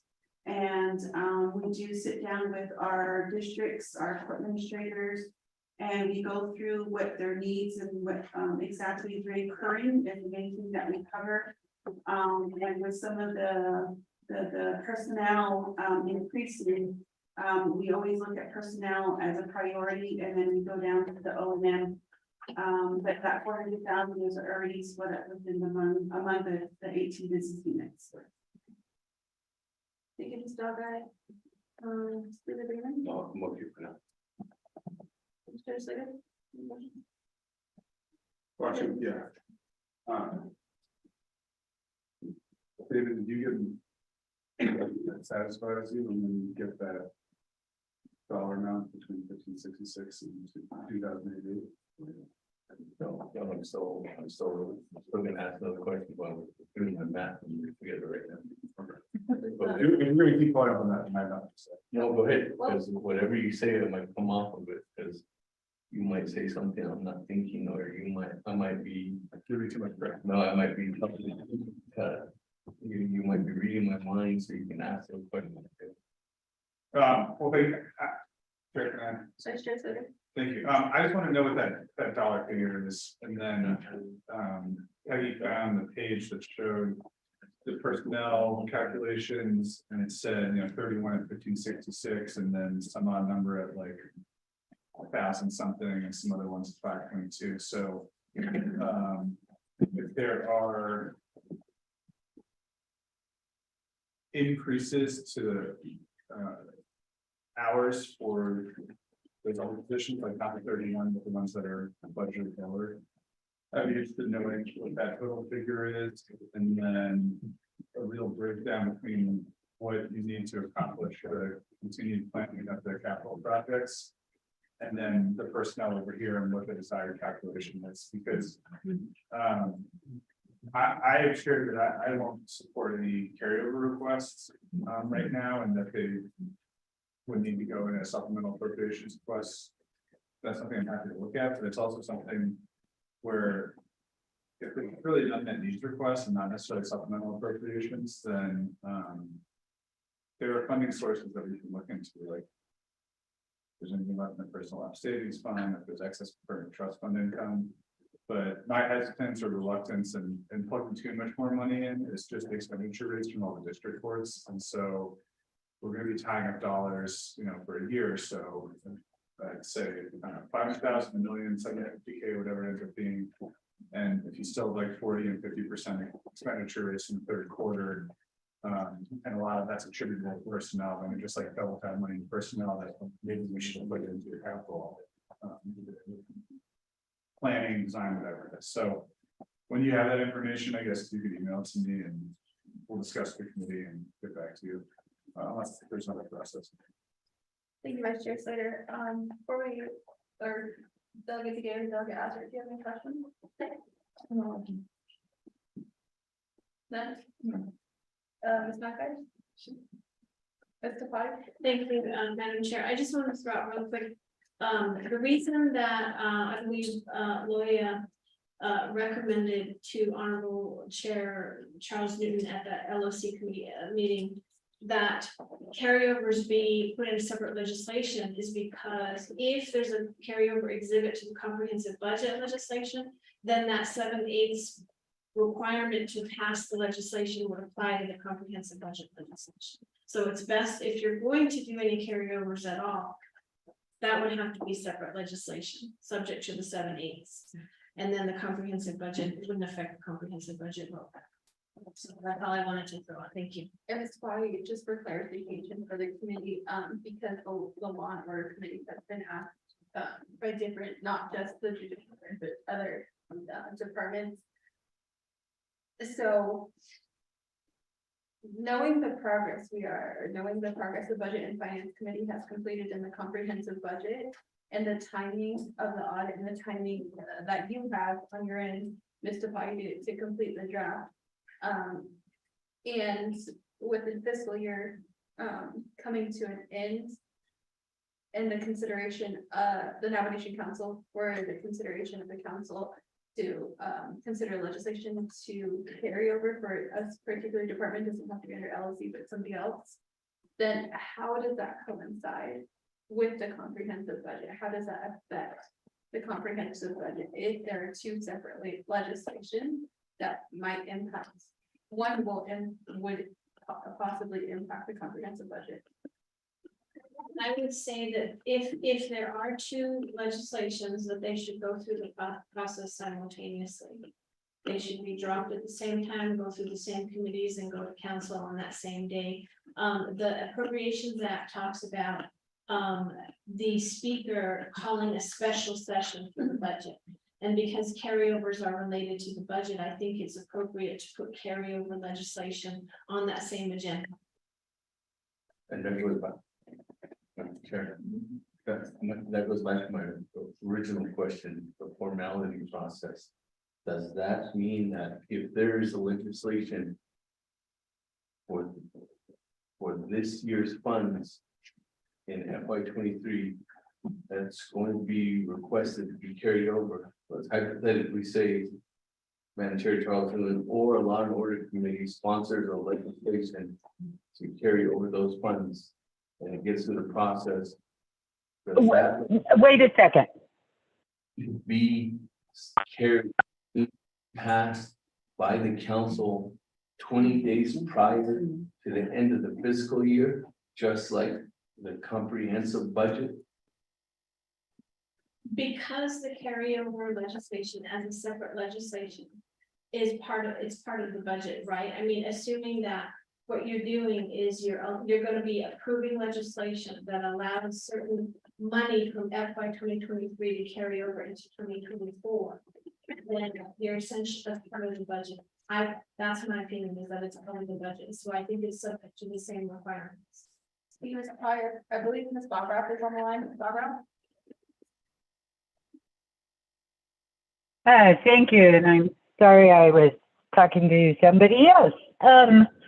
So this is, as you can tell, this is a pretty awkward situation. So no carryovers from general funds or supplemental appropriations are allowed at this point to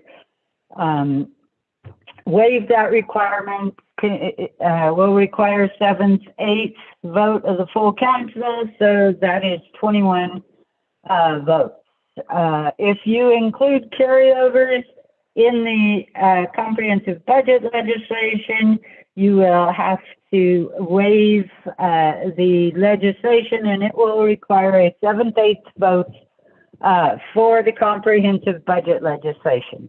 I am trying to follow along on this conversation, and it looks like that you don't want to include the waiver of carryovers in the comprehensive budget legislation. So if you're going to do a separate legislation to waive the carryover legislation or to rescind it in its entirety, I mean, if it's going to turn out so everything is waived, you might, our office would recommend that you just rescind the legislation. If you're going to do just specific carryovers, you can do that legislation up until, it would have to be, okay, let me back up a little bit. Carryover, the actual amount of carryovers, the final total of carryovers is not determined until the financials are closed out for the year, which usually happens sometime in October. So if you're going to do carryovers, you will need a legislation to authorize carryovers with the 7/8 waiver before the financials are closed out. So that would be sometime in October. Because, as Ms. Laureline has explained, carryovers actually do affect programs because they will be getting extra dollars that aren't reflected in the comprehensive budget legislation. Ms. Tafaya is recommending that legislation be heard at the same time the budget legislation is heard. I think that's quite a reasonable approach as far as Law and Order Committee and the Judicial Branch's request for carryovers and the Department of Corrections. I went back and reviewed, spoke with Loya, and there does seem to be some confusion as to what she advised the committee. And when I say confusion, she doesn't believe that Chairwoman understood what she advised the committee. So right now, my understanding, although we have not gotten a legislation request, that Law and Order Committee programs were advised to provide Legislative Council with their carryover requests. Legislative Council has to decline that and say that those carryover requests have to come from a delegate. So we're looking forward for a legislation request to be dropped and for that legislation request to identify which programs and which funds within those programs they want carried over. That's all I was going to add, and I'm certainly available for questions. Thank you, Madam Chair. Thank you, Ms. Lovero. Any members, do we have any other questions at this time? Question. Speaker Damon? You have, I see that, thank you again, Madam Chair Charleston. The Window Judicial District Court asking, you're going to probably be asking for money, and then the water line at Alamo, and then probation services for building. I guess my question is back to sponsor and management justice and parent is what is the status of that $16 billion? Judicial branch there? And is that budgeted in there? Are those projects budgeted? And second one is, I don't know if that money has been set up. And is there any personnel that's going to be identified in that budget? That's my question. Carrie, do you know if that's good? Thank you, Speaker Damon. So the history of that $16 million needs to be taken into consideration when we're talking about this money. That was years of neglect that happened with the BIA and the judicial branch. So in those years that judicial branch was neglected and they weren't given their full funds, they had to try to compensate, and a lot of the projects and their work fell behind as a result of that. So now that this 16 million settlement came out, they're using those funds to try to address some of those issues that came out during the time of the years that they were neglected by the BIA. So I agree that, yeah, the 16 million, that it's there, but we have to remember it's kind of in a way a reimbursement. They forwarded money to assist them with their job, with their responsibilities. And in that process, they got that settlement, but they have to be able to, I guess, it was basically a reimbursement. They were reimbursed what they were neglected. So the 16 million, I know that they have plans for it. They are currently working on an expenditure plan that they're going to be presenting before the Law and Order Committee on the way that those funds are going to be used. But I can say that when we had that discussion, when we created that is it trust fund, that fund pot. I'll just say that fund pot. That was the discussion that we had, was because of those years of neglect, there was a lot of things that kind of fell to the wayside. And so now what they're trying to do is they're trying to bring that back so that they can address that. But 16 million, really the settlement that was done wasn't really even enough. Had they been funded what they should be, had they been funded what they should have received, would have been actually probably more than that 16 million. I also, Speaker Damon, the same thing is happening right now, as you may recall when we were at Tribal Interior Budget Council. The Navajo Nation has been asked to be a party to a lawsuit against BIA and against the federal government for the shortfalls that law enforcement and criminal investigation is currently facing right now. And we know that two tribes have gone forward to sue the government. And we haven't met with the Department of Justice on this, but it's kind of in that same token that is happening right now. What happened with judicial branch was that shortage of funds coming from the federal government and the years of neglect.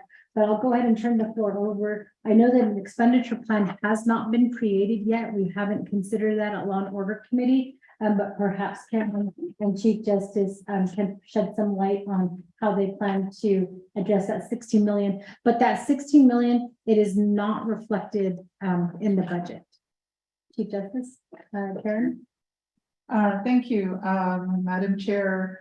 Succinctly stated what we are going through with the Pashkej and Nahatpa Beso Bahawan.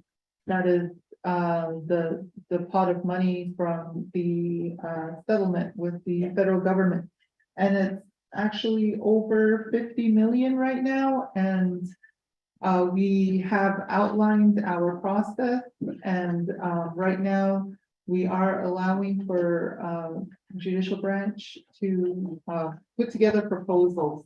And then those proposals are going to be selected and put into an expenditure plan. I believe the due date is October. I believe it's October. I would have to double check that. However, we are putting together that expenditure plan right now, and that will go before Law and Order Committee and also BNF Committee. Thank you.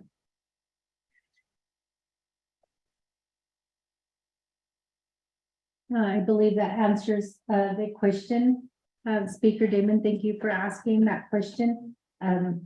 And I think we just have to wait for the expenditure plan to come down before we talk about it any further with the budget. Thank you. On the expenditure plan, I just know that, that was a couple of years ago, more than a couple of years ago. So I don't know, I don't know if any of those funds are gonna be utilized for projects, and that's why I was wondering, I don't know if these are potentially would be identified as some of those projects, but the water line to Alamo, I don't know if that was something that you possibly had a meeting, or if there was a meeting that the brand probably could have with NQA to get that going under the funds. Thank you. Members of the Budget and Finance Committee, do you have any questions? More questions for on the resolution 1123?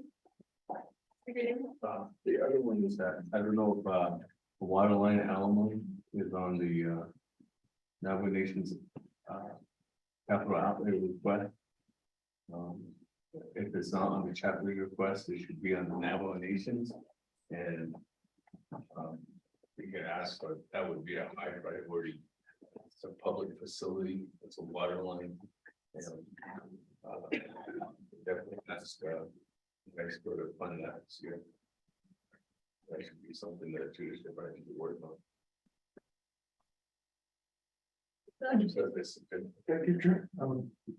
Then for this question, first meeting I had with him was the last couple of weeks, I think, talking about the Alamo peacekeeping making, had that building a little bit.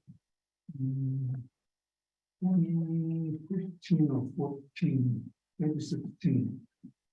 But it's right in the middle of the heart of Alamo, right by the chapter. There's no way they can get the water to it because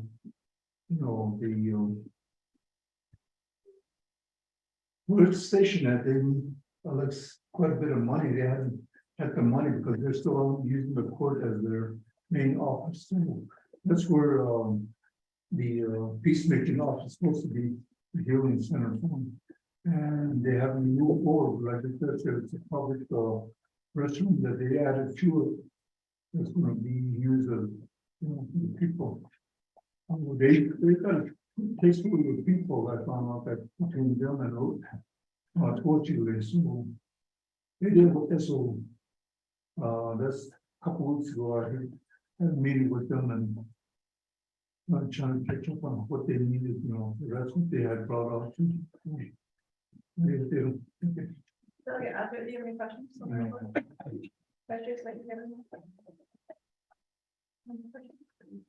All right, we're gonna turn the time back over to the sponsor for any closing comments.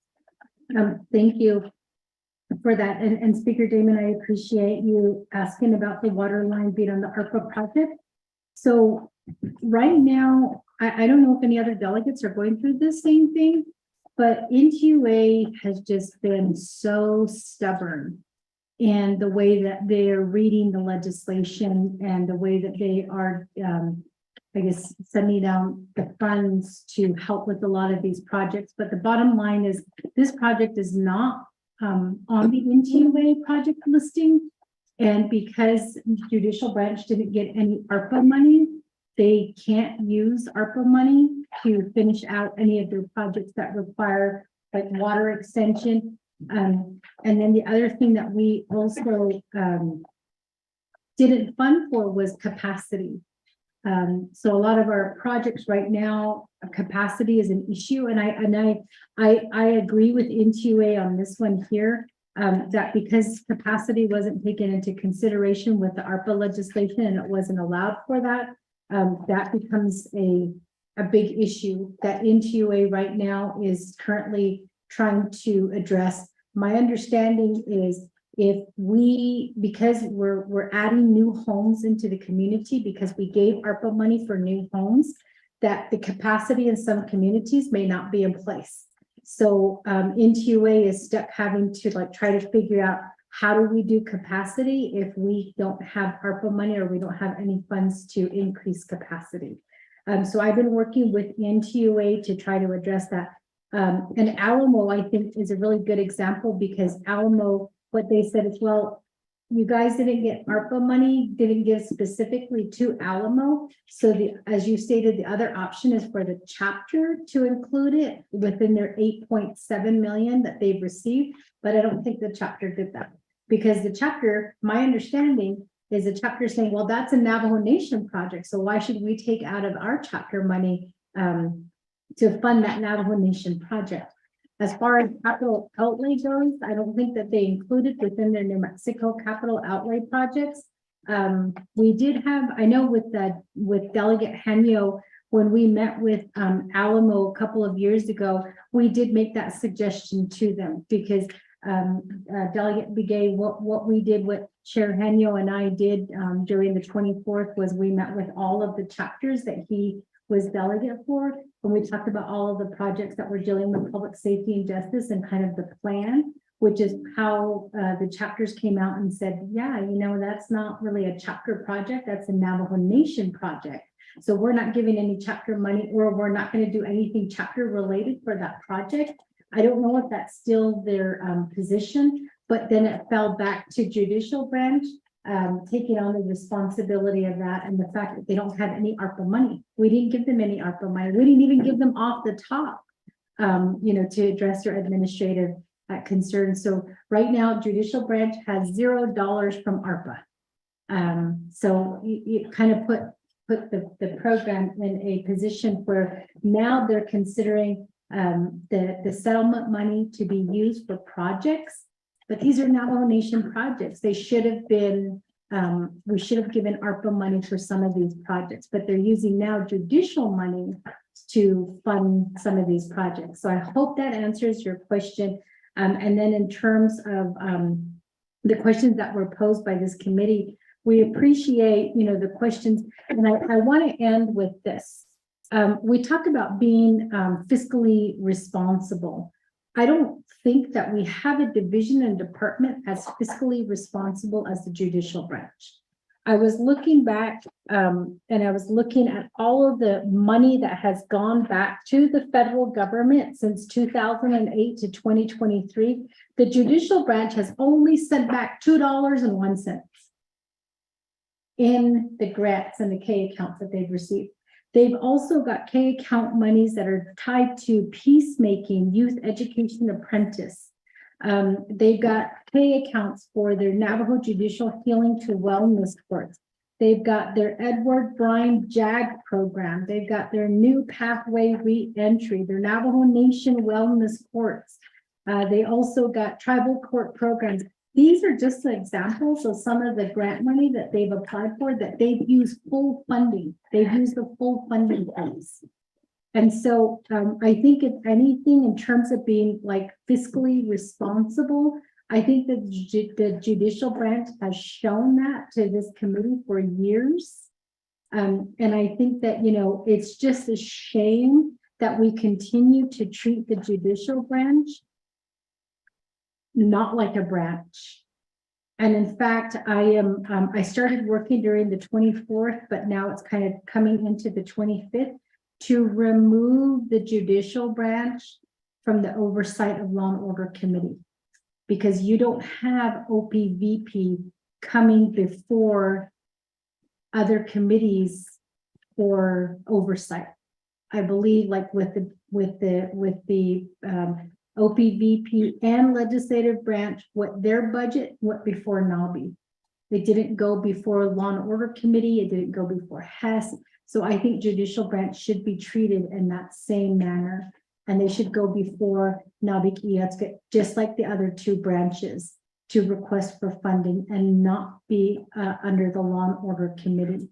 And so we are pushing for that, as well as funding that the judicial branch needs, and the fact again that the judicial branch wasn't taken into consideration when the executive and legislative branch took off the top of ARPA.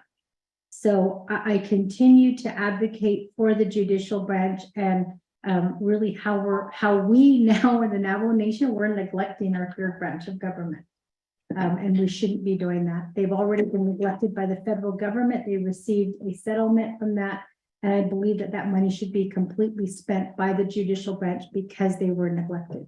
So at this time, committee members, I will say I appreciate you taking the budget into consideration. I know that there's a lot of,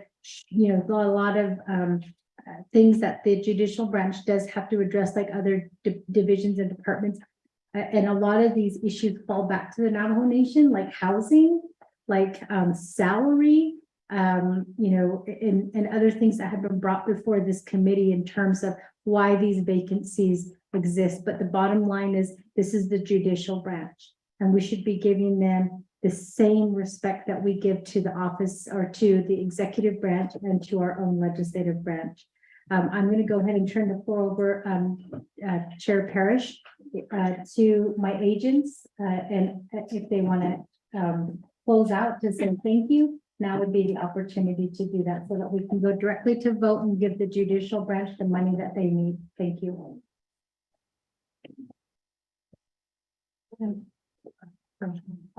Yes, I would just like to say thank you to the Budget and Finance Committee for your thoughtful questions. You gave us a lot to think about.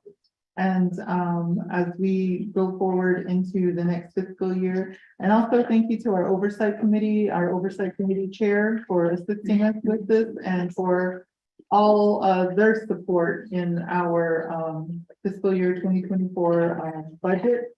And we are going, I am planning to withdraw the request for the carryover, and we'll develop an unmet needs budget.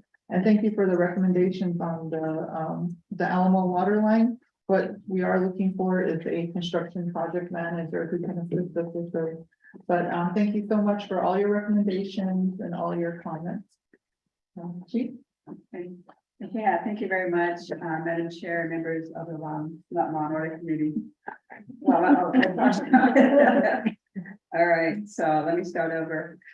Thank you very much, Madam Chair Parrish, and members of the Budget and Finance Committee.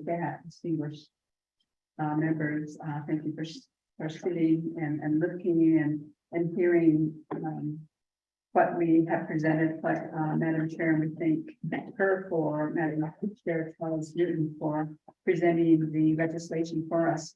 We also would like to thank the rest of the Law and Order Committee who has presented this budget and actually moved this budget forward. And so thank you very much for your help and assistance, and thank you for your comments. Thank you for opening our eyes to some things that we certainly are going to take under consideration. And we are always looking for answers and different ways to look at things, and we appreciate that. So, and we would like to take those in and put them to use as well. Thank you very much, Madam Chair. Justice Joanne Jane, thank you, Chair Eugene Johnson, and Francis. We actually have two delegates who have questions now. So close. Questions later, and then we'll get a delegate hearing. And then Speaker Damon. I guess my comment is, we did allocate funding to the judicial branch. We allocated $5,876,685 to the judicial branch and K 211518 of ARPA. And I see that you've obligated 518,000, and you spent 120,000 out of that 5.8 or $5.9 million allocation. And I know we brought up in the past where if you want to change the scope for that or anything to have it match what your present needs are, the committee's open to it. It can be done narrowly or it can be done in a broader fashion. And so I would encourage the branch to contemplate that in the context of the capital projects, whether it's water line, whether it's some of the facilities construction. Because that's one way to hopefully get after, a big chunk of change. But maybe at the next ARPA update, Karen, we could talk about what the plans are again. I know you kind of come when we've asked it in the past and kind of updated us on that. That's my recommendation, because The positions, I don't think we want to budget, like the short, we don't have really a full those personnel salaries, but. For the project, if there's, that's what I'd like to see, except we're emphasizing everything else, like we want to spend these dollars down, whatever you have eligible, either for the allocation process or through administrative funding we already possess, let's try and use that first, so, thank you. Vice Chair, Delegate Gay? Thank you, Chair. On this one, money, trying to get to the 638 contract with this, the water department's under the school board, yeah. So there's a conflict. I keep telling them, you know, that this is not the school board or 638 contract, it's the chapter project. So everything needs to be done by the chapter traditionally to that teaching project. So I'm gonna have to re-educate them and try to scold them again. Put everything under the chapter. That way it's easier. So they think that even in Reynolds' case, they're the same thing, you know, you put it under 638, but no. So this is all nothing but the chapter projects that it's supposed to be running through, yeah. So there's the problem right there, but I'm trying to work with them, put everything under the chapter, so it's all the hiding battle, so just a comment on that. Thank you. Just, you know, if I could request to Office of the Controller's Office, I'm confused now. Well, the response from Karen, you indicated that. I know the initial amount of this fund was $16 million, and you just indicated that now it's at $50 million. I know that there was other deposits in there. Maybe you just get an update from that. If I could just get a Controller's Office to see what that is and how that fund management plan is. Because I just want to make sure you possibly return if it's invested. Oh, I'm on investment committee. I mean, that's what you guys.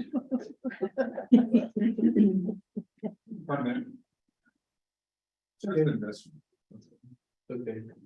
There's a fund management plan. The management plan, I don't know what it is, there is. There isn't. Well, there should be a overall management plan for it, the way that we're investing those funds, so. Yeah, that's the investment policy. Yeah. Not the fund management. Well, because there's two different things, then investment policy plan and then the fund management. Yeah, there's that. There's none. The second thing is that, Madam Chair, the chapter, sorry, Chair, the chapter doesn't want to help you. The chapter doesn't want to work together to try and know that there's internal politics there too as well. My suggestion is that you get a resolution, drop that resolution, or first judicial branch gets their project request together. I don't know if it's a planning and design that needs to be done first and then construction of the water line. My suggestion to you is that you get the planning design scope of work together and that requested amount. You don't even have to do it, just needs to be generalized that you need planning and design money for a water line construction. And then law and order committee just passes a resolution for that support. That's all the state needs. They don't need the chapter resolution. They don't need the chapter put on ICIP. If you go and ask those for those funds and the nomination that way, the governor and the legislators will look at that as a recommendation from the nation. Just as an example, I represent Sayco chapter. Sayco chapter never asked for $1 million or $6.4 million for the Navajo Talkers Museum. So there's other public facilities on the nation that the New Mexico capital outlay funds get that don't go through the New Mexico ICIP process that the chapters require. So if you go that direction, you can start getting planning design money. I guarantee you'll get planning design money in January and February. And then I don't know why the judicial branch is worried about a project manager when we're under the Navajo Nation, DCV is supposed to be the project managers.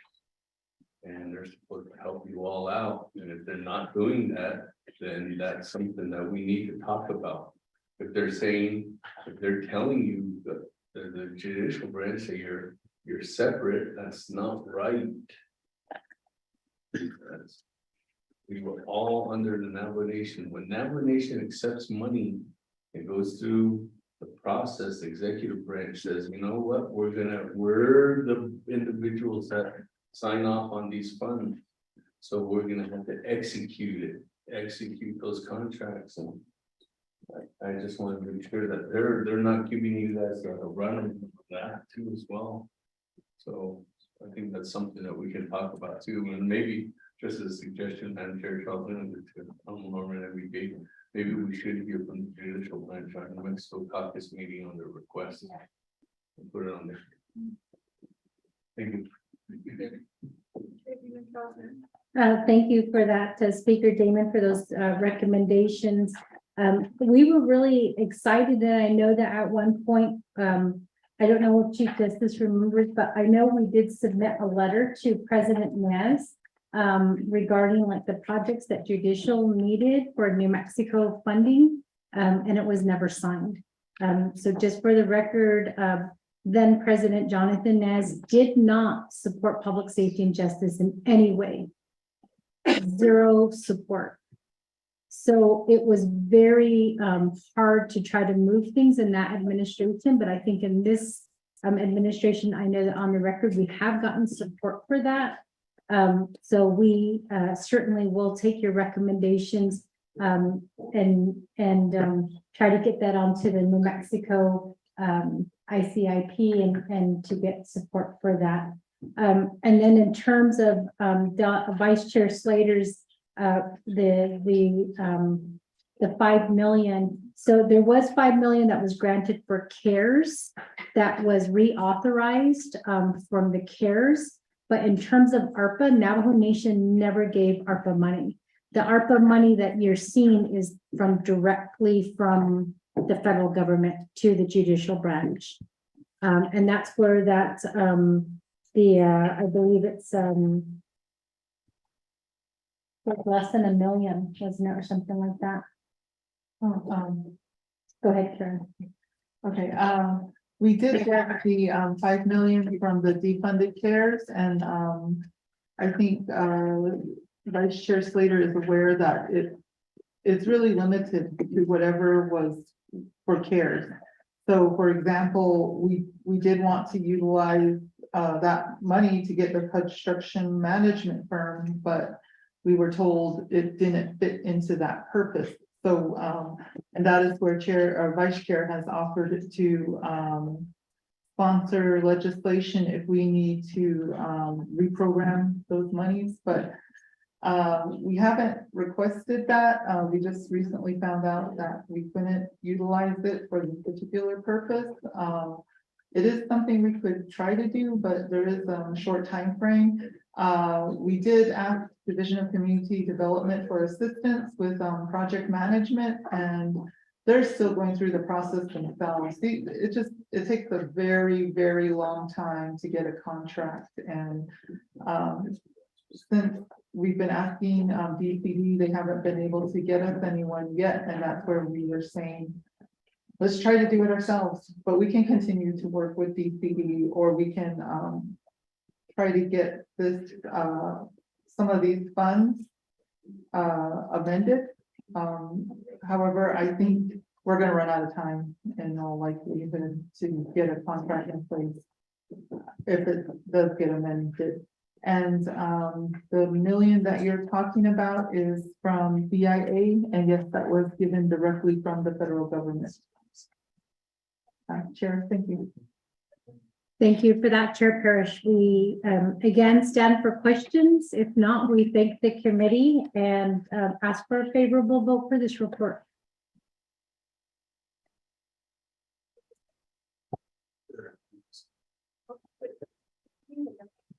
Well, I want to ask a question. Okay. So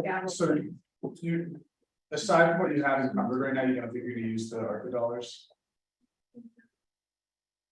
Chair, we are working on it.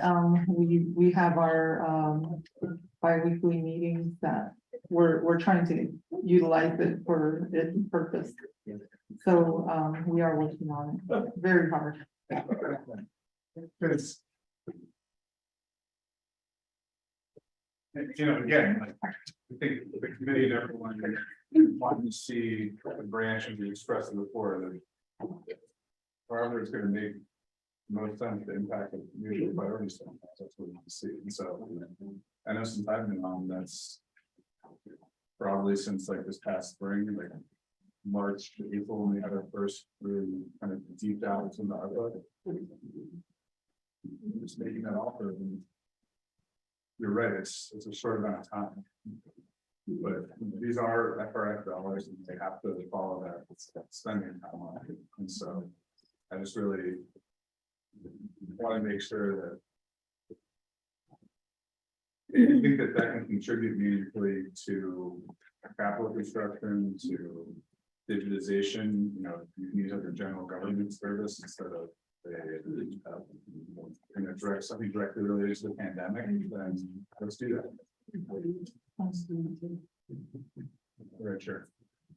Chair, would you like to be recognized? Yes, I do. I'd like to be here. You're recognized. Thank you, Vice Chair Slater. Thank you, Madam Chief Justice and Chair Carlton and Ms. Francis for coming for the Budget and Finance Committee.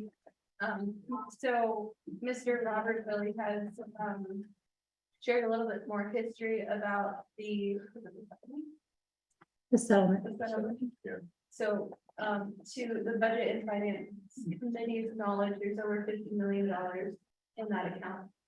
And there's no expenditure plan. That settlement has been in the responsibility of the Navajo Nation judicial branches privy for 5 years, but there's no fund management plan in place. And you can correct me if I'm wrong on the length of time, but that's a lot of money to be sitting in an account without any fund management plan. So at this time, I am just going to say this on record as I will continue to work towards a condition of appropriation on the judicial branch's general fund travel expenses for the fund management plan to be developed. Because that's an enormous amount of money just to be sitting in a bank account and not accruing any interest or to be doing anything for the Navajo people. So when we want to consider all of the personnel dollars and the need of the judicial branch, you know, you also have this money sitting there that's not doing anything and not this time for anybody. So I just want to state that for right now. Thank you, Vice Chair. No, I'm good. You need help on the capital outlay request. Aaron knows the number. You want to respond by Sue? We just did it. Just because there isn't a financial plan isn't going to sign any interest, because that's under the financial plan is.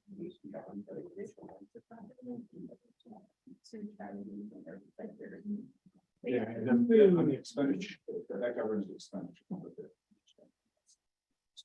the application. Specifically for the service.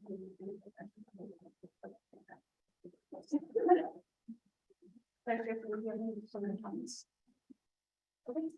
Any other comments?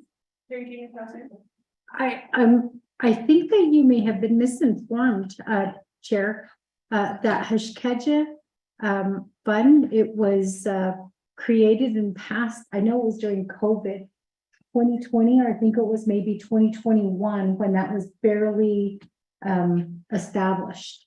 So in that legislation is the one that asked for the expenditure. So it's not 5 years, unless you're doing dog years. It's it's 2 years. And the reason, the expenditure plan hasn't been, completed, was because number one, the judicial branch thought that they were gonna get some ARPA money. But then that didn't happen, so they waited on that, and then the other thing too was, the full funding for the settlement hadn't fully come in yet at that time. And they didn't know what they were looking at, when that Hashkeja pot was created. So I want to say it was 2021 when that legislation went through, and I'm trying to look for it right now, the history, because I sponsored the legislation, on that Hashkeja, pot. So I just wanted to correct that, because it hasn't been 5 years. And then I know that they did meet with the 24th, when we were ready to, sit down. But then because it was election year, they said, okay, we have an idea. We want to sit down with Law and Order Committee, but maybe we should wait till the new, council comes in. Then we can have that discussion. So in a way, I guess it is our fault, the committee's fault. I'll take full, I'll take fault for that. We haven't sat down with the judicial branch to talk about the expenditure plan and the ideas that they have, because we were also informed during that time that DOJ has to be a part of that conversation as well, to create that expenditure plan. So we haven't put that meeting together yet, but I just wanted to clarify, it hasn't been 5 years. And I think maybe they got settlement money, and maybe that's what he's taking into consideration. But that has if they got the settlement money, that pot wasn't created until 2 years ago. And that's where the settlement money went into that pot, and that was voted on by council. So if anything, it's been about 2 years, but I'm trying to find the history, because I have the full history of that settlement. Thank you, Chair. Just for the record, I do, let's say there was for about 1.5 years to 2 years prior to that, the judicial branch didn't have that. That was something that was being held at I do believe in 2019 was when the original settlement was enacted, but the judicial branch didn't get that for about 1.5 years because they asked for it. And at that time, leadership wasn't going to give it to them. It was going back to the direction that they were going to go put that into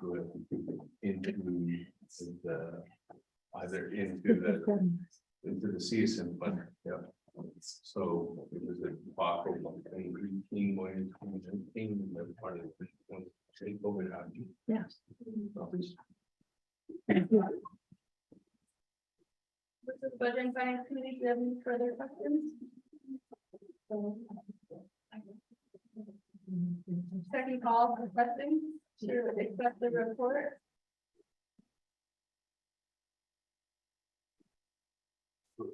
Like, after any questions? Can we do a roll call on the resolution report? Yes, so the chair Mara,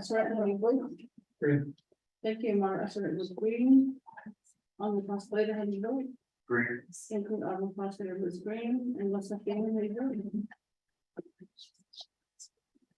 I vote for green.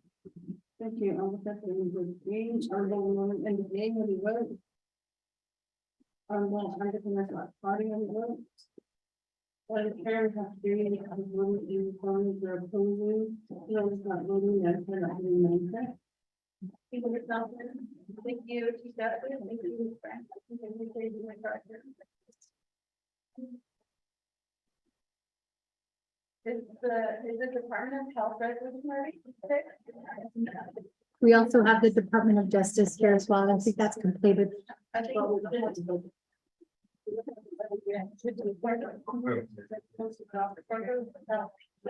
I sent out yeah.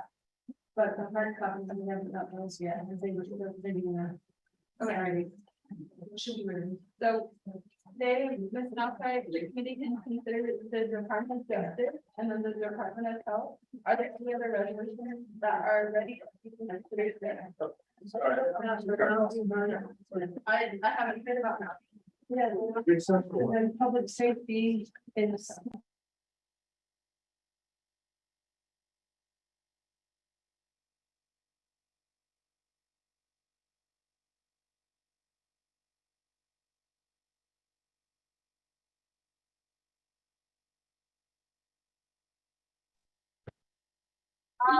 Do we have Manuel Rico or Michelle to give us status on the Navi resolution? That's Chairman James. Oh, yeah, We're almost done with Terry, Dean, and Charlie. So,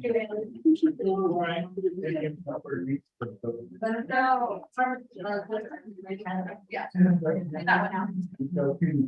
We're gonna do the Department of Justice resolution, and we're gonna do the Department of Health resolution. Emmanuel Rico. What is the status on the Navi resolution?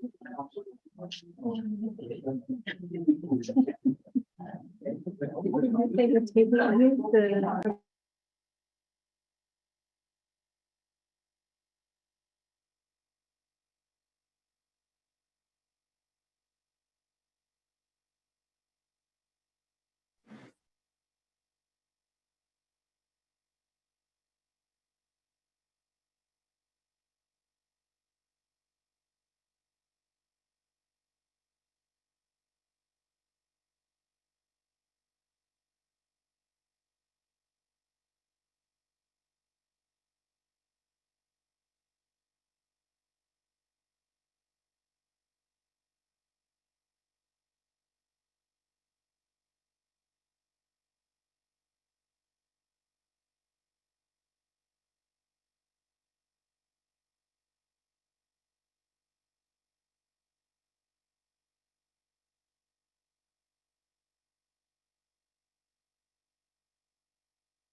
Okay, we're setting up for the, LFC 1023, which is related to the Law and Order Committee, which will be recommending to the Budget and Finance Committee.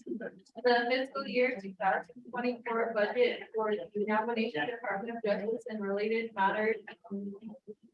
The resolution as it stands was heard in front of the Law and Order Committee on August 15th, 2023. There were some actions taken by the committee, as you can see. But before we get to all of that good stuff, I'm gonna ask if the Office of Management and Budget is here. Yeah, it's Ed, Nez, no, Darlene, and yeah, please. Yeah, good afternoon, Office of Management and Budget. Good to see you all. The light is at the end of the tunnel. We are, the committee would like to request from the Office of Management and Budget a presentation on items B, C, D, and E. And Skip, what is the status of the Navidad resolution? No, only for legislative. There was an issue that occurred with executive implementing the amendments, so we needed to get OLC clarification regarding that. Okay, thank you. So, this is all. Okay, so they are making the copies of the for legislative. Okay. Committee members, the resolutions that we can consider are the Navidad resolution on the legislative branch budget, the Department of Justice budget, and also the Department of Health budget. But for us today is the Department of Justice. So thank you, Ms. Cook. You're welcome. To go to the Office of Management and Budget on the presentation on items B, C, and D. Ms. Sam?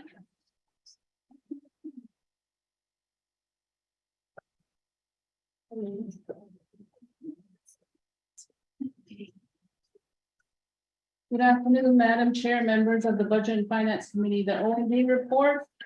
You have Appendix A or letter A, Department of Justice Division Summary.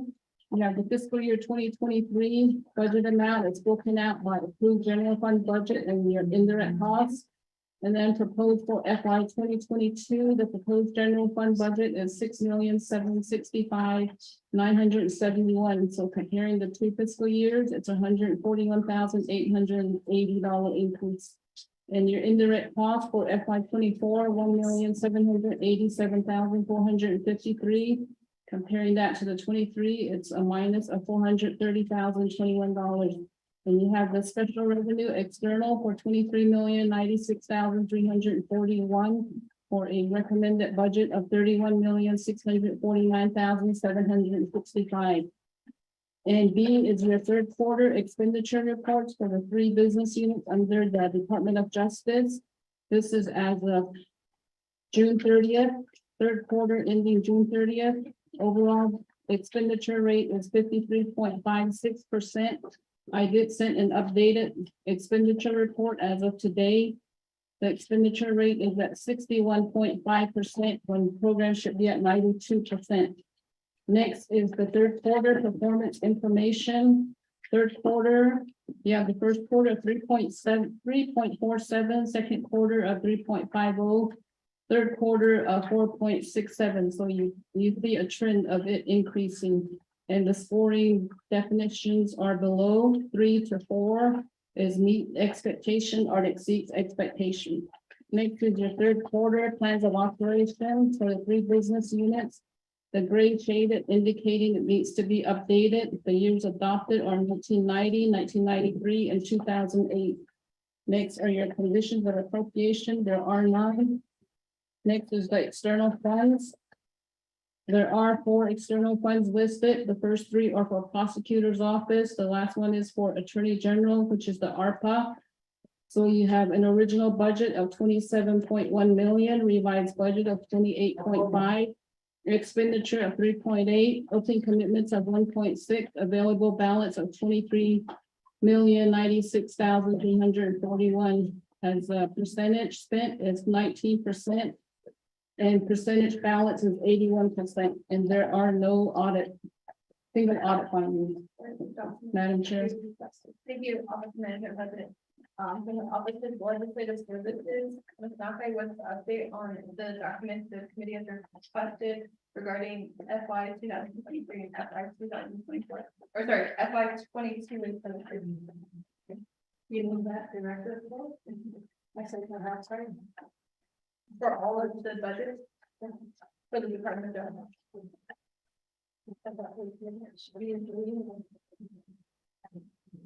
Thank you, Ms. Nakai. Thank you, Office of Management and Budget. Committee members, do you have any questions for the Office of Management and Budget?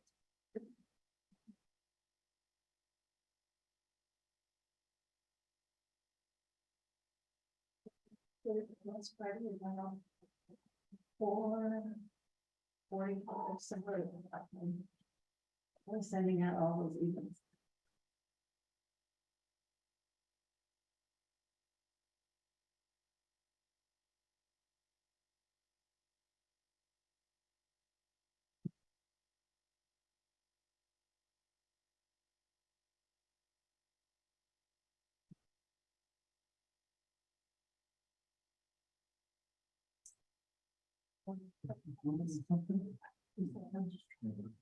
Yeah, I got it. Right.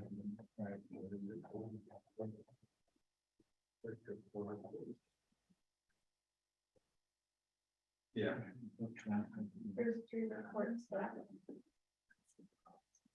It'll be on page 3. So, Ms. Nakai, we have I have a copy of BFC director's reports, but this is only for the judicial branch. Okay. There's 3 documents out of that. It's on page 3. At the 1/3 second. All right, thank you, Ms. Nakai. Yes, I received it too.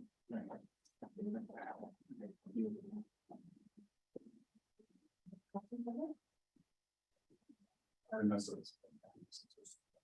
Do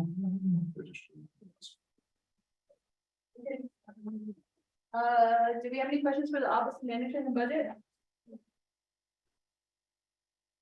Thank you, Sam. All right, we're gonna go into the resolution now. Resolution LOCAU 0923 was sponsored for trading and trust. Thank you, Chair Parrish, and thank you to the Budget and Finance Committee.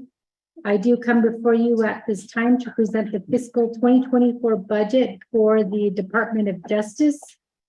The Department of Justice is asking for $6,765,971 of general funds money to assist them with their duties and their responsibilities. As was stated by OMB at this time, per the OMB report, there were no conditions of appropriations for legislative concerns.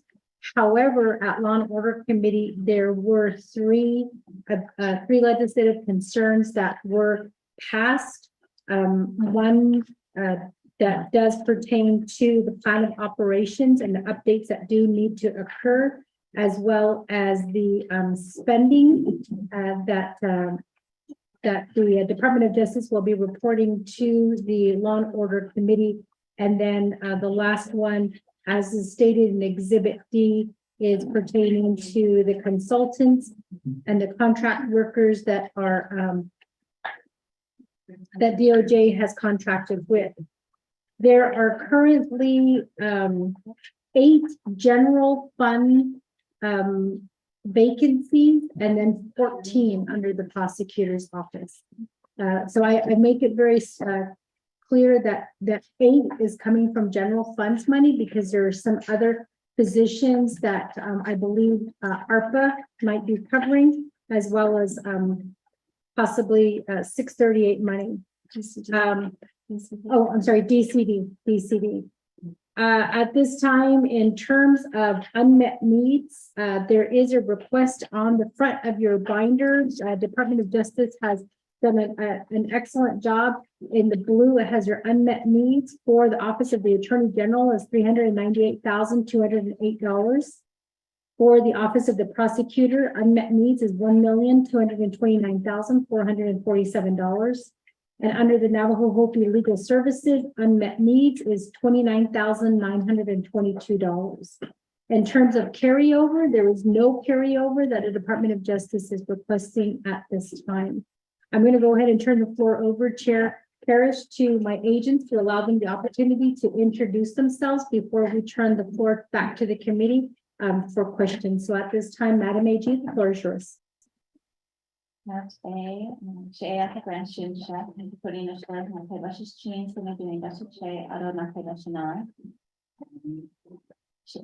Geneva, Washington,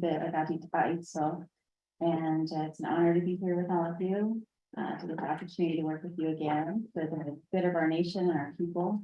And we're looking forward to being able to fill all of the positions that Madam Chair identified. That was something we were able to do in large part last time.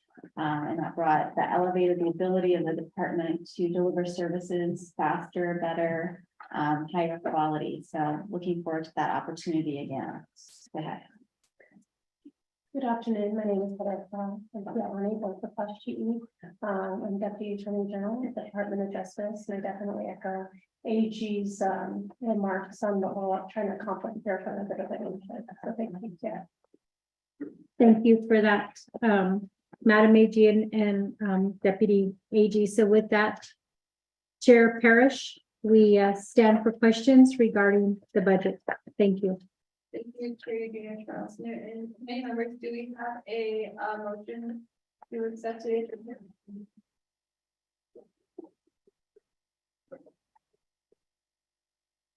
We have the motion. Vice Chair Slater, motion. Do we have a second?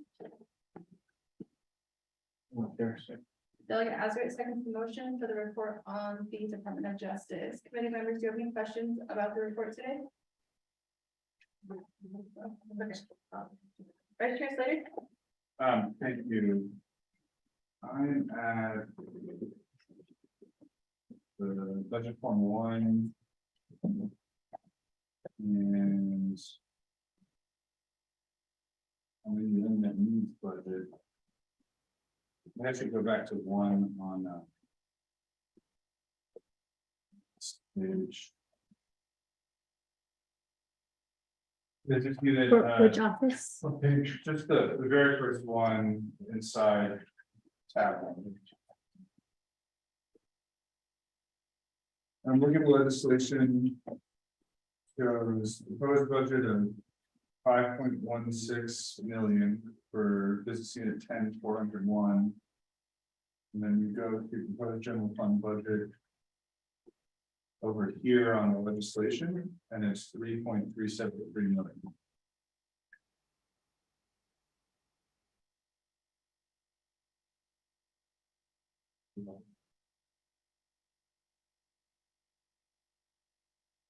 Yes. I know what it counts for.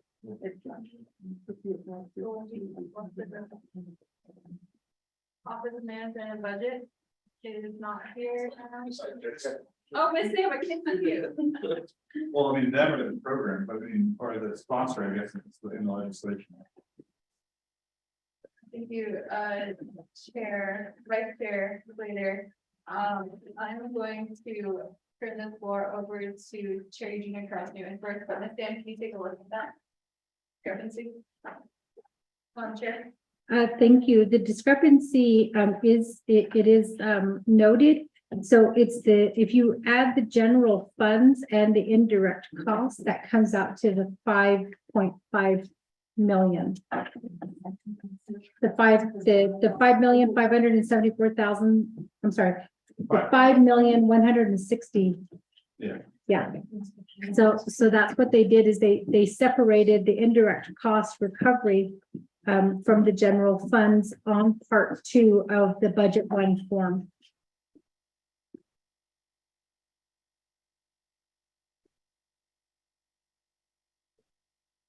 Great.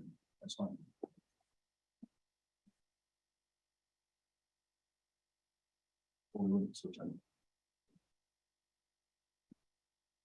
Okay.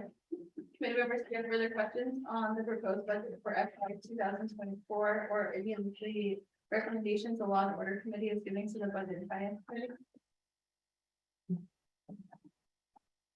Committee Chair, can you? Go ahead, Vice Chair Sutter. So then when we go to unmet needs and go to same business unit. It showed this. The proposed FY 2024 allocation of 4.985 million and unmet needs budget of 3.98. And. That, I think that's a part of your used as well. That was the whole point of this line of question was. Wouldn't the NMC propose FY 2024 budget in column A in part 3, 5.16? Or it would just be the proposed general fund budget, which is 3.373? Why, where is the 4.985?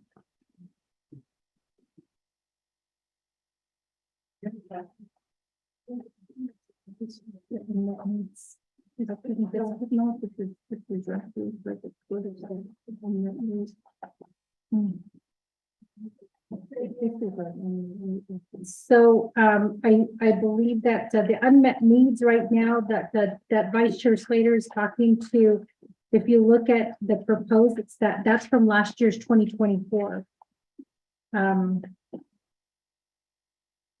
Which says, but it does say proposed fiscal year 2024.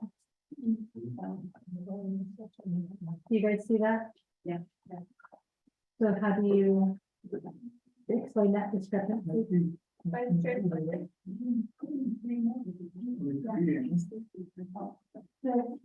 This was proposed, right, for the allocation of 75,000 that was mentioned about the program.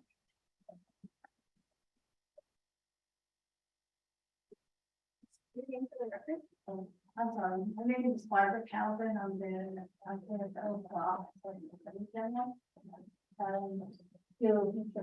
later, President, there's unmet need amount where it says the proposed FY 24, the bottom has 4,985,465. That was implemented after the president allocated the 175,000 to the Department of Justice.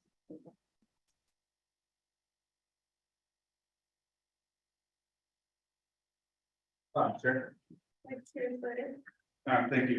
Having reviewed the recommendations for the amendments, I think I support them right now. I just would ask that the program for this business unit update the business development to it's like the Attorney General's office. So can you guys work with OMB and just doing the budget form and then that's what you can use in there, and that means if you're going to include any of that, we're comprehensive. I don't have any other questions, Chair.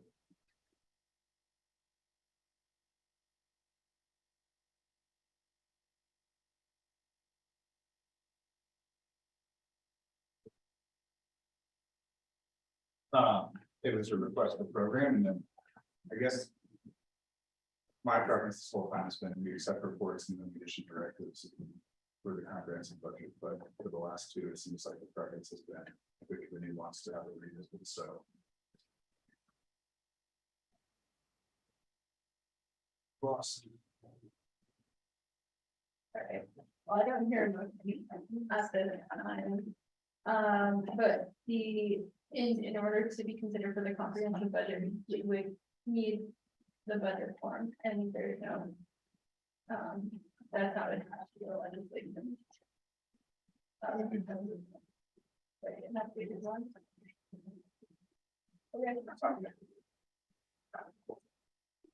Delegate Leader, Delegate Abbott, give me a second. That's what I call. Just looking. The question is, looking at fiscal year 2024 budget summary adjustment from this year. And it shows that the Attorney General got a increase of 141,000. And over the years, then you turn around and the Attorney General was asking for unlimited for 398,000. Why would they ask for more unmet needs when they already got 141,000? And then. You, I'm sending them over to, Coordinator Charleston and her agent. Thank you. So just, it helps me, I'm sorry, Delegate Azra. Yeah, I'm looking at this one here, Okay, the O and B budget, the only budget, okay, and then I'm looking at the, well, wherever it says unmet needs. Giving other increase about 301,000. It's time to do that.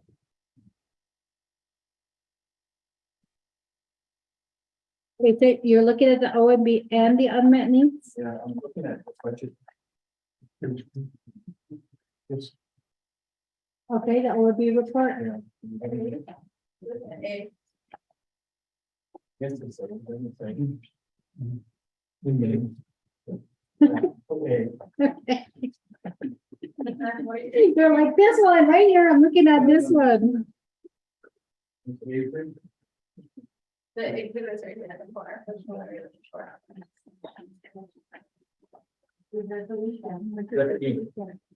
Exhibit there. So you see what I'm asking? That's what your The question is, over here, I'm going to do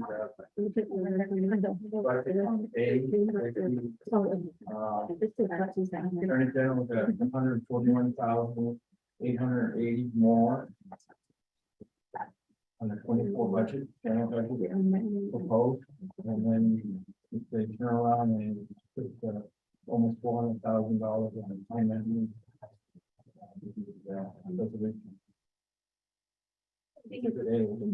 Why do they want more?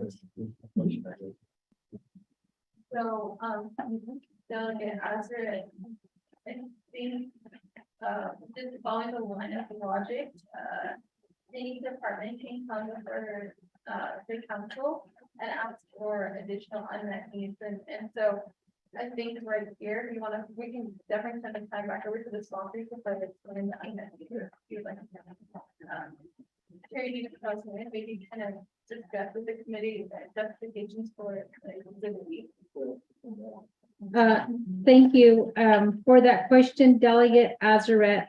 I believe that the unmet needs actually covers the, positions. But I'm going to go ahead and turn the floor over to Madam AG and Deputy AG, so that they can explain a little bit more the unmet needs and your question. Madam AG. Thank you. I guess I don't understand the question. Where are you seeing that we got more funding this year? More funding on the exhibit A. Or sorry, it's under OMB A. reporting. Under A.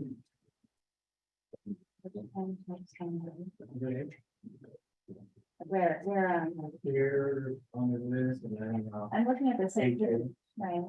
HA. Well, here's the proposed budget, and then here's last year's budget. And then at the bottom, it says a difference of 141,000. Delegate Azra, this is the total difference between Office of the Attorney General, Land, Legal Services, the Office of the Prosecutor. So that's the total difference. Okay, the total, but under Attorney General, it's basically. So I think I understand it. So we had an increase in general fund budget proposed, but we had an increase in IDC of 400,000. So if you combine those two, we had a negative of almost 300,000. We lost almost 300,000. That answer your question? Delegate Azra, so what in this section, the indirect cost is what it's gonna cost the program. So you have to subtract these two indirect costs from the general fund budget. So when you. That's an issue. Comparing. Think about So- They're in the red, 430,000, 430,000. Sorry, when you're in the Okay. uh, red. Maybe office manager budget, you know, try to answer Delegate Everett's question, and then we're gonna get to unmet needs.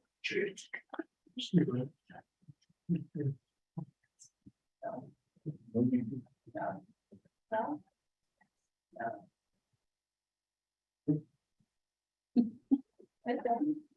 Okay, thank you, Madam Chair, members of the Budget and Finance Committee. What you see right here as the difference, as you all notice, is that for the three business units.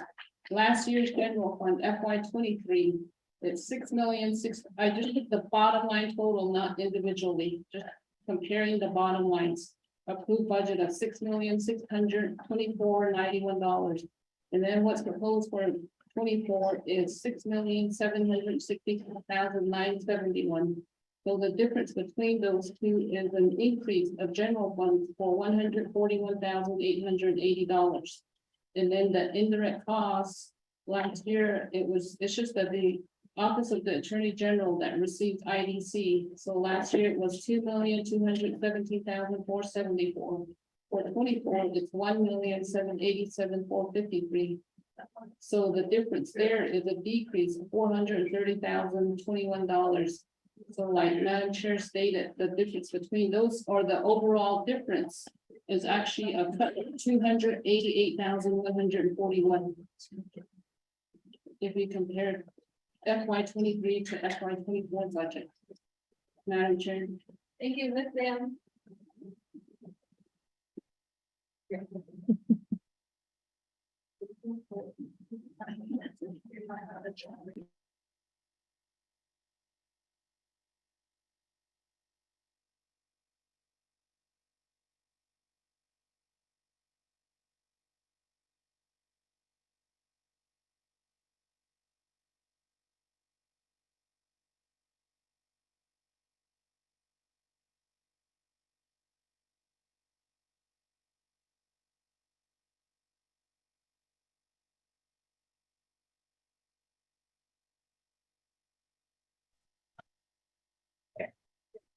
The question was, for the, I have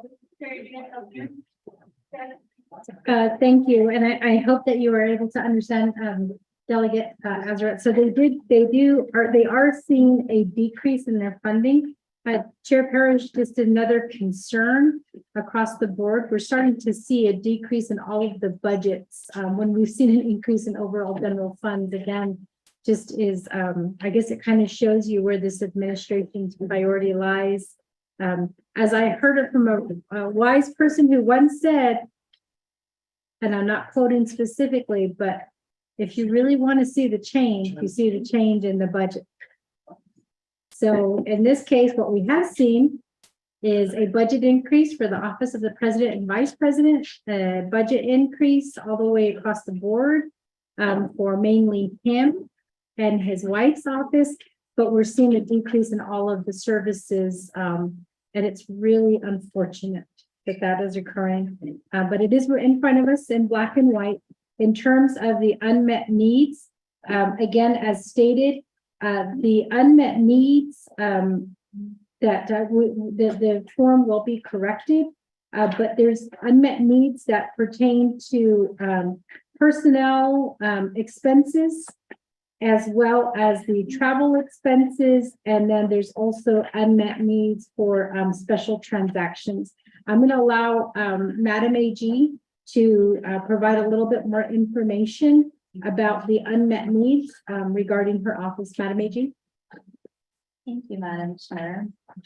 Okay, so if you look forward in your budget forms to budget form 3, you'll see in order to make our numbers balance, we reduced funding, we underfunded some of our vacant positions. So they're not funded for the full year. That will allow us some time to fill those positions. There's always a little lag time in terms of when you post a position and how long it takes to fill them. So, but we would like to have those positions fully funded because we do aim to have our staffing at 100% as quickly as possible. definitely by the end of the year. And then if you flip forward to budget form, page 4 of 6, budget form 4, page 4 of 6, that also gives you a little more detail. So that tells you about the underfunding of the positions at about $240,000. And then, we have on the next page, the detail on the travel. So we reduced the number of trips that we'll be able to make. And then, I just trying to make our numbers work, basically. And then, and just so you're aware, we're no longer able to use fixed cost litigation to fund our travel, even if it's litigation related, unfortunately. So this could impact our ability to adequately represent the nation in legal matters. And then we have, under special transactions, some insurance that is not adequately funded.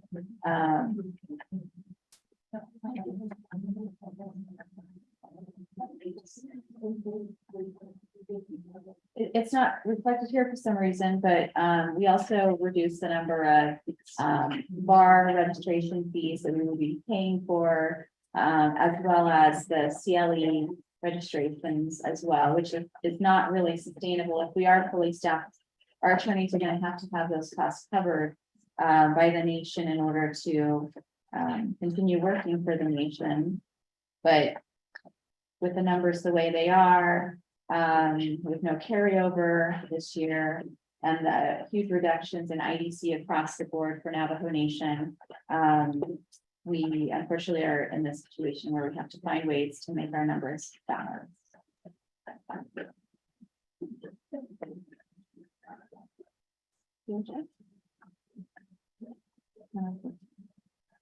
And deputy is, for some reason, I have a different document from the deputy per page.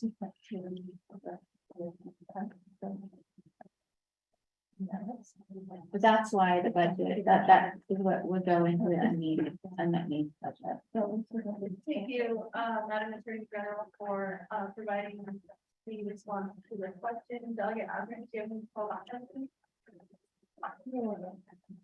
Thank you, Delegate Aldrich. Many members, do you have further questions for the report or the action recommended by the Law and Order Committee?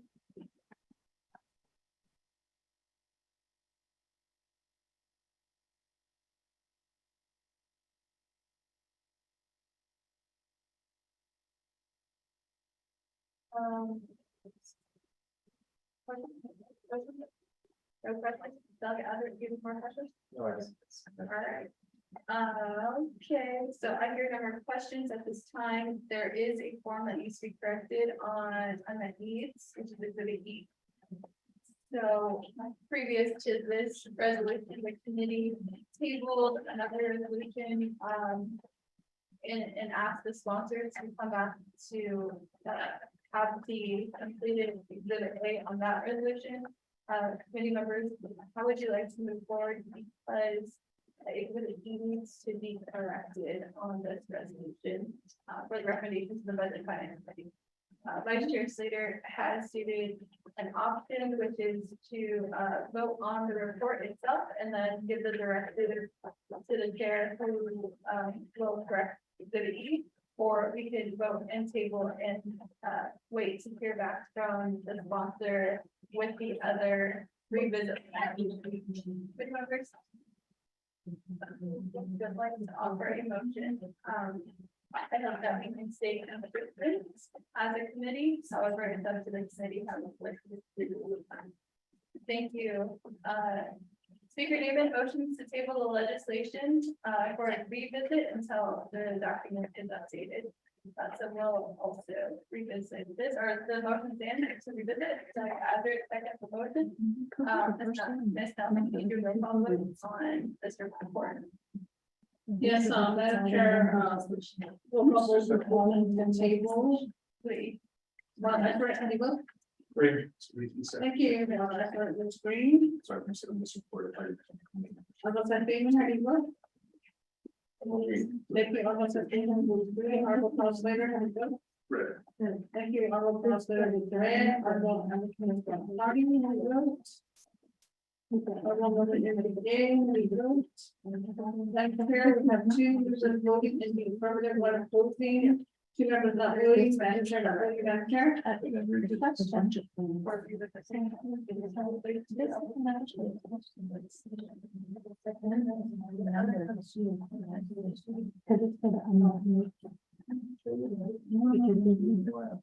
This is if this one doesn't. Okay, thank you, Commissioner.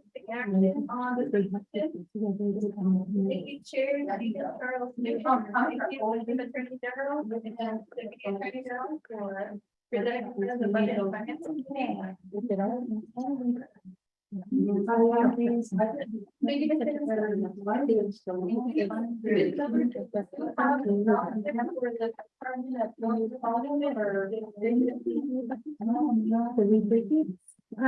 Chair, do we have any idea when the revisits are gonna be? I believe the committee, the last resolution we put on and considered it, Department of Health, tomorrow we have a regular budget and finance committee meeting. It's really up to the budget and finance committee if they want to continue comprehensive budget hearings tomorrow. But on our agenda, the proposed date is the 23rd.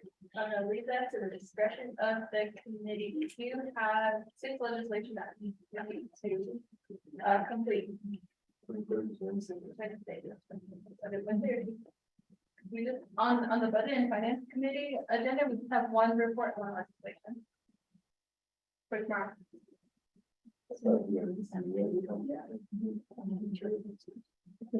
Yeah. What would you say that? But technically, yeah, you guys have the 23rd, not tomorrow. So would that matter?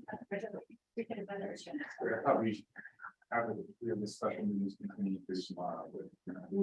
So now we do more and that we can also we're budget.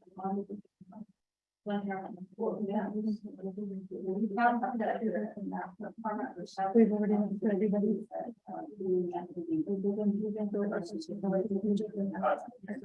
I did this.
The only reason why, the only reason why the committee asked for a revisit was just to swap the information out, but. I won't be available. But the swap will be. Yes, Sam? So you don't need my agents? Well, the committee already, I asked if you had further questions on the actual budget, we were just asking for the revisit for the document of it. I'm here. Can I borrow your resolution? You can take it. Madam Chair, members of the committee, I need clarification. What are we changing? Why is it being tabled? Is it, am I hearing you're wanting the exhibit corrected? All right, No, no, the this request one. was for the budget one. Your unmet needs, this is not the correct amount. Sure.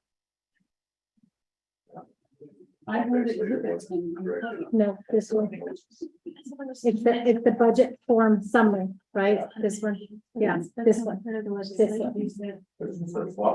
Yeah, it's, all you're doing is looking at, because the number's wrong. On this one, on this one, it's on the resolution. 1.6579, and then this one says 398. Mhm. So But just like that, That's just the internal. difference. The discrepancy on budget form one It's with this one. for the unmet needs, Okay. it says the money, the amount minus the 175,000. oh, I'm like, So it's four, Yeah. 4.85 million. And, Okay. you know, that's not in the legislation, so. Okay, I guess I got confused when you guys were saying swap, it's usually the exhibits. So it's just the budget form on the unmet needs. Just Yeah. column A needs to be corrected to 5.1. Yeah. Okay. Got it. And then we'll accept, I guess, the report. will help. not only for the prosecutor, which is the practical.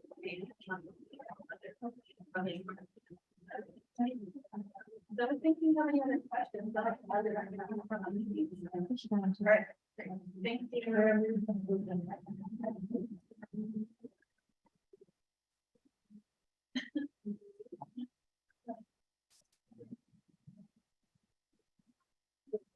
To my excuse?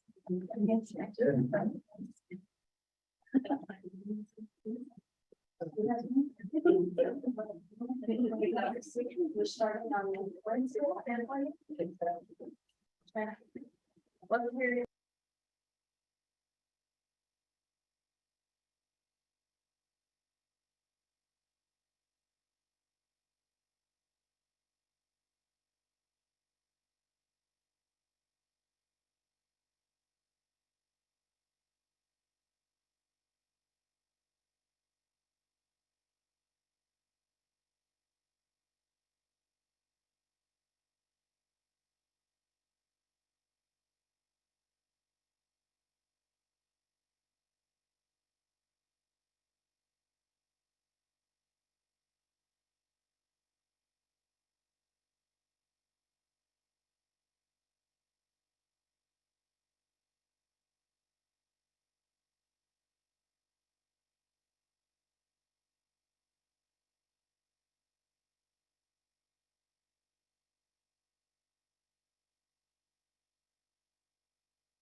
All right. Oh, I see. I think they do. Now, Mama, HSBA 1723, the proposed budget for the Department of Health. And today we have an honorable chairman of the Health Education Services Committee, the one and only Vince James, is for us to share with us the proposed budget. Before we get to Mr. Vince James, I'm going to turn the time over to the Office of Management and Budget to go over items E, C, D, and E.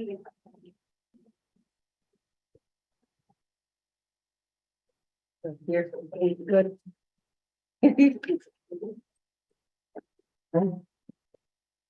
B, C, D, and E. Yes.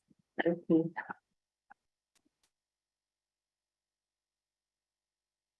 Good afternoon, everyone.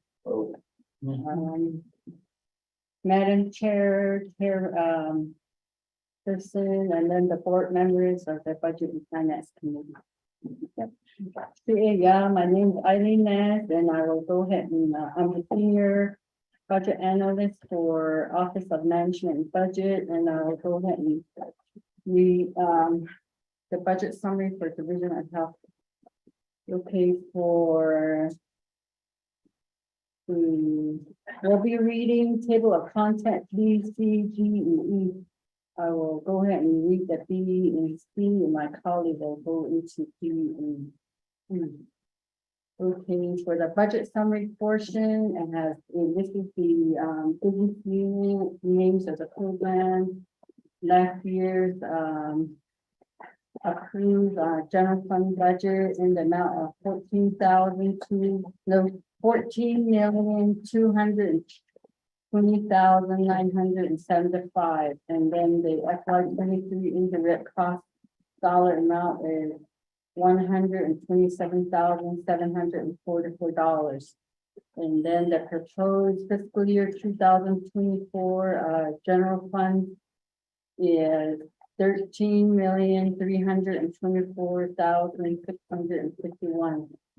The indirect cost fund for FY24 is $161,596. And then FY25, the judiciary fund is $234,779. And then the grand total down at the left corner is $13,721,026. Auto going into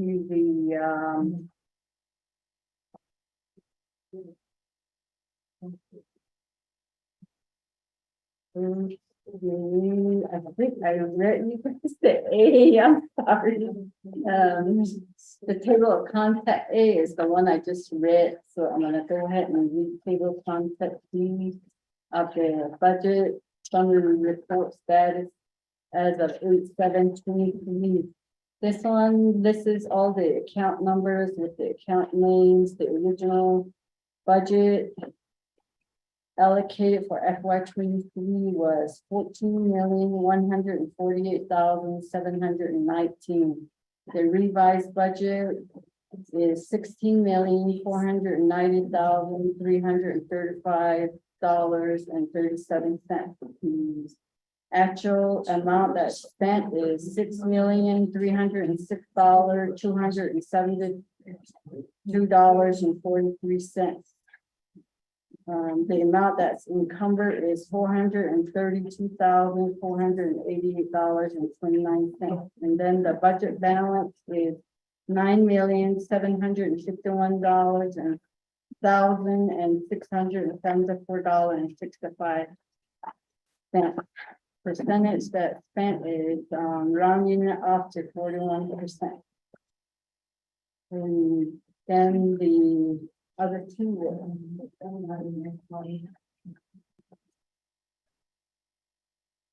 Good afternoon, and yeah, members of the committee. I'll be doing the third quarter performance assessment report for BOA. Their average scores for third quarter for all 11 programs is 2.20. The scoring 5 outstanding, 4 exceeding, 3 meeting, 2 needing, need improvement, 1 unsatisfactory, 0 no report. And these reports are updated and disseminated each quarter to all the 3 branch chiefs.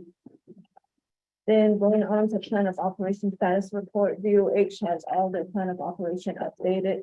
And going to the COA and legislative concern, DOH has 4 COAs, no legislative concern. For third quarter response, they're all no response and they're all non-compliant. That completes OMB's report. Thank you.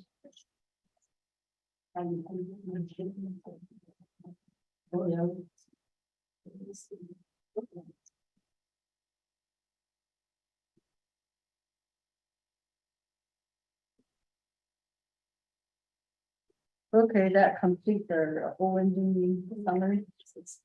Thank you. That is the report. Committee members, do you have any questions for the office of management and budget?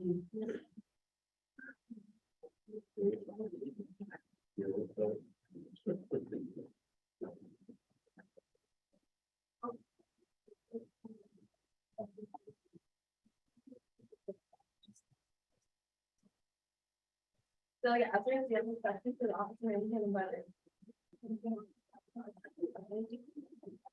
All right, okay, thank you, and the Office of Management and Budget for the report today. I'm going to turn the time over to the sponsor, Chairman Vince James. Thank you, Chair Paris and members of Budget and Finance Committee. For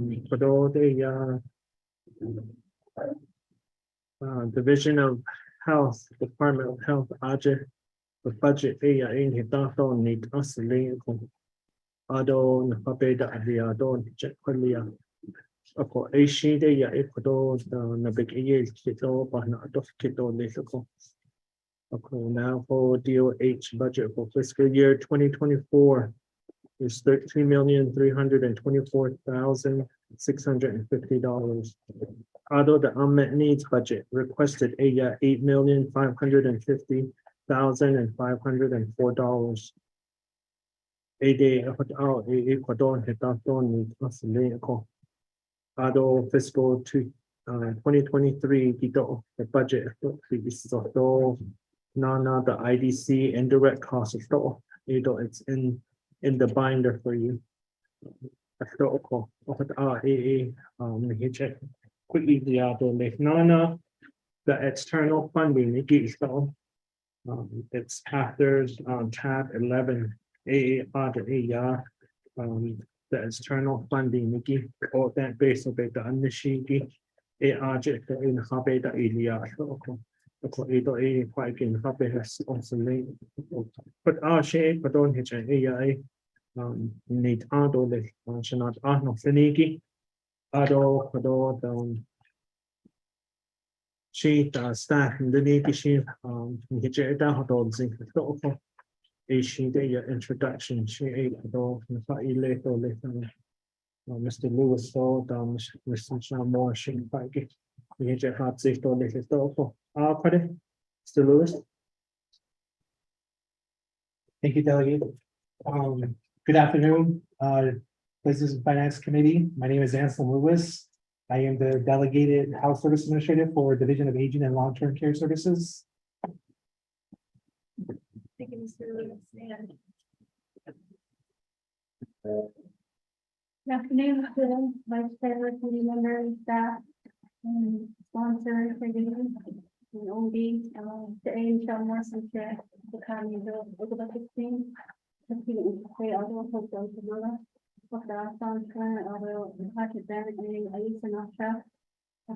say analyst, you'll be a one for the coming out. Good afternoon. Yeah, thank you.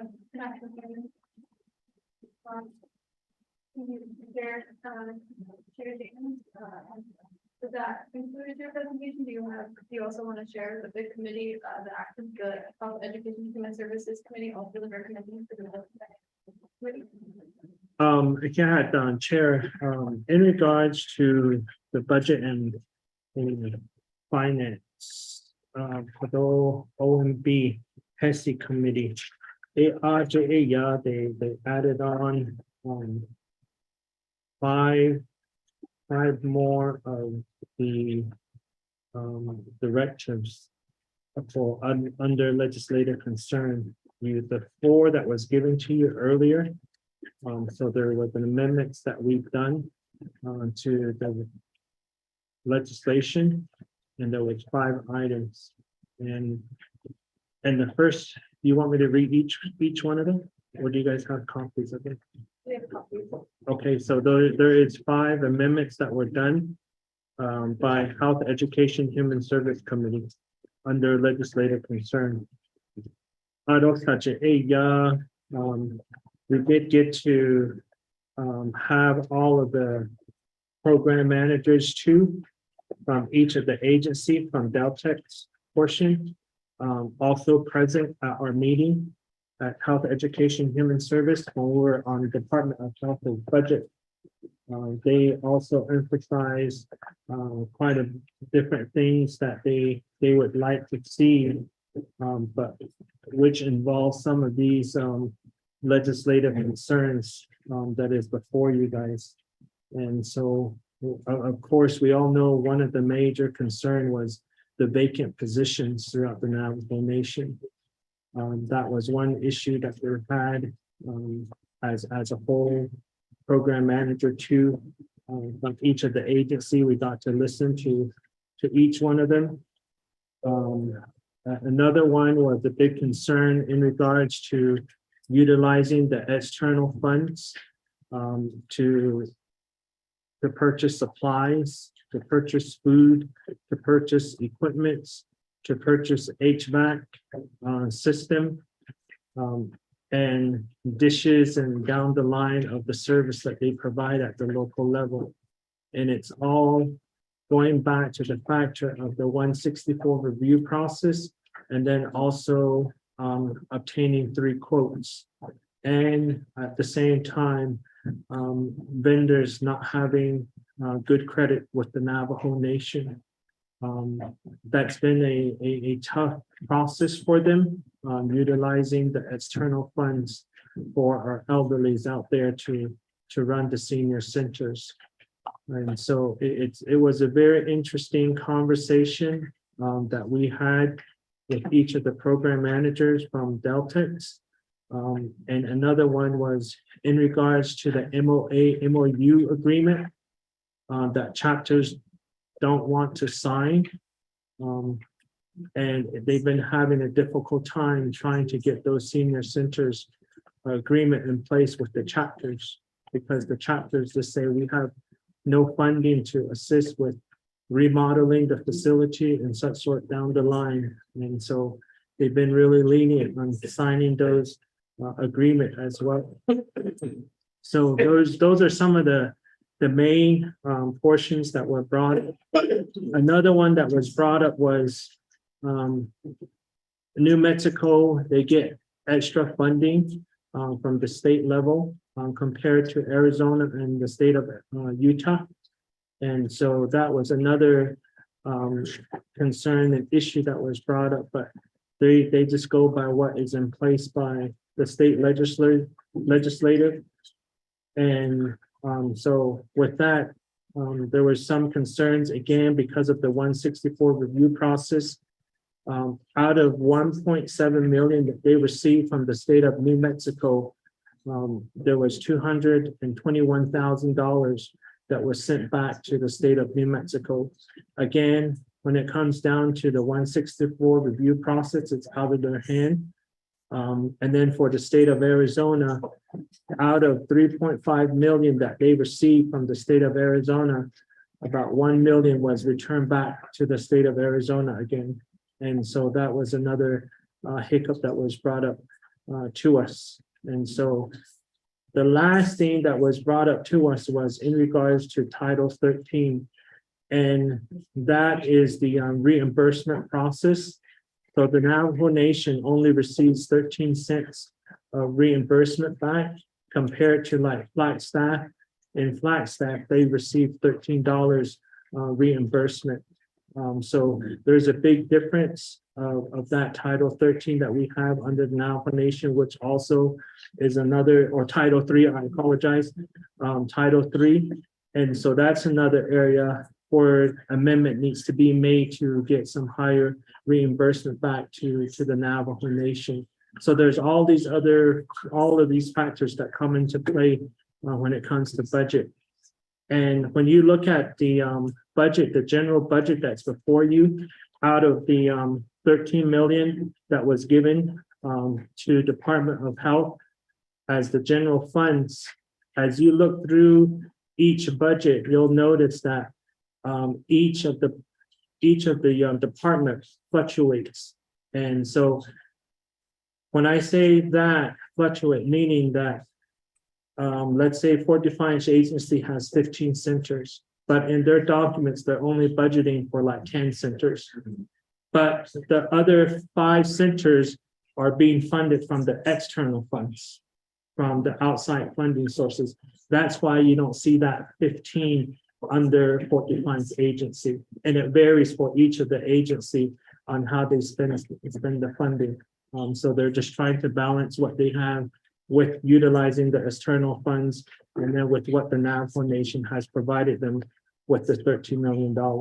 So AA, I'll put AA beneath. That's the reason why we attach the external funding documents for you guys. That way you can see the difference and figure out the numbers on how they put the documents together for the Navajo Nation Council. So that will conclude my presentation of the legislative concerns and how we drafted the letter, the 5 legislative concerns that were amended. So I'll put it over. Thank you. Okay.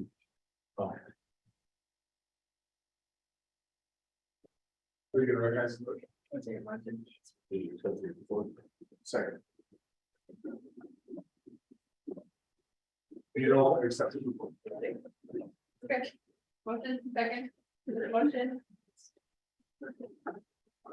Before I recognize the speaker, David's motion and delegate Vice, so in a second, and then go to delegate Andrew.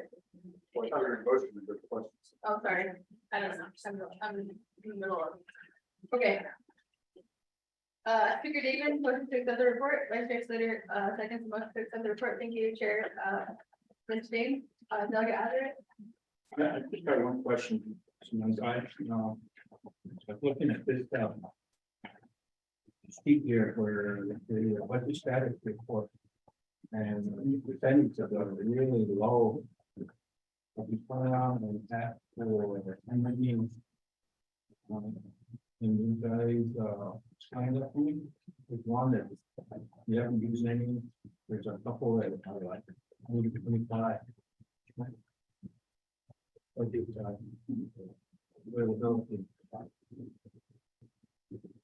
Delegate Azar, I'm gonna time over to Chair James and to.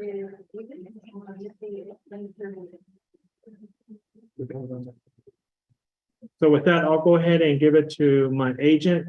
That was one of the other questions that we had at Health Education Human Service Committee of the performance of the first quarter and the second quarter, and how it tremendously dropped to some departments drop into needs improvement and then the unsatisfactory. So we did bring that up as well, but I'll have my agent here, Mr. Anselm Lewis, provide that information to you, Shannon, Mr. Azar. Here, if I may. Go ahead, Mr. Lewis. Delegate Astrid, I'm sorry if I butchered your name, but can you clarify more which business you're explaining, please? Yeah, I'm asking about the state board budget status for the over here, the amount of percentage is really low. It's just over.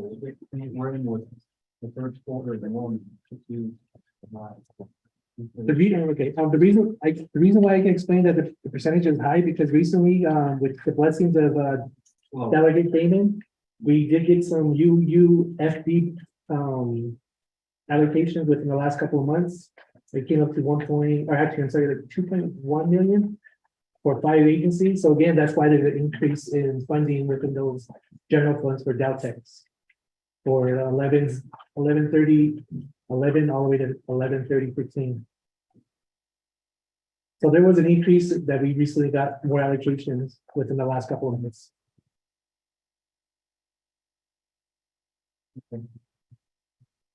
Down, but back to the chair. But it comes back down to this unmet needs you're asking for, more money than unmet needs. And you're saying that, you need more from what, that's, they really say, fund. And I think before I give the time back to Mr. Lewis, so in the. Before there's in the binding, there's a letter from the president and there's an allocation of how much each department received. So if you look on the third page in our binder, it tells us how much each of the divisions are allocated.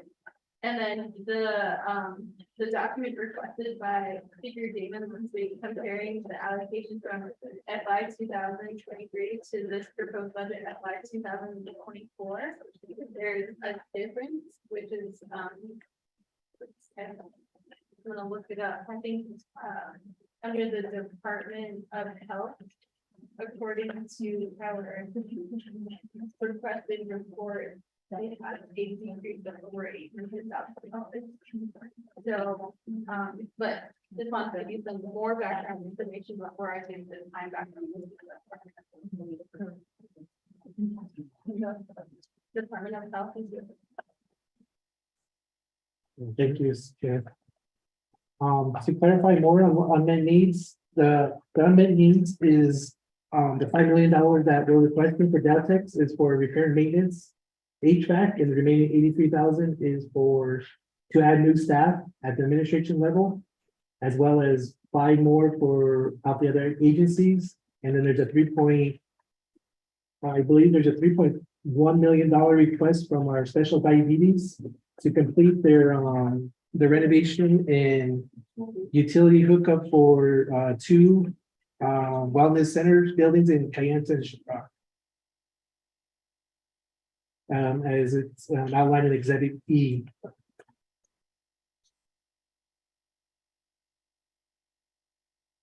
And as Chair mentioned that there was a decrease in funding to DOH as of this from last fiscal year to this year of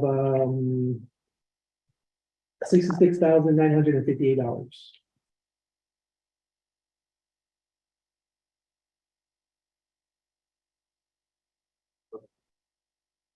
Yes, ma'am.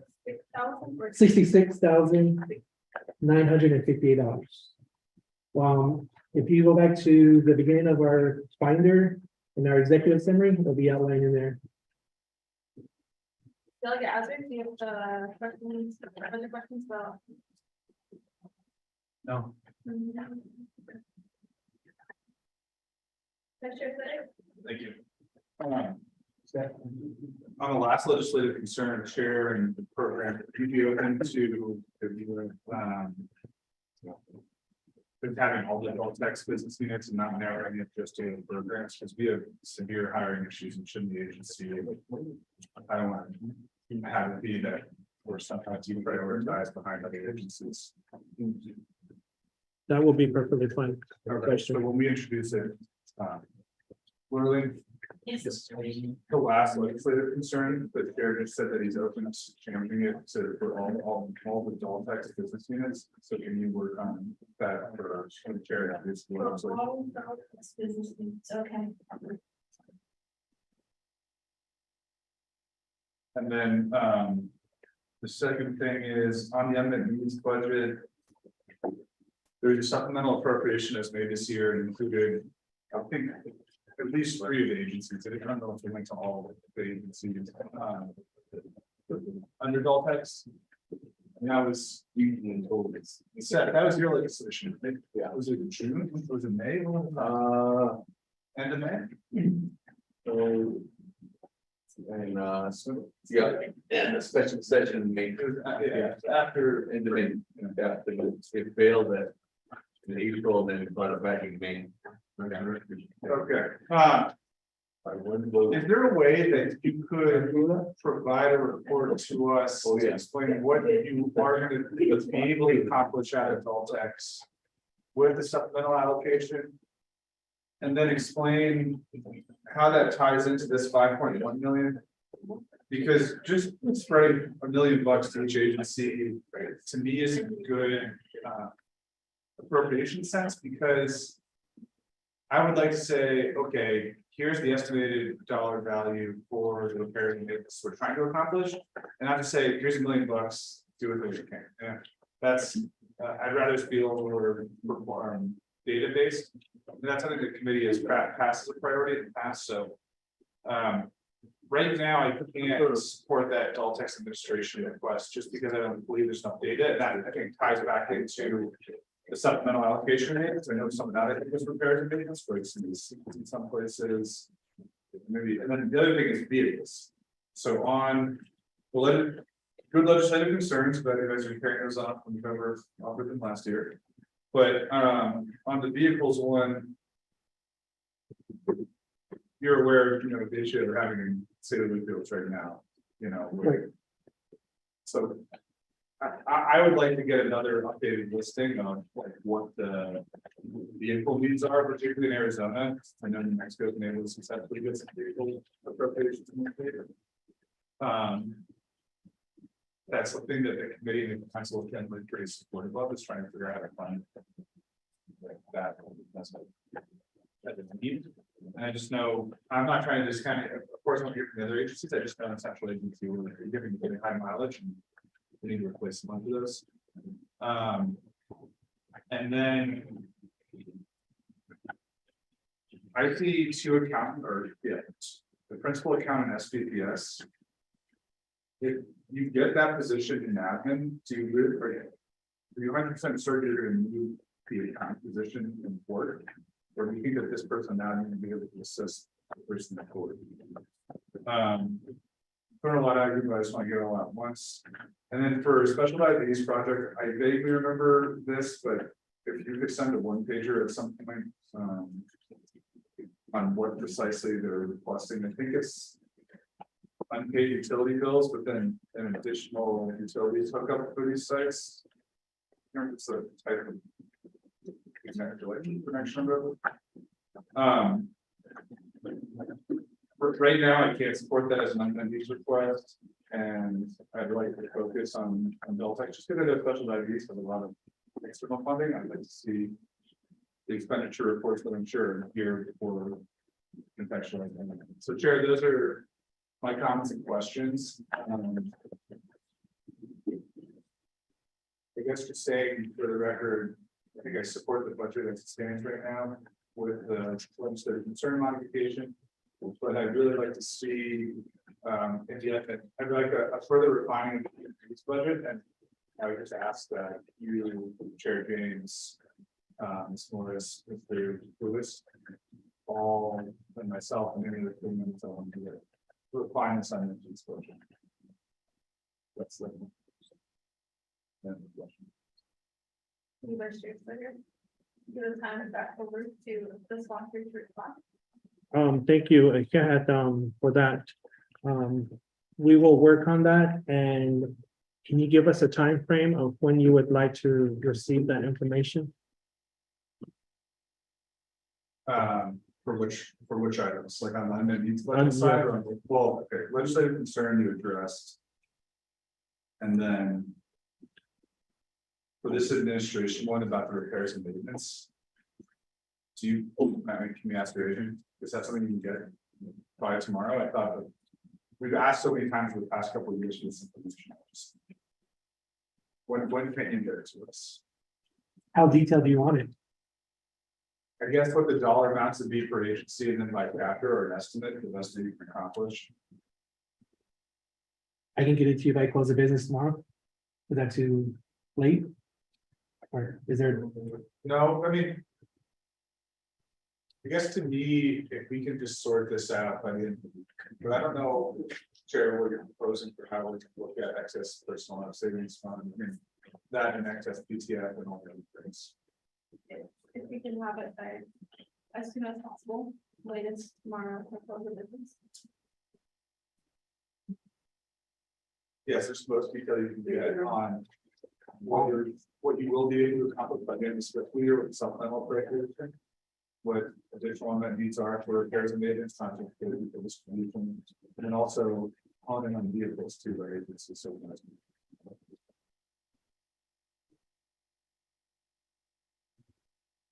Yeah, go ahead. Chair, if I can answer Delegate Slater's accounting question as well. Delegate Slater, in regards to your principal accountant for administration. The way I'm thinking about why I need a principal accountant at the administration level is because we're dealing between 60 and 70 business units for all 5 agencies plus administration. So again, I mean, I do have a senior accountant on our budget as of now, but again, we would need a principal accountant because again, we're dealing with multiple business units as well as multiple alerts from the Arizona DES Title III funds.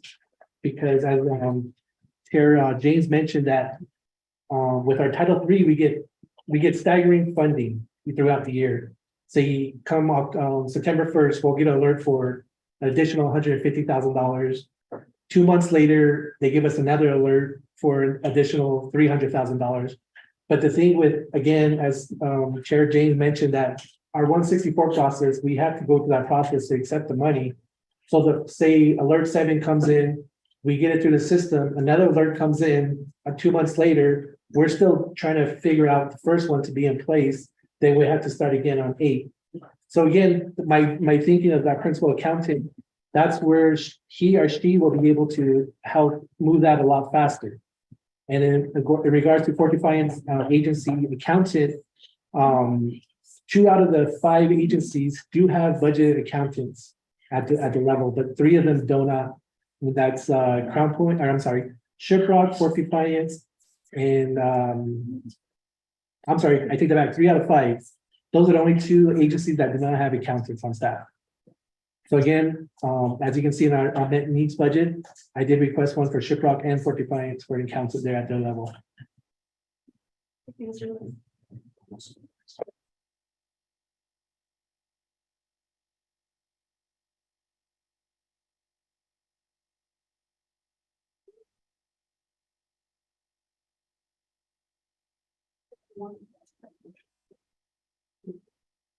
Yeah, you remember to ask for the question? Oh, you're out here.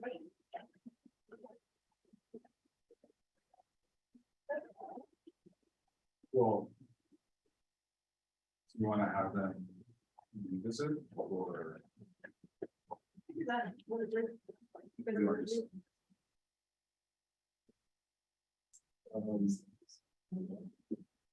Well, yeah, I'm confused on our agenda though. Because it doesn't say tomorrow. Yeah, we can add these legislations to our committee's meeting tomorrow. We have a separate session. Oh, Okay, let's do it. No. Well, yeah. You just asked Mr. Lewis to get a copy together, so. Can we have them come back on Wednesday? Yeah, Because it's not not. yeah, that's, I'm saying that's fine with you. Yeah. Well, I guess it's, I've been the garage on tabling, but not once. Just kidding. Chair, I'd like to motion to table legislation for revisit on Wednesday. Pending the program and finding some of the information in that piece budget. And then also, we have on the record that we're going to work with the legislative concern. Okay, yeah, that's what I was thinking. Yeah, because you guys don't need to do anything on that. And this motion will help the committee further discuss how we can integrate and find those different funds to different options at that point, whenever you're ready. So we do have a motion on the floor to table the legislation, the document is produced by the Department of Health. unmet needs. Do we have a second for the motion? Speaker Damon, second for the motion, Mr. Coffee. Thank you, Madam Chair. I just wanted to throw out, whether, the program should come back with a revised exhibit A to match up with, OMB's exhibit A, or if they're a little different. I don't know what the committee would prefer on this, but I wanted to bring that to the committee's attention. Thank you. Any members? There's a motion and a second. Vice Chair Slater, give the president. Well, there's no debate on it, taking motion, so. Oh, sure. Sorry. But. I don't know. That's- I should draw my motions later. Ask for clarification.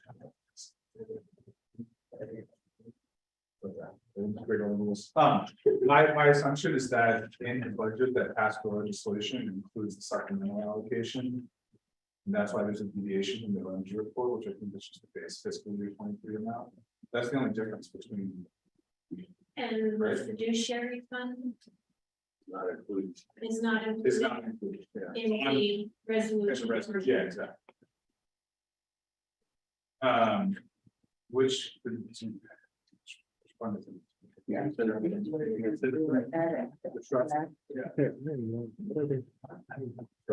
Okay, can we? Chair? Let me ask the Vice Chair Slater, what are you maintaining your motion or are you?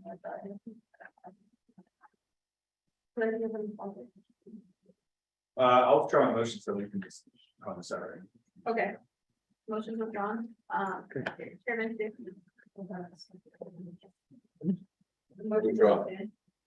seconding party withdraw. Chairman James. Okay, let me go back over here to legislative concern. So you're gonna work on the legislative concern to input all the Deltex business unit number, correct? Or are we doing that now? Budget and Finance will do that. I'm gonna prepare the giant legislative concerns for the comprehensive budget legislation. What I'm doing now, as I've been doing with all the oversight committee resolutions, I'm just keeping a list and compiling all of those, plus any that are added by BFC. So that's all I'm doing. So, I'll just take what you have listed here. These, 5 legislative concerns that were approved by the committee. And I'm just gonna modify that 5th one per Delegate Slater's direction. And that'll go right into the comprehensive budget legislation. So you don't need to worry about that. Okay. So, Chairman James, the resolution that you recommended to now, the Budget and Finance Committee is just making our recommendations to council. Okay, I get what you guys are doing. It's Instead not of individual right. committees, okay. Oh, yeah, that's the kind of the flow that we've been having. We'll just ask Lorraine to make a note, and then at the end, then that's when we're gonna vote on all of our legislative concerns. Chair, then. And then my second one was in regards to what you guys were just talking about, exhibit A. Oh, That's on the OMB report, right? No, the exhibit A to the legislation, so. Your resolution. The adult expecting 3.684. Then you go over to the OMB report, adult expectancy is 2.376.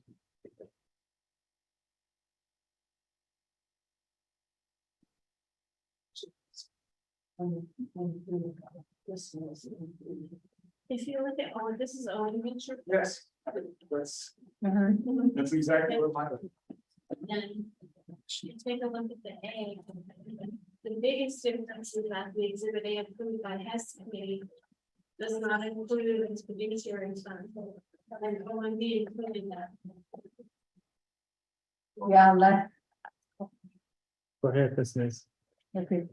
Last minute, we were informed to include all the externals onto Form 1, and if they have any external, they fill out the Form 6. That's a different section from us, under OMB, they're the ones that verify the fund, so I had to insert them. Did you mean to insert it into the fiduciary fund column? Because you just said external funds. I can relook at the budget, yeah.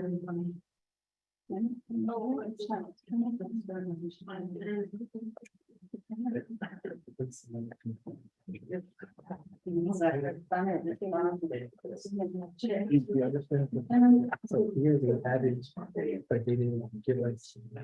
their copy of what they did. Yeah, I mean, you guys know, you can change a lot of different things, so I personally find this what it is right now. I haven't even got that allocation. Huh? I haven't got that allocation. I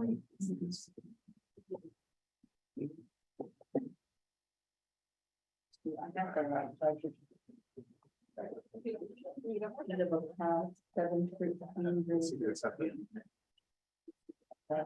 So. Can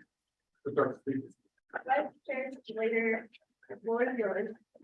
Thank you. Can you update your exhibit A and maybe add in the senior center citizens trust for the seniors trust? Just put that in here. And then could you put a note clarifying why your FY23 general fund budget numbers are different than the OMB ones? Yeah, I still think it's exactly what it said, but that way at least there's a record and whatever is the issue now.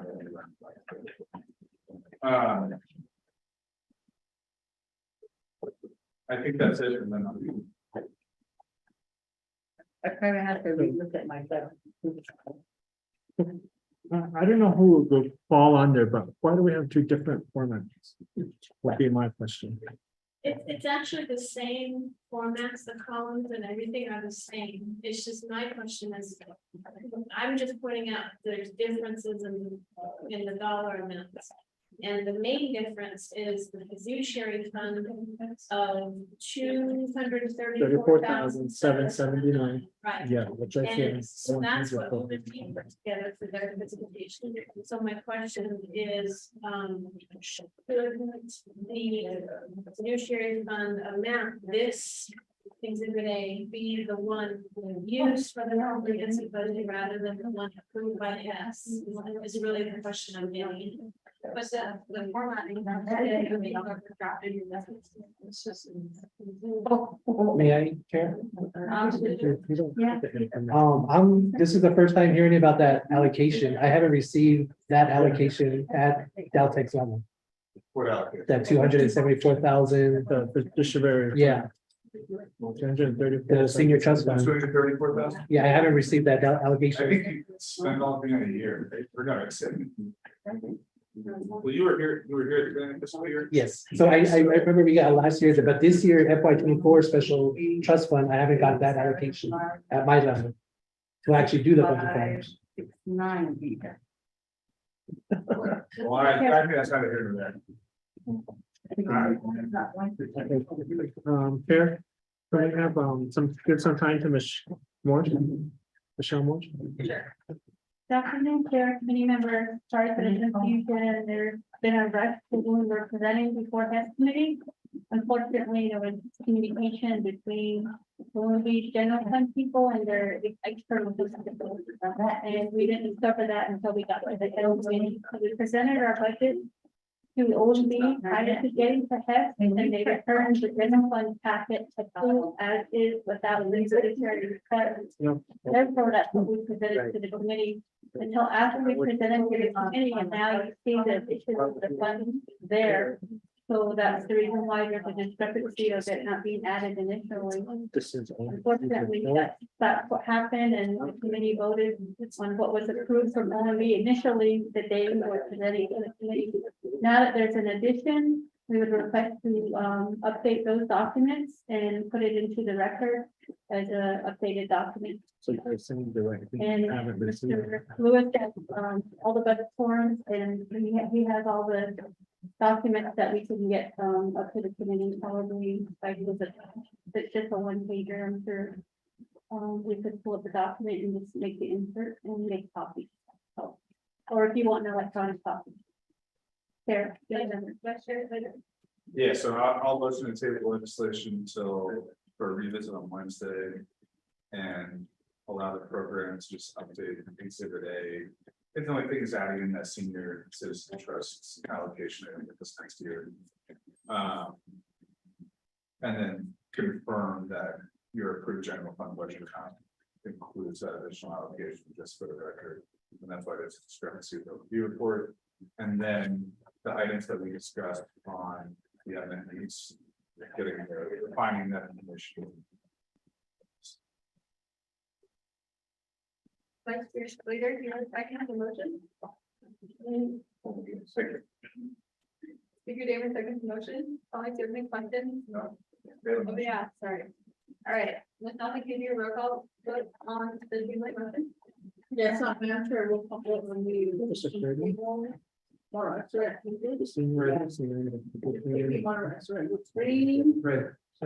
sorry. Trading position. You're looking great for the other tables. Honorable Secretary, how do you vote? Great. Thank you, Honorable Secretary, Honorable Secretary, how do you vote? Great. Thank you, Honorable Secretary, Green, Honorable Secretary, Honorable President Body. Madam Chair, we have two members voting to the permanent water proposing, and not voting, and Madam Chair, I think that. Thank you, Ms. Nelson, with that, we are tabling this resolution on Wednesday, August 29th. That is. You have a motion to recess, do you have a second? Just bring through. Yeah. All these, just keep it. All right. If we have no motion to recess. Supplemental middle funds, so there's a thing to take them to break them. Probably once a third thing. We can take a second for motion to recess. Questions, suggestions? Okay, any questions on the motion to recess? All right. There's nothing to do, roll call vote, motion to recess. Yes, I will take the recess.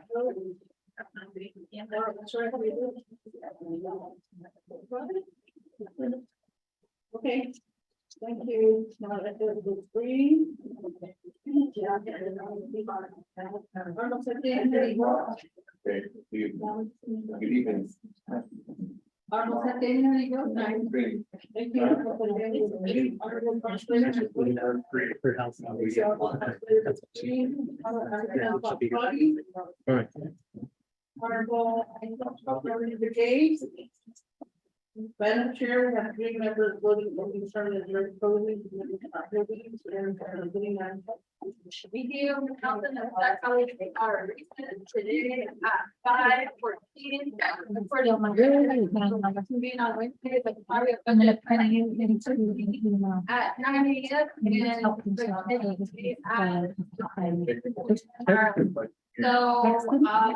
tomorrow. I'd